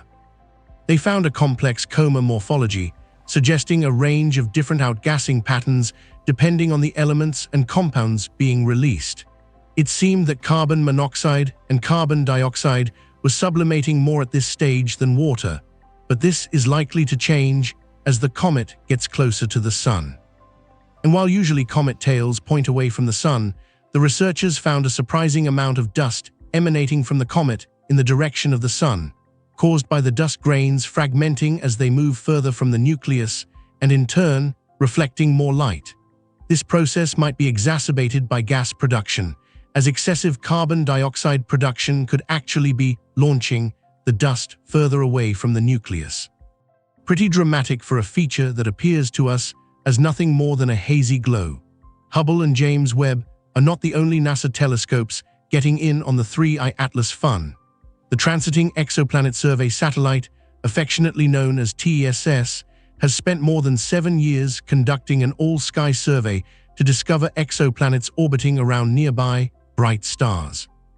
It uses 4 identical wide-field cameras to map the sky in 90 by 24 degree strips, and has already discovered thousands of planetary candidates. But as it turns out, TESS is not just good at detecting exoplanets, but smaller objects too, objects like comets. In my previous video, I mentioned that the first official discovery of 3I Atlas was actually predated by observations going back to the 14th of June. However, astronomers working with NASA's TESS mission realized that they had observational data for this comet dated all the way back to May. The comet was captured by TESS from the 7th of May to the 2nd of June and was made visible in composite deep stack images. With this new data, astronomers had the chance to verify the earlier measurements made from 3I Atlas and make some new discoveries of their own. In a paper published on the 11th of September, Adina Feinstein, John Noonan and Darrell Seligman used data from TESS to measure the brightness of 3I Atlas. They found that the average visual magnitude recorded by one of the TESS detectors was in line with previous estimates made by other astronomers using the same data. But the comet was about to defy expectations in another way. Between the 7th of May and the 2nd of June, the distance between 3I Atlas and the TESS spacecraft decreased by 0.9 astronomical units. From this change alone, the authors expected the object to get brighter since it would be closer to the Sun and could reflect more of its light. They calculated that the comet's flux, or the amount of energy received from it, would increase by a factor of 1.5, corresponding to a magnitude of 20.5. But the object got much brighter than that. Its magnitude increased to 19.28. This shocking surge in brightness was the result of 3I Atlas increasing its flux by a factor of 5, not 1.5. Observations with the TRAPPIST North and South telescopes reported similar brightness values, confirming there was no miscalculation. With such a huge amount of energy radiating from this object, 3I Atlas is far more active than you originally thought, and may have been active for a long time. Combining their magnitude values with the Hubble estimates for nuclear size, the researchers found that 3I Atlas may have been active when it was still a whopping 6 astronomical units away from the Sun. That is near the outer limits of where comets usually start outgassing, suggesting that 3I Atlas might have been releasing something more exotic and hypervolatile at this time, like nitrogen or hydrogen. In my previous video, I said that 3I Atlas had a flatter light curve than Oumuamua, which suggests that it reflects light more evenly across its surface. Well, Feinstein and her colleagues came to a similar conclusion when they tried to extract a light curve for this comet using the TESS data. In fact, they struggled to find any patterns in the light curve at all, so they could not conclusively identify the comet's rotation period. They did identify some periodic signals, one every 29 hours and another every 16 hours, but the data was noisy, and TESS may not have been sensitive enough to measure this kind of parameter for a faint object like 3I Atlas. Luckily, other studies using specialized ground-based telescopes agree with the 16-hour spin period, so we can be more confident of the comet's shape and how it rotates. I have only covered space telescope discoveries so far, but discoveries about 3I Atlas have been made by telescopes back on Earth too. On the 27th of August, researchers working with the Gemini South Telescope in Chile used the Gemini Multi-Object Spectrograph to visualize 3I Atlas in multicolor. Amazingly, the images captured in this session showed not just the coma around the comet's nucleus, but its tail. The tail was measured to span about 1/120th of a degree in the sky, which is significantly longer than it appeared in previous images using the Gemini North Telescope back in July. This is further proof that 3I Atlas is becoming more active as it approaches perihelion, and hints at exciting developments to come. Who knows how much more the tail will grow before the comet reaches its perihelion on the 30th of October. The August session also collected the spectrum for 3I Atlas. In this recording, you can watch the moment when Bin Yang, assistant professor at Diego Portals University, identified an emission feature in the CN band for the comet, proving that it was releasing cyanide molecules. This happens when water sublimates upon exposure to sunlight, releasing hydrogen cyanide from the comet, which is then broken apart by sunlight into its constituent elements. You often start to see this when a comet is between 2.5 and 3 astronomical units from the Sun, which is exactly where 3I Atlas now finds itself. Other observatories have affirmed this finding, as the once weak CN signature is steadily strengthening over time. A paper published at the beginning of September inferred that the comet was releasing 800 sextillion, or 8 times 10 to the power of 23, cyanide molecules per second, when it was just over 3 astronomical units from the Sun, which is actually on the lower end of the scale for many comets in our solar system. By measuring the ratio of decarbon to cyanide in the coma, the authors placed 3I Atlas as one of the most carbon chain depleted comets we know of. But what does that mean? Carbon chain depletion occurs when a comet's coma or tail is lacking in longer chain carbon molecules like decarbon or tricarbon. This feature is used to classify comets found across the solar system and is thought to reflect the conditions in which they were first formed. So, using an upper limit for the comet's decarbon production, scientists concluded that 3I Atlas produces less than 0.09 decarbon molecules for every CN molecule, and so it is carbon chain depleted. Interestingly, Borisov also shared this feature, so this may point to a pattern in the composition of these comets. However, it is important to note that the interstellar sample size is still very small, so you should try to avoid overgeneralizing. Either way, you should keep an eye on 3I Atlas as T approaches our Sun. As decarbon production could rise, the comet could start out gassing more water, or something even more dramatic could happen. As astronomer and comet expert Karen Meach has said, these comets are really very fragile, dirty snowballs and can often break apart. If that happens, you could see a renewed bout of emissions as the break exposes untouched water ice to the Sun's radiation. In recent days, researchers have analyzed not only how 3I Atlas emits light, but how it polarizes light. On the 5th of September, a paper was published by Zuri Gray and colleagues presenting the first ever polarimetric observations of 3I Atlas, and by extension, the second ever observations of this kind for an interstellar object, the first being Borisov. Polarimetry is used specifically to probe the physical properties of space objects, like the size of their dust grains, the structure of their surface regolith, and the shape of their coma, in a way that cannot easily be done with other techniques. Gray and her colleagues used data from telescopes across Chile, the Canary Islands, and Bulgaria, and managed to discover something about 3I Atlas that set it apart from any other interstellar object, asteroid, or comet you have seen before. They found that 3I Atlas has an exceptionally deep and narrow negative polarization branch. That may not sound like much, but it means that 3I Atlas is scattering light in such a way that has never been seen before for any other comet or asteroid in our solar system. This behavior sets it apart from even Borisov, which showed positive polarization of light and could place it in a distinct class of small planetary bodies that we know next to nothing about. To give some more context, particles in and around space objects, like dust or gas, can cause incoming light to scatter in specific directions. This is known as light polarization, and it can be measured by telescopes here on Earth. Experts look at the scattering plane, which is the line formed when looking from the observer to the comet to the Sun, and record whether the direction of polarization is perpendicular to the scattering plane, which is positive, or parallel to the scattering plane, which is negative. So, the deep and narrow negative polarization of light from 3I Atlas means that the light is being strongly polarized in a very localized, parallel direction to the scattering plane.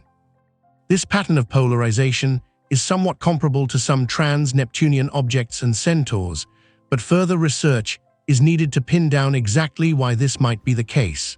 If you thought the newsworthy observations of 3I Atlas were reserved for academics, you would be wrong. Science really is for everyone, and this next discovery proves why. From the 7th to the 8th of September, parts of the globe were treated to a stunning lunar eclipse, or blood moon, as it passed through the Earth's shadow. Naturally, this was a great opportunity for amateur astronomers to dust off their telescopes and have a look, but some space enthusiasts were not just looking at the moon. Michael Yeager and Gerald Remen were taking photos of the night sky over Namibia when they noticed our friend 3I Atlas, colored with a surprising yet beautiful green hue.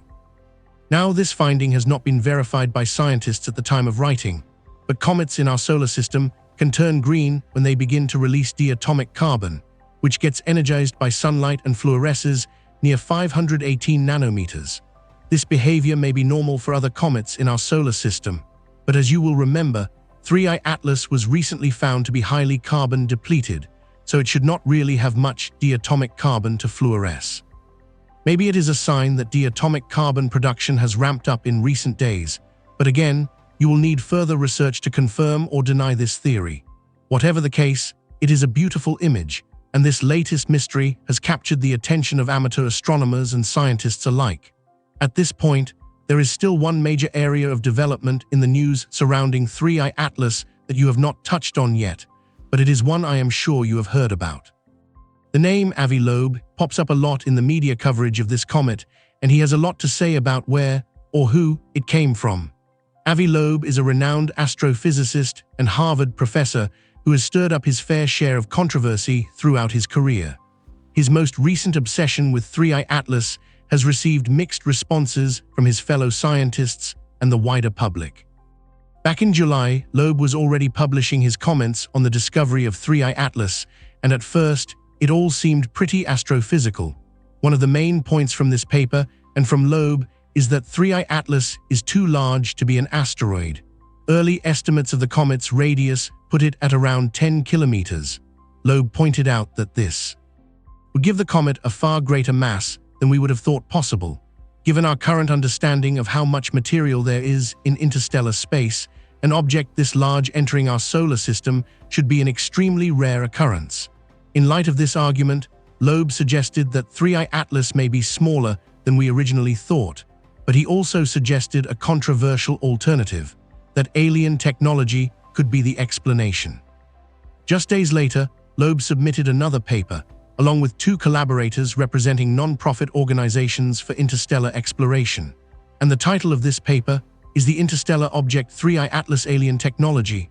While Loeb's first paper only briefly floated the idea, this follow-up placed the alien speculation front and center. In it, the authors conducted an analysis of the astrodynamics of the comet, exploring whether it could be technological and possibly hostile. They referenced the dark forest resolution to the Fermi paradox. If you are not familiar, we have covered this in previous videos, but the Fermi paradox poses the question of why you have not found aliens yet, considering the size of the universe and the number of stars that share similarities with our sun. The dark forest idea suggests that perhaps aliens are out there, but are choosing to remain hidden, like prey would hide from a hunter. The authors stress that they are exploring this idea for educational purposes, and because it is fun to pursue, irrespective of its likely validity. So let us see what they had to say. Firstly, in this paper, Loeb still maintains that 3I Atlas is too large to be an asteroid. As Loeb and his colleagues should know, estimates for any newly discovered object are liable to change, especially as more independent measurements are taken and results are peer-reviewed. After all, the 10-kilometer value was estimated before you could properly measure 3I Atlas's coma, and as you now know, that coma is responsible for most of the reflectance you see. A press release from the Hubble team on the 7th of August said that 3I Atlas measured 5.6 kilometers across at most, but Loeb continues to use the outdated measurements in his alien hypothesis. In a Medium post on the 13th of August, Loeb directly mentions the Hubble images, but still bases his argument around the older estimates. My point is not that scientists should be banned from pursuing alternative lines of research, but they should at least make sure that the research uses credible data, especially for new discoveries like 3I Atlas, where the state of our knowledge is still a constant work in progress. As for Loeb's other points, well, they have been rebutted by other scientists, particularly in two papers by AKM Ihsanul Haq, a geoscientist working at Petronas University in Malaysia. He rebuffs Loeb's arguments for non-gravitational acceleration to achieve a non-coincidental flyby of Venus, Mars, and Jupiter, by referring to the most recent trajectory data for 3I Atlas, which can be explained far better with natural dynamics than engineered maneuvers. For many of Loeb's critics, this is a lesson against jumping to conclusions. As fun as it might be to cry aliens, you should at least wait for the dust to settle on each new discovery before you start looking for whether it could be a sign of intelligent extraterrestrial life. That way, you will be far more efficient at coordinating a response if and when the evidence truly points to an alien encounter. You have come to the end of our reunion with 3I Atlas, but as I have shown in this video, this research moves almost as fast as the comet itself, so you are by no means finished making new discoveries. On the 30th of October, the comet will reach perihelion around 1.4 astronomical units from the Sun, though sadly you will not be able to see it. At the time this video is released, it will be too close to the Sun to observe, but do not panic. It will re-emerge by early December, ready for a renewed bout of in-depth analysis. Missions that may be able to observe the comet include NASA's SOHO, SPHEREX and MAVEN, not to mention continued observations from Hubble, James Webb and the Gemini Observatory, so there will be plenty more to come. As 3I Atlas takes a bow and disappears behind the solar curtain, it leaves plenty of questions for us to ponder. How will its activity change as it reaches perihelion? Will it break apart? How long has it been traveling to get here? And can we trace its elusive origin? It is a race against time to answer these questions, but astronomers are showing no signs of slowing down, and I cannot wait to see what they discover next. Solving the mystery of Comet 3I Atlas is only possible by finding patterns in the data. It requires analyzing mountains of data, spotting subtle patterns, and testing ideas against the evidence. It might seem complex, but it is a skill set anyone can develop with help. There are online learning platforms with thousands of interactive lessons in math, science, data analysis, programming and AI, all created by experts from Stanford, MIT, Microsoft, and Google. They get you involved from the very beginning, then use hands-on practice to actively build your understanding. No wonder it is 6 times more effective than passively watching lectures. They have also added a bunch of new courses, like Thinking in Code or Probability and Chance. Each lesson is short, engaging, and designed to make daily learning a habit, so you can reach your goals faster. So why not give these platforms a go? You can get started for free, and some even offer a 20% discount off an annual premium subscription, which gives you unlimited daily access to everything on the platform. Well, today is the day, folks. Perihelion for 3 Atlas, as it is called. It is the weird interstellar object that is heading our way. Perihelion is its closest point to the Sun. That is what that means. Now, to be clear, this object will be behind the Sun to my understanding, you know, but I am no astronomer, so you will not be able to see it, but there are plenty of spacecraft that will be able to see it, and you will be able to get images of it and all of it. But why is NASA refusing to allow us to see these high-definition images? Why is NASA being so cagey about this thing? It is very bizarre. What is it? Is it just a comet, or is it some interstellar spacecraft? You do not know. Who knows? You do not. Why is NASA hiding all of this? We want to bring in Professor Simon Holland now, who is far more educated on this than I am. And Professor, I want you to treat me like I am a 5th grader today, because you know I hate all these people that pretend to know everything. I do not know everything about this at all, but I want you to educate us. So today is perihelion. First, can you talk about why this is so significant, and then we can get into all the why you are not seeing images and NASA, and what the EU is doing to maybe get some images. But what is perihelion, and why is this so important today? It is the closest it is going to get to the Sun, and of course when it comes around the other side, you will be able to see it again from Earth. But you are absolutely right. There are lots of satellites out there actually orbiting the Sun who are actually seeing it. Let us not forget that there are other countries with telescopes, as well as the US. Here in the EU, we have many satellites who are actually following it in telescopes, and you know it is an absolutely fascinating object. I think you cannot underestimate how brilliant it is that it has come into our solar system, and also how different it is, and it is this difference of its composition of its actual elements that make it up that is not like us. It is not like anything you have in our solar system.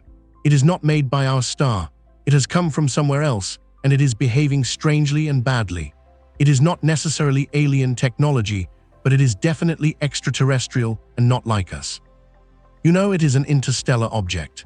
But Professor, when you say it is, sorry to interrupt you, when you say this is the key to, I mean, this is what is so intriguing to me and others, I think, is that when you say it is behaving badly or it is behaving differently, something out of the ordinary, how exactly is it behaving that you are not used to? Because it is made of weird stuff. I mean, you are used to every single comet that you see that comes towards the sun is trapped by the sun's gravity, a big gravity well.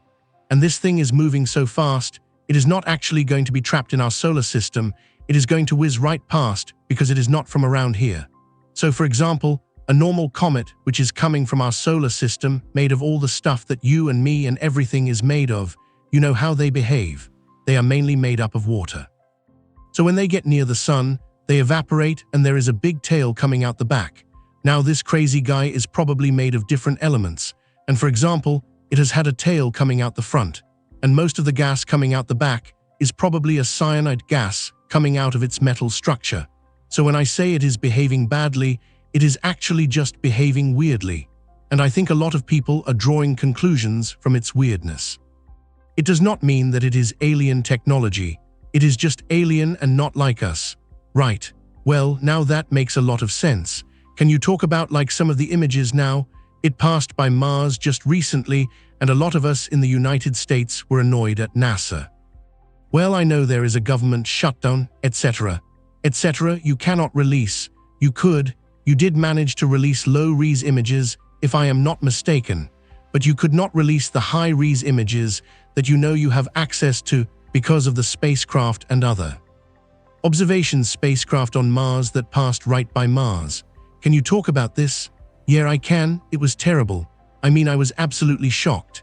There were my little fingers going not to NASA, but directly to Jet Propulsion Lab, JPL, who are actually controlling satellites going round Mars, and you were expecting for a very close-up high-resolution image. The US, in that case, has much higher resolution cameras aboard their spacecraft than there are Chinese and EU satellites around Mars as well, but they were much lower resolution, and they were the only ones that were released, and to this day NASA through JPL have not released the high-resolution pictures. It does seem really strange. I know you have got this kind of closed down of the government, but come on. Non-government organizations, universities and people should be able to be free from this, and you should be able to get the actual images. I am shocked because that was a fantastic opportunity to get very close to this thing and actually, find out what it is made of and its size and how it is moving and its shape. But no, you are missing that. You are slightly struggling to get high-resolution pictures, and I find that very disappointing. Professor, in the EU, I know you guys are well, you are not in the middle of a government shutdown. The EU has its other major problems, totally separate from our mess that you have got here. But what are you guys doing differently to try to get some of these images of this that the United States is not being forthright with right now, just using EU assets? I mean, I think it is very disappointing. I mean, the astrophysics community is the one community in science that needs to and does share images and data. Other bits of science might keep it to their own country, but if you see something up there, you need to share it with Australia. You have to actually share astronomical data. And it is very disappointing that you are not getting probably some of the best assets from the United States that has seen it, especially on the Mars satellites. Yeah. I mean, the EU does not really have that kind of high-resolution camera stuff, but there is a lot of other people looking at it. I just heard today that it is now visible too, and it has been resolved by radar. This is not, not a picture, but actually made a three-dimensional radar image of it. It is spherical. It is moving incredibly fast. The amount of energy it has is incredible. I am so pleased that it did not hit anything. I was very concerned that when it went between Jupiter and Mars is where all our asteroids are, and it could have played, a game of billiards with things. If it hit anything, it would have upset the apple cart because of its speed. How big are you talking here? So because I think a lot of people, they have been sharing images of it looking sort of like Oumuamua, which is like a long cylinder almost, but this is spherical. How big is this sphere? I cannot remember the exact size, but I do know the one statistic is it is bigger than both Oumuamua and Borisov, the other interstellar object. You have seen 3. This is why it is 3I Atlas, and it is very heavy, very big. Somebody has worked out the actual mass. I do not have it in my head right now, but it is much bigger than the other 2. And I think it is spherical. You are absolutely right.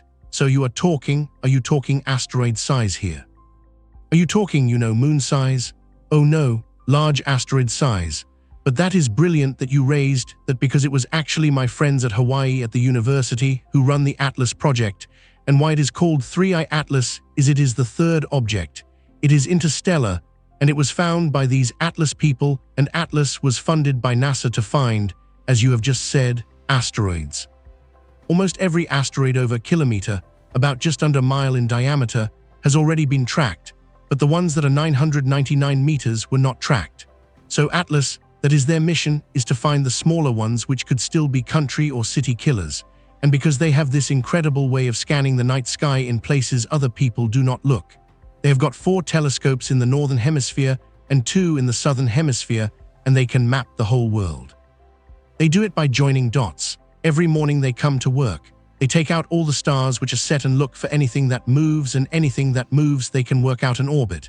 And that is how they found the 3I object that was named after them, Atlas, and it was incredibly good that they found it. It was right in the middle of the Milky Way where nobody else was looking, but they saw it because it was moving. And that is what is very clever about the Atlas project. Good on them. That was very clever. One thing we covered here the other day on the show, Professor, is THAR. NASA has basically launched their Earth Defense Force, or went on basically, you could call it high alert among all of these astronomers, and it raised a lot of eyebrows. What is so concerning now to NASA during a government shutdown? They cannot give us high-definition images, but they can certainly go on this.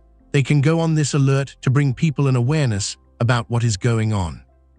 I do not know that they think that they could stop this if it was a threat to their threat to Earth or something else large, maybe a psychological operation. I do not know. What do you make of their moves recently? I do not know. But what I do know is that the Atlas team needs to give points out of 10 whether an object is trivial or non-trivial, whether it is a country killer or a city killer. And that data goes all the way, goes through to Boston to the Minor Planet Center, and they can work out from very little orbit data if it is going to impact Earth in the future. And then, of course, if it is going to impact Earth, the 2 big things you can do: warn people to get out of the way. Certainly, if it is a localized event, be hard for a country, but for a city could maybe. And of course now you have the possibility, if you have enough time, to actually divert an object by kinetic impact and actually slightly move it away. Move it just a little bit 10 years before it hits Earth. It would miss Earth by miles. You have a lot of great films and a lot of great videos on. I have been watching you for quite a while, so I am thrilled that you are on the show. You said at the outset, you really do not believe this is alien technology, or of alien origin, but you have quite a history of covering alien-related technologies, and Salvata pies and others, and UFO patents, and things like that, maybe from reverse engineering of craft. So if people wanted to go down that rabbit hole, what would you say to them about some of the patents that might exist about this reverse engineering of alien technology that you have in our possession that I am 100% certain, I would bet my life on it, that our government is using and has used, and as is with all these black project off-the-books projects? Oh, what a fantastic question, and thank you very much. All right, so first of all, aliens and UAPs are real, and they are also global. They are everywhere. There is just as much in Namibia as there are in Nebraska. So, yeah, no. Many governments throughout the world have actually officially said that UFOs and non-human intelligence exist here on this planet. And as you clearly say, the more information you have about them, it is possible to use the weaponization of UAP is the term.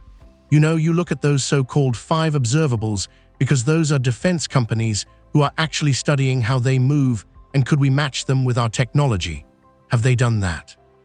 Almost definitely, I would say. I think ever since World War II, physics, killing people with advanced physics, is how we run wars. And of course, we want to hit people with things that they do not know. So if we can get non-human intelligence technology and actually turn it into weapon systems, your enemy will not know what hit them. The question is, what have we in the West and NATO actually got, and what have our enemies got flying in the sky? It is hard to know. I think a lot of the things that people see could well be human technology which is secret, and that is what really interests me. I know non-human intelligence lives on this Earth. People see it all the time. UAPs are real, but what have you really done to turn it into some piece of technology that you can fly around, And that is my quest. It is a good thing to try and investigate, right? No, I think you are right about that.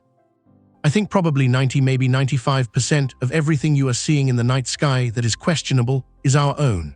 But that technology came from somewhere else that you have reverse engineered and now are using it for our own purposes. I have spoken to plenty of whistleblowers who have been and witnessed this up close, and personally who have been a part of the secret space program, who have been to the moon base, for instance. Members of the United States Air Force who have been to the moon base. Right, yeah, hopefully people are waking up. I think you are dead right. There are multiple moon bases. I mean, the moon is the high frontier. Think about it. You have got something not that far away from Earth looking at Earth constantly. Do you think that we do not use the moon? Do you like we would not use that as the perfect observatory? Yes. And what is also hilarious, it is perfect for lots of things. It is, military observatory and communication. A friend of mine was applying for a massive science foundation budget, and he was openly told just last year that the budget has been enclosed because the US is putting Wi-Fi and the internet onto the moon. Why would you want the internet on the moon? I asked, there is nobody there. So you can stream Netflix on the moon right now. Well, I remember hearing a few years ago how fast the internet was on the space shuttle, and it was like 1,000 times faster than you had on Earth. Like, it is just, unbelievable. So yeah, the moon base thing is particularly interesting to me, and the individuals who have been there, or the multiple moon bases that of course you know about. Professor, I would love to have you back on. I know it is after 10 o'clock in the evening there in France right now. It is, so thank you so much for staying up for us. I really appreciate it. And our whole staff is thrilled that you are here, so thank you so much. Great to have you on the show, and we look forward to talking with you again soon. Yeah, and let us keep our eyes on the skies and watch that 3 Atlas. Yes, absolutely. And NASA, please release some HD images. You have them. Professor, great to see you. Thank you so much. All eyes are on 3I Atlas right now for one reason. In the space of 48 hours, telescopes worldwide pivoted to a third interstellar visitor, triggered by a 1.4 magnitude brightness jump amateur astronomers caught and professionals could not explain. Mars orbiters burned precious fuel for unscheduled maneuvers. Deep Space Network antennas abandoned regular missions. And the International Astronomical Union convened an emergency session just as scientists abruptly went silent online. Never before have so many independent anomalies converged so quickly on a single object. Is it raw cosmic coincidence, technical error, or evidence of something no one expected? This is a hypothetical scenario. No unprecedented events are currently occurring with 3I Atlas. It is a speculative analysis of a coordinated global response. The clock is ticking. Here is what the world would do next. Maria Schulz, an amateur astronomer in Jena, Germany, spent her night tracking 3I Atlas with a 12-inch telescope. At 0114 Coordinated Universal Time, her photometry software flagged something wrong. A sudden 1.4 magnitude spike in brightness over just 6 minutes.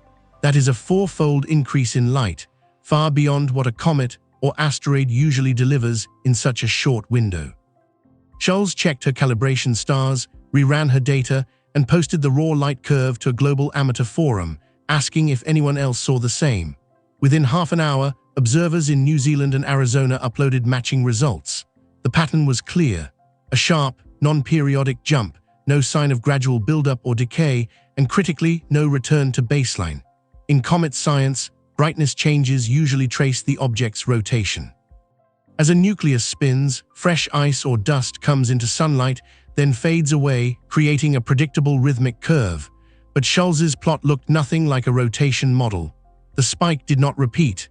There was no periodicity, no echo in the following hours. Just a step function, flat, then a vertical leap, then flat again at the new level. For comparison, the famous 17P Holmes outburst in 2007 produced a 14-magnitude surge, but that took nearly 2 days, not minutes. Even Oumuamua, the first interstellar visitor, never showed anything like this. Photometry basics demand skepticism. Small telescopes can be fooled by passing clouds, camera glitches, or misaligned tracking. But Schulz's data was clean. Multiple exposures, consistent comparison stars, and no atmospheric distortion. When 3 other amateurs using different equipment confirmed the same curve, the odds of instrument error shrank. Professional survey telescopes, including Atlas and Pan-STARS, quickly checked their own archives. Their automated logs showed a matching jump timestamp to the minute. A 1.4 magnitude leap in 6 minutes with no periodicity leaves few natural explanations.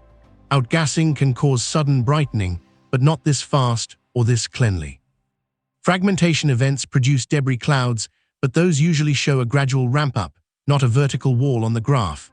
The only comparable event, Holmes, had a much slower rise, and even then the cause was a rare shell fracture, not a routine process. Schultz's post spread across social media, drawing the attention of professional astronomers who monitor these forums for early warnings. The raw data, now confirmed by 4 independent observers, presented a technical mystery. An interstellar object behaving in a way no model predicted. The light curve, simple and stark, became the first undeniable anomaly. It was enough to trigger the next phase, a global relay of the data, and a scramble to understand what could possibly cause such a leap. This is a hypothetical scenario. No unprecedented events are currently occurring. NG with 3I Atlas. It is a speculative analysis of a coordinated global response. Within minutes of Schultz's post, the rhythm of the night changed.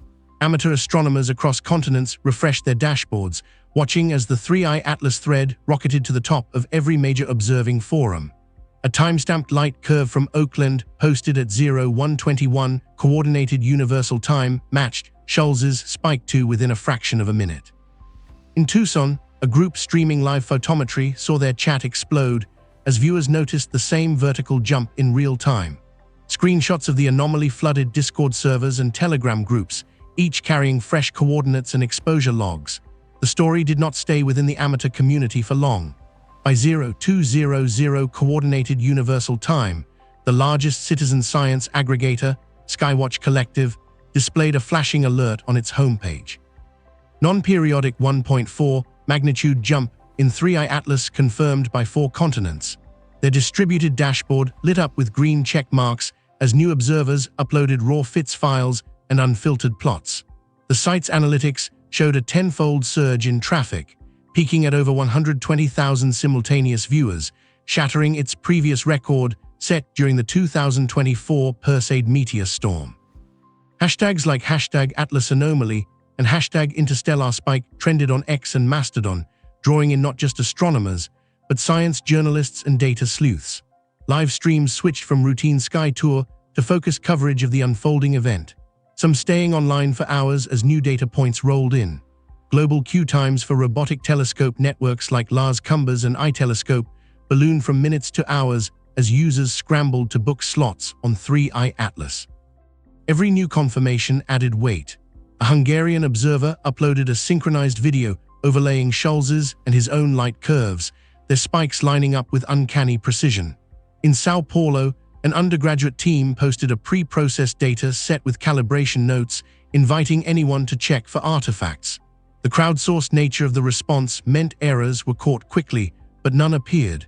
The anomaly held up under every test. By sunrise in Europe, a mosaic of independent confirmations stretched from amateur backyards to university observatories. The common thread, each data set, regardless of equipment or hemisphere, showed the same abrupt, persistent brightness leap. The sheer volume of corroboration, all time-stamped and public, left little room for doubt. Within 12 hours, the world's largest distributed science platforms had archived terabytes of raw photometry, generated thousands of reposts, and pushed the anomaly into trending status across multiple languages. This was not just a blip. It was a global relay with every node in the network amplifying the urgency.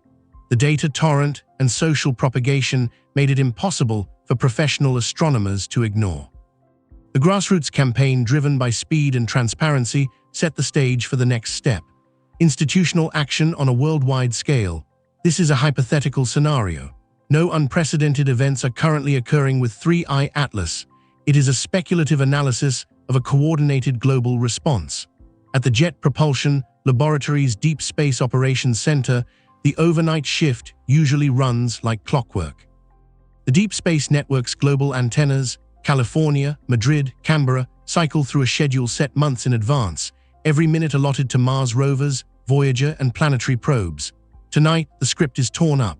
At 0307 Coordinated Universal Time, an urgent alert lands in the Deep Space Network scheduling channel. Request immediate radar tracking of 3I Atlas justified by a verified non-periodic brightness anomaly. The message is tagged as an emergency. Within 5 minutes, the operations manager convenes a digital meeting. Mission leads, schedulers, and NASA headquarters representatives. The stakes are spelled out. To redirect antenna time for radar pings on 3I Atlas, at least 22 hours of Mars rover telemetry will be lost. Data from Perseverance, Curiosity, and the Maven orbiter will stack up in onboard memory, risking overflow. The last time a science target forced this kind of override, it was an asteroid flyby with a potential for impact. The boardroom clock ticks. Each mission lead argues their case. Mars operations warn that missing a downlink window could mean permanent loss of atmospheric readings or surface images. Voyager's team reminds everyone that the 46-year-old spacecraft cannot store data for long, but the science leads for 3I Atlas point to the anomaly. A four-fold brightness jump independently confirmed with no natural explanation. The window for radar observation is closing fast. At 0324 Coordinated Universal Time, a vote is called. 7. Minutes later, the result is unanimous. Override approved. The schedule is rewritten live. The Deep Space Network's 70-meter dishes pivot away from Mars, locking onto the coordinates of 3I Atlas. Engineers initiate the new sequence while mission teams scramble to replan their data dumps. The decision is logged, time-stamped, and broadcast to every affected project. For the next 22 hours, the world's most valuable deep space antennas will chase a single unexplained object, accepting the cost of lost science elsewhere. The institutional domino has fallen. Every minute of antenna time now carries the weight of something never seen before. This is a hypothetical scenario. No unprecedented events are currently occurring with 3I Atlas. It is a speculative analysis of a coordinated global response. The Mars Orbiter Operations team faces a decision that cannot be undone. For most missions, every gram of hydrazine is measured and budgeted years in advance with strict reserves for emergencies and end-of-life disposal burns. But this morning, the Flight Dynamics console shows a new command in the queue. A Delta V maneuver of 1.2 meters per second set to begin at 0515 Coordinated Universal Time. The justification: extend the orbiter's view of 3I Atlas by 2 extra hours, catching whatever unfolds after the brightness anomaly. The math is simple but sobering. To achieve the new pointing and maintain stability, the spacecraft must fire its thrusters for a full 2 minutes, consuming just over 5 kilograms of hydrazine. That may sound trivial, but for a mission already years past its prime, it is a tenth of the remaining fuel, months of margin gone in a single morning. Engineers trade spreadsheets and risk assessments, running simulations to confirm the orbiter will still have enough propellant for safe disposal at mission's end. The science team argues the case. No other assets can provide this geometry, and the chance to catch a non-repeating event from Mars orbit may never come again. The program manager signs off with a note that this is a one-way door. Once the fuel is burned, the orbiter's operational life is permanently shortened. The maneuver proceeds as scheduled. Telemetry shows the thrusters firing, the attitude shifting, the instruments coming online for an unplanned high-priority campaign. In the mission log, the fuel expenditure is recorded in red, flagged as an exceptional event. For the engineers, it is a hard-earned sacrifice, a piece of the mission's future, traded for a shot at understanding a mystery that will not wait. The irreversible commitment is made, and the cost is real. Measured in kilograms, seconds, and the silent approval of those who keep the spacecraft flying. This is a hypothetical scenario. No unprecedented events are currently occurring with 3I Atlas. It is a speculative analysis of a coordinated global response. At the Cerro-Paranal control room, the night's observing roster is in chaos. The European Southern Observatory's flagship, the Very Large Telescope, was set to chase a rare exoplanet transit. Months of planning now wiped from the board. The override order comes through at 0610 Coordinated Universal Time. Drop all scheduled targets. Pivot every instrument to 3I Atlas. 2 minutes later, Gemini North in Hawaii receives a parallel directive. The principal investigator's protest is logged, but the override stands. A third flagship, China's fast radio telescope, interrupts a pulsar timing campaign, its array slewing toward the coordinates relayed from the amateur network. These decisions do not happen in isolation. Each observatory's allocation committee, staffed by astronomers from half a dozen countries, scrambles into emergency session. The cost is clear. Hundreds of hours of lost science, grant-funded projects delayed, and international collaborations thrown into uncertainty. The override protocol is rarely invoked. Once for Shoemaker Levy 9, again for Oumuamua. Never for a comet already ruled out as a threat to Earth. Tonight, the justification is different. Not planetary defense, but a consensus that something fundamentally new may be unfolding. 2-minute override windows become the new currency. Schedulers juggle requests from Japan, South Africa, and Chile, trading precious time in a relay across longitudes. The Keck Observatory's night manager negotiates with colleagues in La Palma to hand off the target at dawn. The International Astronomical Union's coordination channel fills with real-time updates. Each observatory logging its handover, exposure times, and instrument settings. For the first time in memory, national boundaries and institutional rivalries give way to a single shared goal: capture every possible photon from an object that defies explanation. The pain is collective. Researchers whose proposals are bumped vent their frustration in private threads, but the consensus holds. Allocation boards, usually divided by competition, now act as a global committee. Every lost hour is a deliberate sacrifice recorded in the official logs as evidence that the world's leading facilities have set aside their own ambitions to chase a mystery that belongs to all of science. This is a hypothetical scenario. No unprecedented events are currently occurring with 3I Atlas. It is a speculative analysis of a coordinated global response. At 7 hours and 30 minutes in the morning, Coordinated Universal Time, a secure channel lit up with a summons. The International Astronomical Union's Executive Committee was to convene in emergency session, bypassing the planned agenda and triggering a rarely used statute.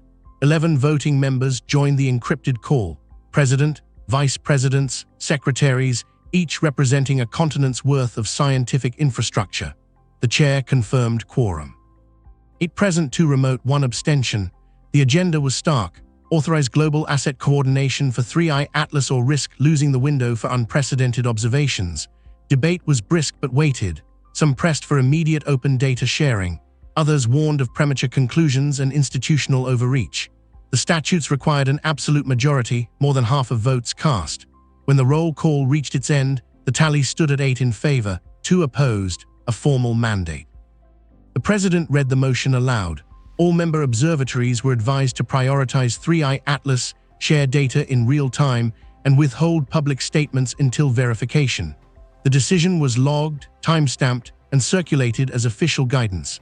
With that, the world's largest scientific union had thrown its authority behind a single urgent cause, an act reserved for moments when the regular machinery of science is not enough.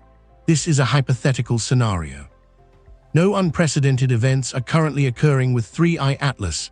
It is a speculative analysis of a coordinated global response. The usual chatter from professional astronomers vanished in the first hours after the International Astronomical Union's emergency directive. Timelines and Mastodon feeds that had been crowded with comet updates went quiet.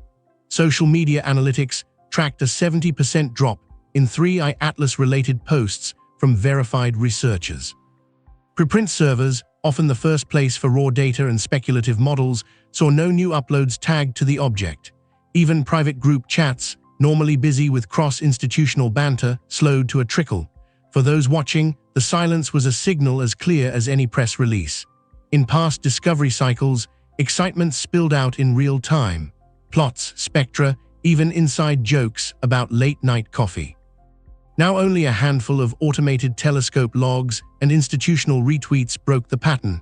The hush did not just blanket a few big names, it stretched across continents and specialties.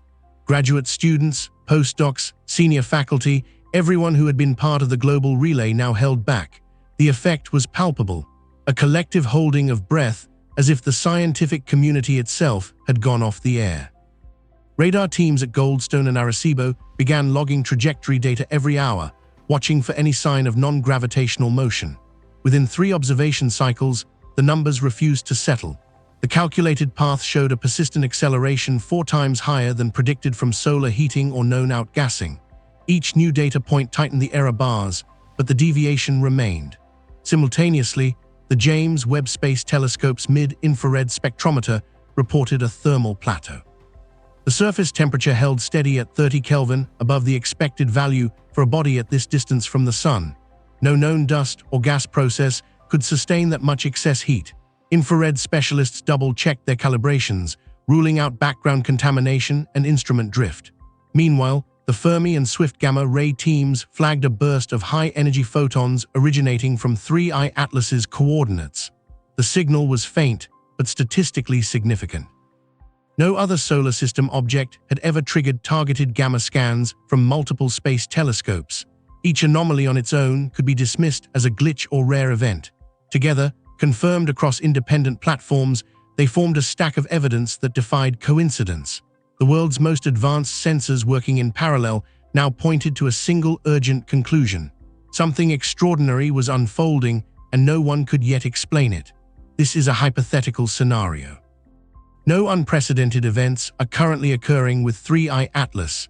It is a speculative analysis of a coordinated global response. Within just 48 hours, observatories worldwide hypothetically redirected resources to 3I Atlas, resulting in a 70% drop in public communications from professional astronomers and an 8-2 emergency vote by the International Astronomical Union. The costly decisions: 22 hours of deep space network time cancelled, 5 kilograms of Mars orbiter fuel spent, 3 flagship observatories bumped, underscore the gravity of simultaneous independently confirmed anomalies, a 1.4 magnitude brightness jump, trajectory deviations, and a 30 Kelvin thermal excess. Yet even as data converged, the underlying cause remained unverified, and much of the analysis stayed behind institutional walls. Historically, such rapid, coordinated responses documented during events like the Shoemaker, Levy 9 impacts, and Oumuamua have marked moments when scientific understanding stood on the edge of change. This scenario shows when multiple systems respond in unison, something significant is unfolding, even if the final answers are not yet public. This is a hypothetical scenario. No unprecedented events are currently occurring with 3I Atlas. It is a speculative analysis of a coordinated global response. It is difficult for us humans to fully comprehend the enormity of space. You are comfortable in our own cosmic neighborhood, the solar system, and are used to familiar faces like Jupiter, Mars, and of course, Earth. But out there, over 18 billion kilometers away from the Sun and beyond the heliopause, is the cold oblivion of interstellar space. The 2 Voyager probes are the only man-made objects ever to cross this threshold to this day. And until recently, only 2 known objects have ever made the opposite journey, passing from interstellar space into the solar system. These were the famous Oumuamua in 2017 and Borisov in 2019, which brought with them the thrill and perhaps even fear of being visited by something from the depths of space that humans cannot hope to reach in our lifetimes. In the 6 years since these visits, you have been enjoying some respite, but a recent observation has forced us to sit up and pay attention once more. You are watching as we explore all there is to know about NASA's latest observations of Comet 3I Atlas, the 3rd interstellar object ever observed, which will make its closest approach to 3I Atlas has had a few different names in the short time you have been aware of it, but recent revelations about where this object came from and where it is heading turned this otherwise indistinguishable space rock into something worth taking note of. On the 1st of July this year, the NASA-funded Atlas Survey Telescope was performing its usual task of scanning the skies above for moving objects. The Atlas Project, or Asteroid Terrestrial Impact Last Alert System, consists of 4 telescopes across Chile, South Africa, and Hawaii. These telescopes each take around 800 images every night. And at the time of writing, they have registered 1,212 near-Earth objects that will pass within 1.3 astronomical units of our planet at perihelion. But on this particular night, the telescope in Rio Hurtado, Chile, reported some newsworthy observations. The Atlas telescopes are rather unique for their ability to survey the galactic plane, the bright disk-shaped region of our galaxy where most of its mass lies. See, other surveys like PAN-STARRS and the Catalina Sky Survey are often too sensitive to photograph this area without facing overexposure, so they tend to avoid it altogether. From the direction of the Sagittarius constellation, the Atlas telescope took 4 30-second survey images and found an object that was making a beeline towards our solar system. The object was initially named a 11PL3Z and quickly caught the attention of the Minor Planet Center in Cambridge, Massachusetts. As the designated authority in charge of labeling and tracking minor bodies in the solar system, the MPC quickly put out an electronic circular about this new visitor, detailing all of its previous observations and providing information about its trajectory. In doing so, astronomers realized that in fact this object was no stranger to us. As it turned out, the Zwicky Transient Facility in California and the other 3 Atlas telescopes had all made pre-discovery observations of this object dating back as far as the 14th of June. With all of this data, the MPC deduced that the object had a hyperbolic and highly eccentric orbit, so much so that it had originated from interstellar space. This realization earned the object the name of 3 Atlas, as it is the 3rd interstellar object to infiltrate our solar system. At first, the MPC could not be certain whether this object was an asteroid or a comet until the combined data revealed that it had a coma, a diffused halo of dust and gas produced when ice is exposed to solar radiation and sublimates. This feature is far more typical of comets, which gave this object yet another name, see 2025 N1.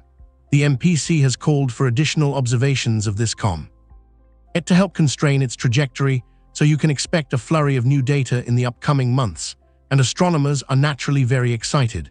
Michelle Bannister, an astronomer at the University of Canterbury in New Zealand, explained that working on the 2 previous visits from interstellar objects were transformational opportunities science-wise. So, it is likely that this visitor will encourage the same. But what do you already know about this latest interstellar visitor? And what do scientists hope it can teach us in the near future? Firstly, do not worry, because this comet will pose no threat to Earth. At its closest approach to our planet, it will still be around 1.6 astronomical units away. That is over 600 times further than the Moon is from Earth. So, since you are able to watch from a safe distance, what kind of journey will this comet take? As I mentioned, 3 Atlas has a highly eccentric orbit, currently measuring at an E-value of around 6. For reference, an eccentricity of 0 represents a perfect circle, and anything above 1 is great enough for the object to escape the gravitational pull of the body it is orbiting and will move more freely through space. So with an eccentricity of 6, this comet has one of the most extreme hyperbolic orbits yet measured, which may explain how it is able to travel so far through space to reach us. What is more surprising is the speed with which this comet is traveling. Its current incoming velocity is a rapid 58 kilometers per second. That is like running the length of 580 football pitches every second. This breakneck speed makes 3 Atlas the fastest traveling interstellar comet you have ever seen. Oumuamua and Borisov had velocities of just 26 and 32 kilometers per second, respectively, resulting from their differently shaped orbits. With such a rapid approach, astronomers were keen to work out exactly where 3 Atlas was headed. The current orbit is heliocentric, or centered around the Sun, meaning it is possible for astronomers to infer its incoming trajectory before it reaches us. On its closest approach to the Sun on the 30th of October, the comet will be at a distance of 1.4 astronomical units, placing it just inside the orbit of Mars. In this graph of the comet's orbit, you can see the asymptotic shape of its approach as it veers past Mars and shoots back out into space.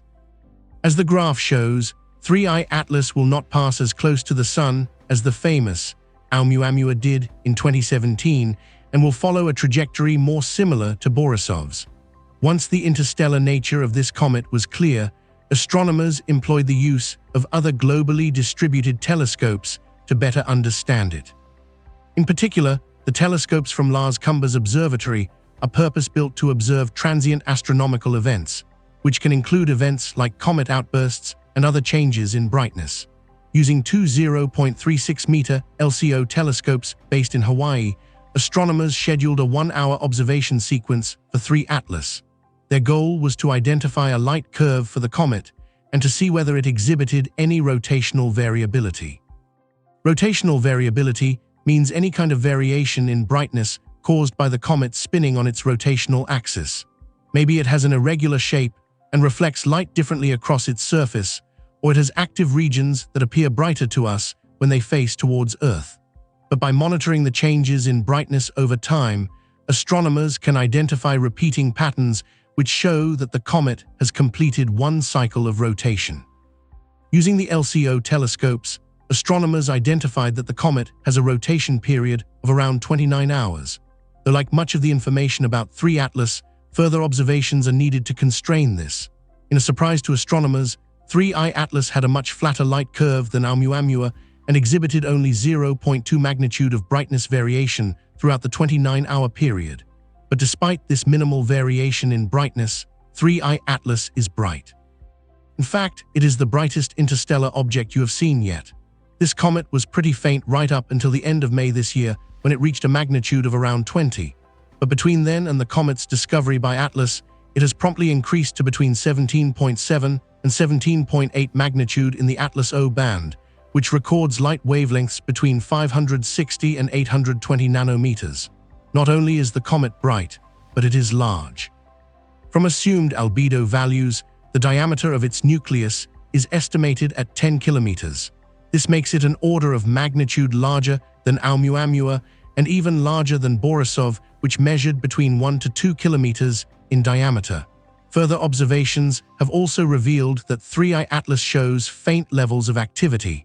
As I mentioned, the comet has a marginal coma, which constitutes the fuzzy glowing halo of dust and gas that is produced when a cometary ice sublimates upon exposure to the sun.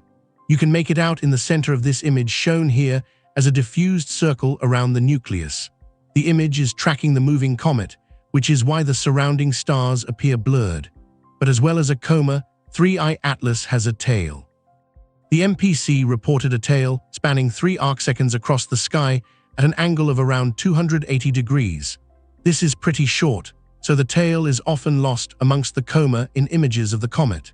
As with many modern scientific discoveries, the advances in technology and communication mean that people from around the world can get in on the excitement. And that is exactly what is happening for 3I Atlas.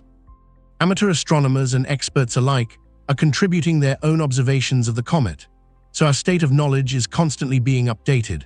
For example, the Astronomer's Telegram is a forum for space enthusiasts to post their findings and is being updated daily with new revelations. Miguel Alarcon and colleagues have helped to constrain the tail measurements for the 3I Atlas, reporting that it extends across more than 25,000 kilometers. From this post and others, you can see some really exciting images of our new visitor. Just look at these.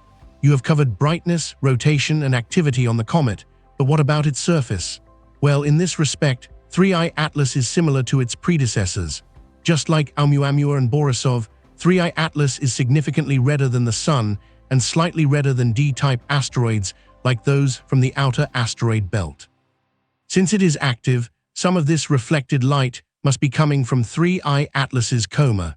The same was observed for Borisov, where the reflectance of the coma was drowning out the signal from the nucleus itself. You should be able to confirm this as the comet gets closer to us and new measurements can be made. For example, back in 2020, astronomers found that Borisov was producing dust at a rate of 50 kilograms per second, which helped to explain the drowned nucleus signal. Finally, the discovery of 3 Atlas has allowed astronomers to make another estimate for just how many interstellar objects there are out there. In a paper published shortly after the comet's discovery, scientists inferred a density of just 0.001 interstellar objects per cubic astronomical unit of space. That is far smaller than the previous estimates made when we discovered Oumuamua and Borisov. This density value is based on the fact that Atlas has been scanning our skies for the past 3 years and has only found one interstellar object so far. But of course, the density is liable to change and depends on many other factors. It could be that Atlas has let some objects smaller than 3 Atlas pass by undetected, or that there is a particular signal emitted by these objects that it fails to detect. You are not really sure, but estimates like these are no less useful to us, and we should try to update them whenever you are given the opportunity. So you have explored the information that you have managed to gather about this comet so far. As you have seen, science is anything but stagnant, especially when there is a brand new toy to play with. So what are you hoping to learn from this comet in the near future? And how can you learn from our previous interstellar visitors? Luckily for astronomers studying 3I Atlas, there are two fairly recent case studies to draw from. We have covered both Borisov and Oumuamua before, so definitely check out our previous videos if you have not already for everything you need to know. You have already discussed some of the similarities and differences between these objects, but how can these comparisons be explained, and what do they tell us about the origins of these visitors? You have touched on one of the major differences already, and that is that 3I Atlas appears to be less active than Borisov was. 2I Borisov displayed significant cometary activity as its dust coma increased in size by around 1% per day, which indicated that it had been active for around 100 days prior to its first observations. It also had a longer tail spanning 140,000 kilometers into space. Now it could be that 3I Atlas has not been exposed to the sun enough to begin water ice sublimation, which would raise activity levels, but Borisov entered a period of strong activity when it was still 4.5 astronomical units away from the sun, and 3 Atlas is already much closer than that. So this looks unlikely. Regardless, Oumuamua did not exhibit high activity levels either. It was a dense, rocky body with no ice to sublimate in the glare of the sun, and it had no coma or tail. Astronomers are still trying to explain this lack of activity too. This day, with recent hypotheses that it may have been outgassing volatiles with a low level of dust production, so it was not picked up in the observations. But 3 Atlas does have a coma, so this explanation is not a one-size-fits-all for both interstellar objects. With such differing compositions and activity levels, what does this tell us about the origins of interstellar objects? Well, this is still a major subject of scientific exploration. The famous oblong shape of Oumuamua generated a buzz around its origins, and theories emerged that it may be a primordial object shaped by tidal forces, or the fragment of a planet, or the aggregation of several smaller objects. Borisov also caused speculation of its own, as its composition was different from those typically seen in solar system comets. It had a higher abundance of hypervolatile carbon monoxide relative to water, suggesting that it may have formed in a carbon-rich environment. In line with this observation, it was suggested that Borisov formed in a red dwarf star system with cooler average temperatures, cool enough for carbon monoxide to condense and be incorporated into the comet. At the moment, it is probably still too soon to say what you will be able to infer about 3I Atlas's origins, but it is active like Borisov, and as it starts to be heated by our sun, perhaps you will detect similar levels of carbon monoxide, hinting at a shared interstellar origin. Speculation aside, it is clear that 3I Atlas is a unique interstellar visitor worthy of our close attention. Wherever it may be comparable to Borisov or Oumuamua, 3I Atlas has other characteristics that place it in a different class of object altogether. As a result, you can view this comet as an exciting opportunity for new discoveries and eagerly anticipate the scientific insights it may reveal. After all, the estimated density for interstellar objects is low, so who knows how long you may have to wait to be visited again. Now that you have learned a bit about 3I Atlas, it is over to you. You can keep an eye out for this comet using ground-based telescopes from around September until it disappears behind the sun. After the 30th of October perihelion, the comet will re-emerge from behind the sun in early December, ready for another round of viewing from Earth. But if you do not have a telescope, do not worry. You can still get involved in the comet action, as the JPL Horizons website has a handy tool to track its position in space. When I checked back on the 4th of July, this was its heliocentric position.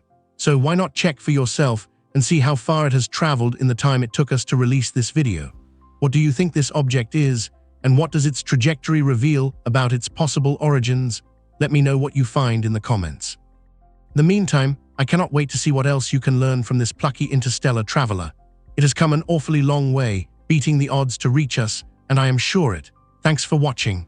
Making this video required some long-term planning and work, which we were only able to do thanks to the consistency and sustainability of your memberships. A huge thank you to everyone who has signed up. And if you would like us to make more videos like this, you can join with the link down below.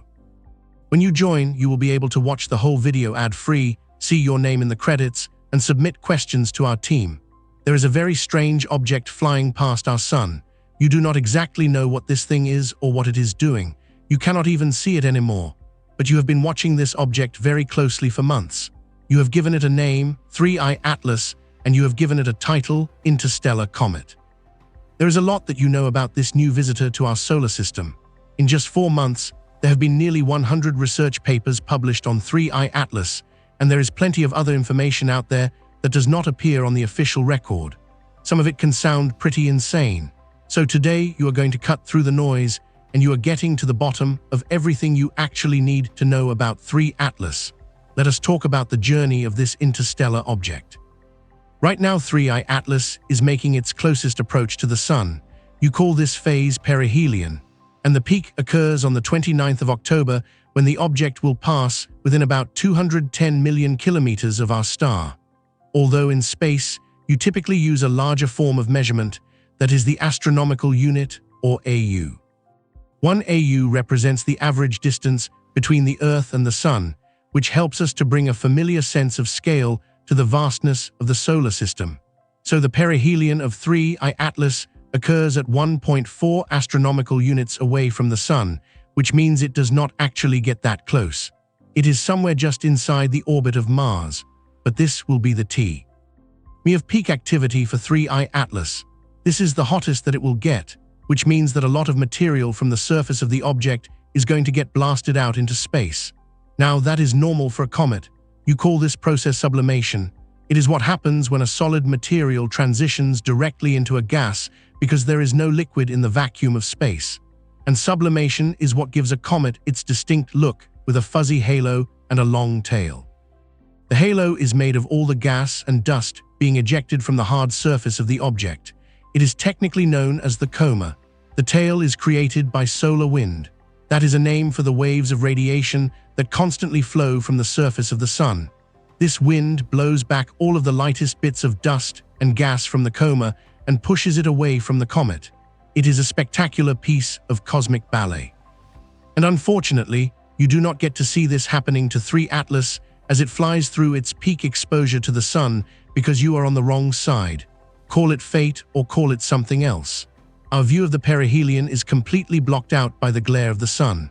Okay, so you know where 3I Atlas is right now, and you have a pretty good idea of what it is doing. So while you wait for it to reappear on the other side, that gives us an opportunity to investigate how it got here in the first place. And this is a deeply fascinating story. You have been tracking 3I Atlas since July of 2025. It was officially spotted by the Asteroid Terrestrial Impact Last Alert System, or ATLAS, which is actually a bunch of telescopes all around the world in places like Hawaii, Chile, and South Africa. What they do is stare at the night sky and look for moving objects, and that is what they saw on the night of the 1st of July, just another moving object. So they classify it as a new asteroid and they are ready to move on. But then they notice something weird about this one. It is moving too fast. Everything in space is constantly in motion, and every object in the solar system rotates around the Sun because you are all trapped by its force of gravity. The fact that you are moving is what keeps us from falling into the well of gravity, and the closer you get to the Sun, the faster you have to move in order to stay afloat. But if you start to move fast enough, then you actually start to rise up out of the well. And if you reach a certain velocity, then you break free completely of the Sun's gravity and you can fly out into interstellar space. You enter the void of nothingness that exists between stars. And when astronomers clocked the velocity of this new asteroid, they were shocked. This was the fastest moving object ever detected in our solar system. Let us establish some scale here. The planet Earth orbits the Sun at a speed of 30 kilometers per second. That is us. You are moving pretty fast and you are pretty close to the Sun, but there are planets that are a lot closer. Here is Mercury, 0.4 astronomical units from the surface of the Sun. It gets cooked, and to avoid falling into the gravity well, Mercury has to orbit at a velocity of around 48 kilometers per second. The new object discovered by ATLAS was moving at 58 kilometers per second, and at the time, it was still way out there just inside the orbit of Jupiter. That is about 4.5 astronomical units away from the Sun. And at that speed, it was clear that this object was going to blow straight past the Sun and just keep on going. You call this a hyperbolic trajectory, meaning that this thing had come from the void, from interstellar space, and that is where it was going to return after completing its grand tour of our solar system. This is when the name 3I Atlas came to be, third interstellar object, which means there were two before it. You probably know this one, Oumuamua, the first ever identified interstellar visitor. And it was also pretty weird, although it was weird in a totally different way than Atlas is, and you will get deeper into that very soon. But you also have a second interstellar object, the often overlooked middle child 2I Borisov, which was actually not that weird. Aside from the fact that it was interstellar, it basically just acted like a normal comet. So if anything, it was weirdly not weird. There are three big differences between 3 Atlas and its interstellar siblings. One is size. It is literally much bigger. Oumuamua was up to 400 meters across. Borisov was as wide as 1 kilometer, but 3I Atlas could be up to 5.6 kilometers in width. 2 is speed. Atlas travels at about double the velocity of Oumuamua and Borisov, and 3 is the direction that the object came from, and this is the really weird one. Oumuamua came in from above, from the northern sky, which is the general direction that the solar system is moving. So you are all orbiting the Sun, but the Sun itself is orbiting around the center of the Milky Way galaxy, and it is dragging us along with it. So as much as Oumuamua hit us, you also kind of ran into it. 2I Borisov did mostly the same thing. It came in at more of a diagonal angle than straight on, but from the same general direction. Now 3 Atlas is not another head-on collision. This one is a T-bone, and it is coming in on that side angle in almost perfect alignment with all of the planets. Our solar system is like a disk of stuff that all formed around the Sun. Over time, all of that stuff kept smashing into each other and forming into planets and moons and asteroids and things, but it all remained in a relatively flat disk shape. You call that disk the plane of the ecliptic. There are only a few things that are a little bit offset from that plane. The most recognizable one would be Pluto. Its orbit is tilted by 17 degrees. So sometimes it is a little above the plane of the ecliptic, and sometimes it is below. It is important to know that so you can appreciate how well aligned 3I Atlas actually is. The interstellar object is only 3 degrees off from that ecliptic plane. It hit our solar system in perfect alignment with the disk. Space is 3-dimensional, and that object could have come from any direction. So to have something hit us almost perfectly side-on, it is a very big coincidence. But that leads us into an even bigger question. Where did 3 Atlas come from? Well, you know that it came from the direction of the galactic core. So, if you look at the Milky Way galaxy from this usual top-down perspective, you are here in this kind of outer half of the galaxy located in a spiral arm. When you see the Milky Way in the night sky, that is the next spiral arm over. Anyway, 3I Atlas came from the direction of this bright core in the middle. It is bright because it is full of stars, and they are packed together much more tightly than the ones in our neighborhood. But again, space is 3-dimensional. So to really understand where 3I Atlas originated, you need to flip the galaxy over to a side view. And just like our solar system, most of the stuff in the Milky Way is concentrated in a thin disk around the core. But also like our solar system, there are a few things that kind of hang out above and below the thin disk. In the galaxy, you call that area the thick disk. It is a lot less crowded in the thick disk, so you do not get nearly as many giant collisions and supernova explosions and black holes and stuff. So things in this region tend to just hang out undisturbed for very long periods of time, and that is where astronomers believe 3I Atlas came from. This ancient region of space, which could make it as old as 7.6 billion years, nearly twice the age of our own planet. Now, you will probably never be able to trace the journey of 3I Atlas all the way back to its point of origin, but astronomers have recently managed to backtrack over 10 million years, and they have identified 93 stars that the object would have encountered over that period. But what is deeply fascinating is that over the course of that 10 million years, the closest it would have come to any of those 93 other stars was a distance of 0.3 light years. That is 63,000 astronomical units. And right now, 3I Atlas is just 1.4 astronomical units away from our own sun. Now, let us talk a little bit more about how 3I Atlas approached the Sun and what you learned about it along the way. Even though 3I Atlas was officially discovered on the 1st of July, it was actually spotted for the first time on the 7th of May, 2025.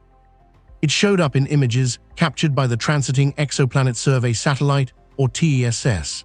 It is an observatory that orbits the Earth and looks deep into the galaxy, trying to identify new planets in other star systems. And for a period of about 1 month, TESS just happened to be looking in the direction of 3 Atlas. This gave us the opportunity to track the object as it moved through the orbit of Jupiter. The first thing that astronomers wanted to measure was the object's brightness and how it changed over time. That is going to tell us about what this thing is made of. You know that in the 1-month period that 3I Atlas was observed by TESS, it traveled about 1 astronomical unit in the direction of the Sun. So you would expect it to get brighter over that time. Astronomers use a term called flux to describe the perceived brightness of an object in space. Here is an example of how this works. Think about how bright the Sun appears from your location at noon on a clear day. Now, imagine you are transporting to the surface of Mercury. That same Sun is going to suddenly appear a whole lot brighter, bright enough to incinerate you. Now, the actual brightness of the Sun did not change, only your perception of it. That is flux. So, astron. Ohmers had a hypothesis that the flux of 3I Atlas would increase by a factor of 1.5 between May and June. But data from TESS showed that the flux actually increased by a factor of 5. So there was a massive increase in the amount of light being reflected by this object. And that is how you know that this is not an asteroid. So it must be a comet that is beginning to form its coma of gas and dust, which is what is reflecting all of that excess light. Only there are 2 weird things about this observation. One has to do with the polarization of light. Now, this is a tough one to explain, so you are going to oversimplify here. When light from the Sun hits that cloud of gas and dust around 3 Atlas, it is going to scatter in different directions. But the direction that the light bounces is not random. It can tell us a lot about the material that the light is hitting. If the light scatters off to the side at a right angle or perpendicular, then you call that positive polarization. If the light bounces straight back in a parallel direction, then you call that negative polarization. Most objects in space have a mostly positive polarization, even interstellar objects. 2I Borisov was positive, but 3I Atlas is negative. And not only that, it has the most extreme negative polarization of any object ever discovered. That is pretty weird. And it is just one of the many oddities about 3 Atlas that tells us not all solar systems are the same. What you think is normal here would be weird somewhere else. And what is normal in a different star system is considered weird around here. And then the second surprising thing about the coma of 3I Atlas was the fact that it even existed at all. Remember, you are looking at this period between May and June, and 3I Atlas is still way out there beyond the orbit of Jupiter. This is over 5 astronomical units away from the Sun. It is cold out there. It is so cold that you do not typically spot comets at 5 astronomical units because they typically have not begun to form their coma yet. They are still frozen solid. It is not usually until somewhere between 3 and 4 astronomical units that the sublimation process really kicks in. And that is because typical comets from our solar system are typically made of water ice, which needs a lot of energy to melt. But as you continued to observe 3 Atlas and you started pointing our most powerful telescopes directly at it, you learned that the coma was actually dominated by carbon dioxide gas. It did have some water vapor, but the ratio of carbon dioxide was much higher at around 8:1. That is basically the opposite or inverse of what you are used to finding in comets. If you have ever seen dry ice before, it is typically used to create a smoky effect for live performances. That is frozen carbon dioxide. It has to be created and stored at incredibly cold temperatures. And as soon as it is removed from the deep freeze, dry ice will instantly begin to sublimate, making that signature cloud of gas. That is what 3I Atlas was doing way out there in space. And that is why its coma formed so early, because carbon dioxide ice melts at a much lower temperature than water ice. And you have continued to observe 3 Atlas on its approach to the Sun. You have seen that ratio of carbon dioxide and water begin to flip. By late in September, as it was passing through the orbit of Mars at just over 1.5 astronomical units, The object had actually begun to release a massive amount of water vapor, about the equivalent of a fire hose running at full blast, which is actually more water than you would expect, even from a normal comet at this distance. You have never seen so much water vapor appear so suddenly. The same thing can be said for metal in the coma of 3I Atlas. When it was observed over the summer, astronomers detected a small amount of nickel in the surrounding cloud, but they did not detect any iron.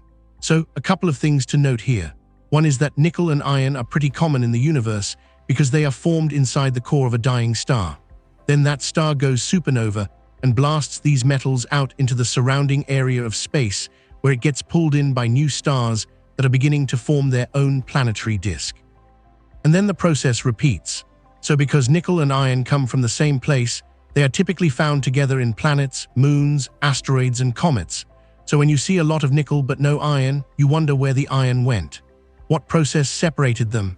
And thing number two, it is weird to see any metal at all sublimating from 3I Atlas given its distance to the Sun when this observation was made. It is still way out beyond Mars in the region of the asteroid belt, which is still very cold, and the process of sublimation is driven by heat. Now, when it comes to carbon dioxide, you know that it does not need much heat in order to melt. But when you are talking about metal, there is something else going on. Likely the massive release of carbon dioxide is dragging nickel atoms along with it, but that still does not account for the iron deficiency. Now, just like water vapor made a very sudden appearance in the coma of 3I Atlas, the same thing did eventually happen with iron. By late into September, astronomers had started to detect iron for the first time in the coma. And then very quickly, the ratio of nickel to iron changed to a more normal combination of the two. So 3I Atlas is becoming more normal over time, but it is getting there in a very strange way. Now, let us talk about tails. This is another area where 3I Atlas has behaved a little different from your average comet, and that is mostly because the first time you saw a tail forming around 3I Atlas back in the summer, it was pointing in the wrong direction. This object initially formed a sun-facing tail. This is unusual because the tail is considered to be an effect of the solar wind interacting with the coma. The solar wind blows away from the sun, so therefore, you expect the tail to flow in that direction. In this case, it did not, which could be related to the early formation of the coma, which was due to the high carbon dioxide concentration. Because the object began sublimating at a very long distance from the sun, it is possible that the solar wind just was not strong enough yet to push the cloud of gas and dust away. So, what you saw was more of that cloud accumulating on the warm side of the object, the sun-facing side, before it encountered a strong enough wind to form a conventional tail, which is what 3I Atlas eventually did. By September, a short fan-shaped tail facing away from the sun had developed, which is pretty normal. Not all comets have long streaking tails like what you are used to seeing in illustrations. The length of the tail varies according to what the comet is made of and its distance to the sun. For example, Hale-Bopp is pretty famous for having a gigantic tail when it was observed in 1997. But it was also very close to the sun at that time, about 0.9 astronomical units, 1/2 of an astronomical unit closer than 3I Atlas will ever get to the sun. So of course, it experienced more sublimation and solar wind, which shaped that tail.